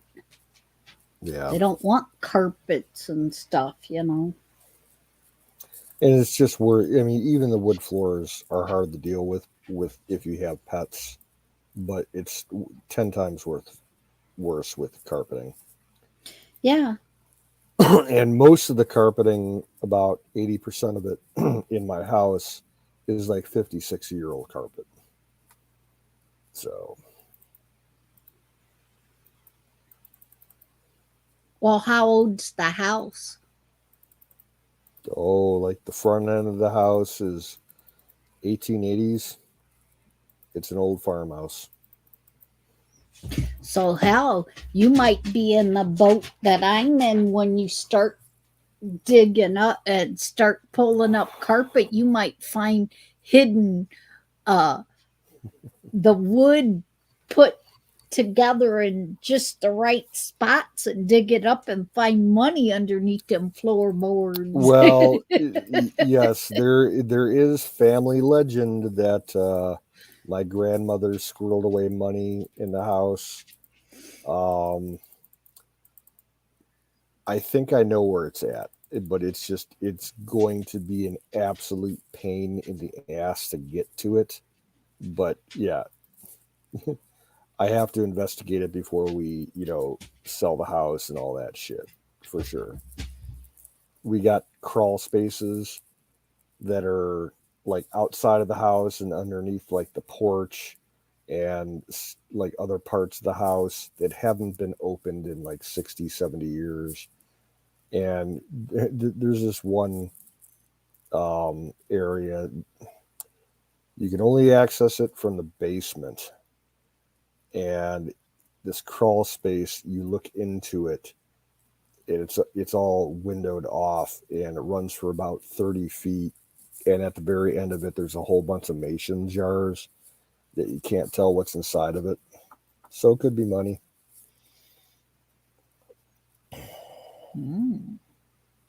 There's rumors that there's money buried underneath the front porch. All different kinds of shit.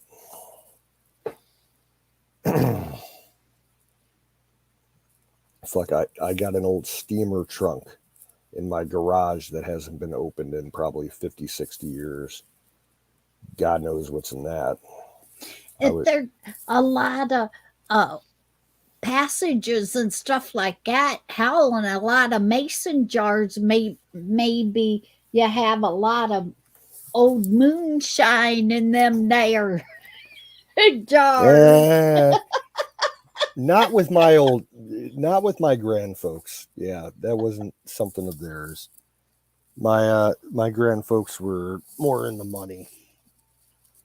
I guarantee there's money buried around the place, um, because both my grandfather and my grandmother, um, back in the day, they were very financially savvy people, and they ran their own business. My grandmother used to be a real estate agent. Say, my and my grandfather was a real estate guy, and they were always frugal, because my grandfather grew up in the Great Depression, and my grandmother too. And yeah, there's and a lot of that money never made it, towards the end of their lives on the books. So yeah, there's definitely money laying around somewhere. Could be inside the walls. Who knows?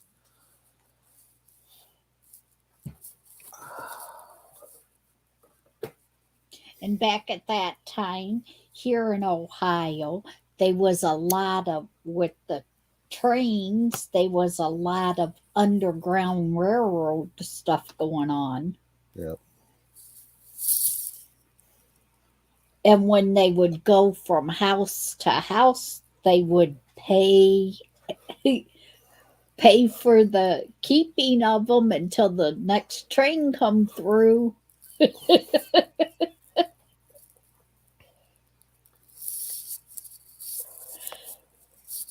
I know that's what Fostoria is full of, is a lot of the railroad housing.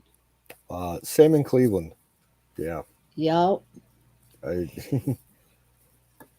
there are parts of Cleveland underground that used to be railroad connected way back in the day, and I'm talking like into the 1800s. Yep. Around the Civil War and shit, that are just buried, left in place. Certain people know how to get down into them. I've seen a few of them. Creepy places, yeah. Yeah, that's what Fostoria was, some of the housings, some of the old housing and stuff that they went through when was gonna renovate and do different things, and they found a lot of the housings in Fostoria had all of these different rooms and Mm-hmm. And have then in spook stories. certain parts of the region here, you get some of that underground stuff, but it wasn't from like, the Underground Railroad. It was because of prohibition. Yeah. Like one of the big suburbs just next to Cleveland is called Lakewood, and there's fucking underground speakeasies and booze warehouses all over that city.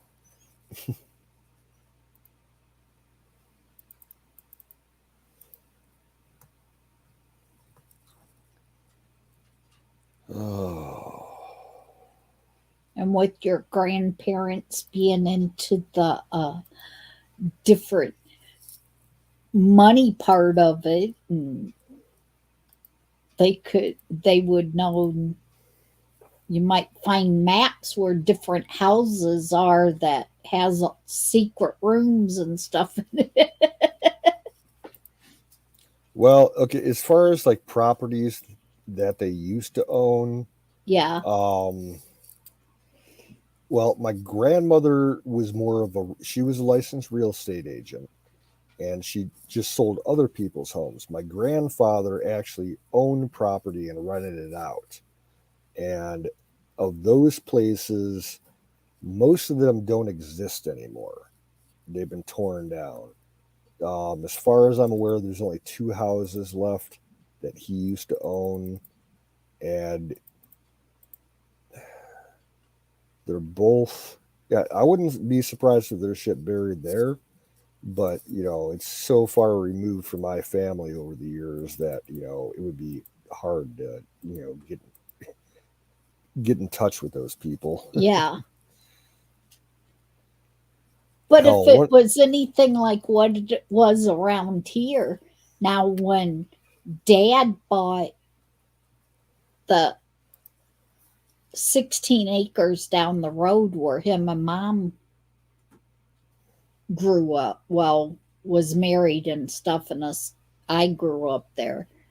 When Dad bought that, he knew enough from his dad and his uncle to tell him that when he bought the property, he wanted all mineral rights for the 16 acres. A lot of people didn't do that around here because they just thought, they bought the property, it was theirs. A lot of them didn't buy the actual mineral rights for the properties. So with Mom and Dad, they have had there's 3 different water wells, 4 different water wells on the property now, and 2 different places where they was pumping the gas and the oil from off of Mom and Dad's 16 acres. Yeah, I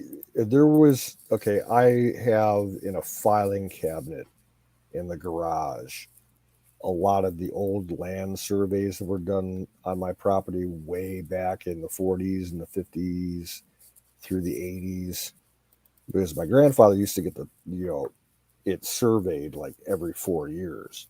Okay. And there is natural gas and possibly oil underneath my property, but they never explored going into that.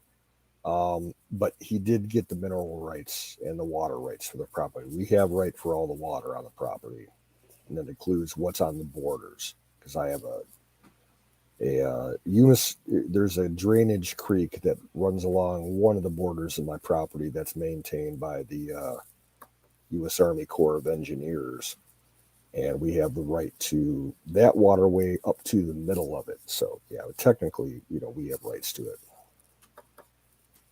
Well, I was talking about, on some of the other properties, maybe he owns some mineral rights on some of the other properties too.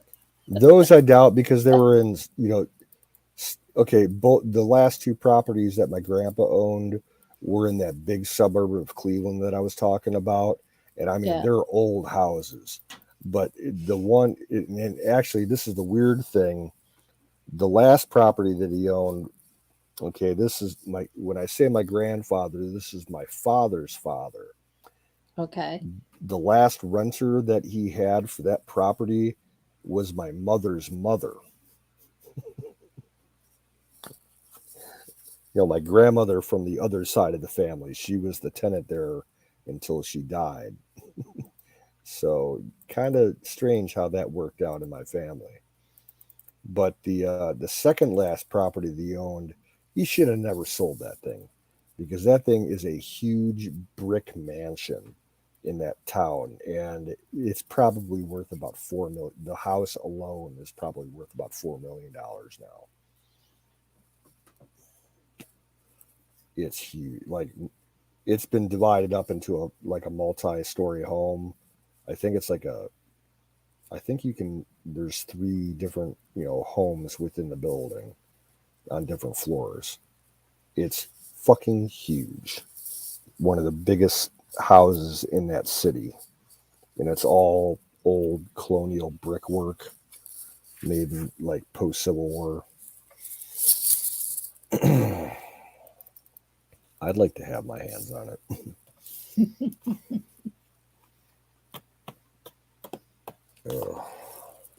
Well, if he sold something like that, maybe that's what's in the mason jars. That's what I'm thinking. Yeah. That. I'm hoping for mason jars full of $100 bills and silver dollars and shit like that. Who knows? I might end up working out good for me in the long run.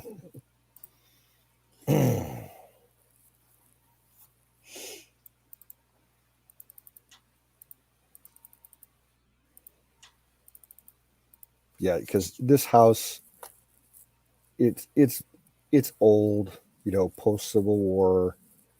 It's got so many problems that when we do eventually sell the property, it's going to be a teardown.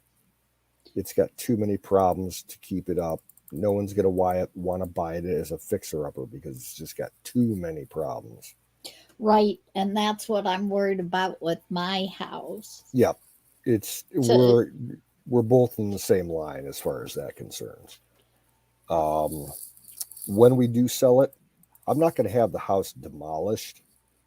We're going to have it deconstructed so we can see in all the walls and all the cubby holes and the root cellars and everything. Yeah, there's no way we're just gonna knock it down. Right.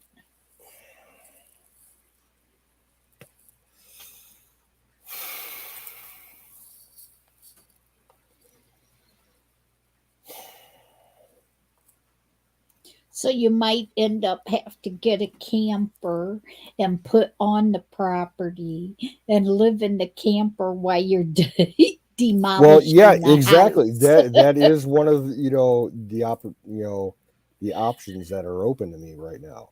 And Because as you're tearing down the house, you find a jar of money here. You find a jar Yeah. of money there to I mean, why keep not? yourself I mean, the going. whole place. I don't want to just bulldoze the property as Right. far as all the buildings go. When we do sell, that's most likely I'll either be living off site or on site in a trailer, and I wouldn't mind that at all. That's what I want to do Because here. where I live, that's legal as long as you. I think there's a permit with the city if you're going to do something like that with like a mobile structure. You'd have to get it renewed like every 6 months or something like that for like a real nominal fee. But yeah, like the barns, I got two big ass barns. Um, I'm not going to bulldoze those things. I'm going to have the fucking Amish come out and deconstruct them for the lumber because it's good old fashioned lumber that's still very good. Like the roofs are rotted out, but the structural material that makes up 90% of the barn can be reused. Yeah, that's the way my big red barn is. And there's Amish, because Amish country ain't far from me. It's about an hour south. They have Amish families that have their own companies that will come out, and all they do is deconstruct old barns and farms and use the lumber for making new structures or selling it. So same thing with the all the trees on my property. I'll have a lumber company come out and harvest all the trees for the wood. I got plenty of trees. And that's a lot with the house too. That age, Mm-hmm. if any of the old beams and stuff like that. Yep. And that's what I'm looking at in here. And half the house, we got one room that's whole like wood paneled, gorgeous paneling. I'm gonna have all that paneling dismantled and sold.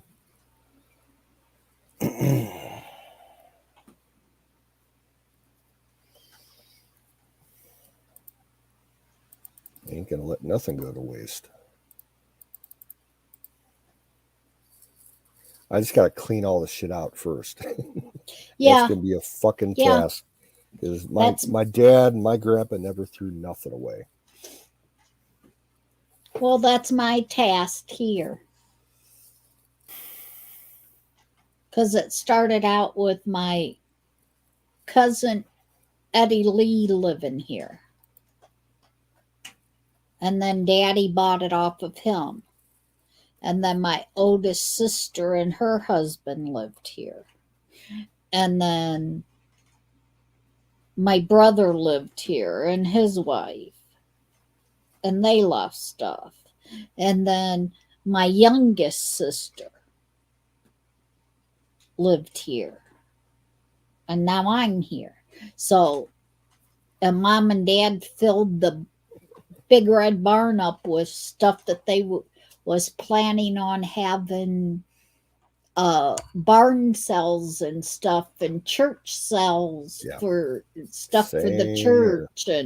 And Daddy was junk man, a garbage man. So every time rich people on the what I considered rich people on the route and stuff got new furniture for holidays and stuff, they gave him all of the old stuff. And yeah. Yep. The one barn I got here, the upstairs of it is chock full of old furniture, and old appliance. I've got like washing machines and refrigerators from like the 30s and the 40s. A lot of the furniture up there is even older than that. You know, they just never threw nothing away. Yep. Building materials. I got like 500-pound rolls of like asphalt sheeting. Daggone. Just all kinds of crazy shit just takes up fucking space. And most of it's rotted out. You know, I don't know. They just never threw nothing away. But that's what their generation was like. They grew up in the Great Depression. They didn't throw nothing Yeah. away. I've got a ball of twine in my garage that's probably from the 40s, that, you know, from when they never threw away twine to pack shit with. Yep. And to do the for hay, you twined up the bells for hay, you fix things. If you couldn't, if a hammer or duct tape wouldn't do it, it was string and I've got hay twine and in the other in the big barn. I got hay from probably the 60s and the 70s. I've got oats, like shelled oats in big grain bins that have been sitting up there since the fucking 60s and 70s. You know, and it's just rotting away, and the barn cats used them as, you know, litter boxes. They're fucking Yeah. garbage. And it's gonna be such a fucking nightmare to clean all that shit out. Like literally what I'm gonna have to do, the big barn has a hayloft door above the driveway. I'm gonna have to open that door and park a dumpster underneath it and just shove shit out. yep. Well, hey, on that note, it's just past 3 in the morning here. Oh God. I'm gonna call it a night. Yeah, that's what it is here. Me and you's on the same time. Yeah. 4 minutes after. I think everybody in the chat's passed out. Shadow Man just took off, and I think Gallus is taking off. So nice stream tonight. Good show. Thanks everybody for coming in. Thank you, Kimmy, for showing up. Yeah, nice talking with you. Night, everybody. Sleep well. Y'all take care, and we'll catch you on the flip side.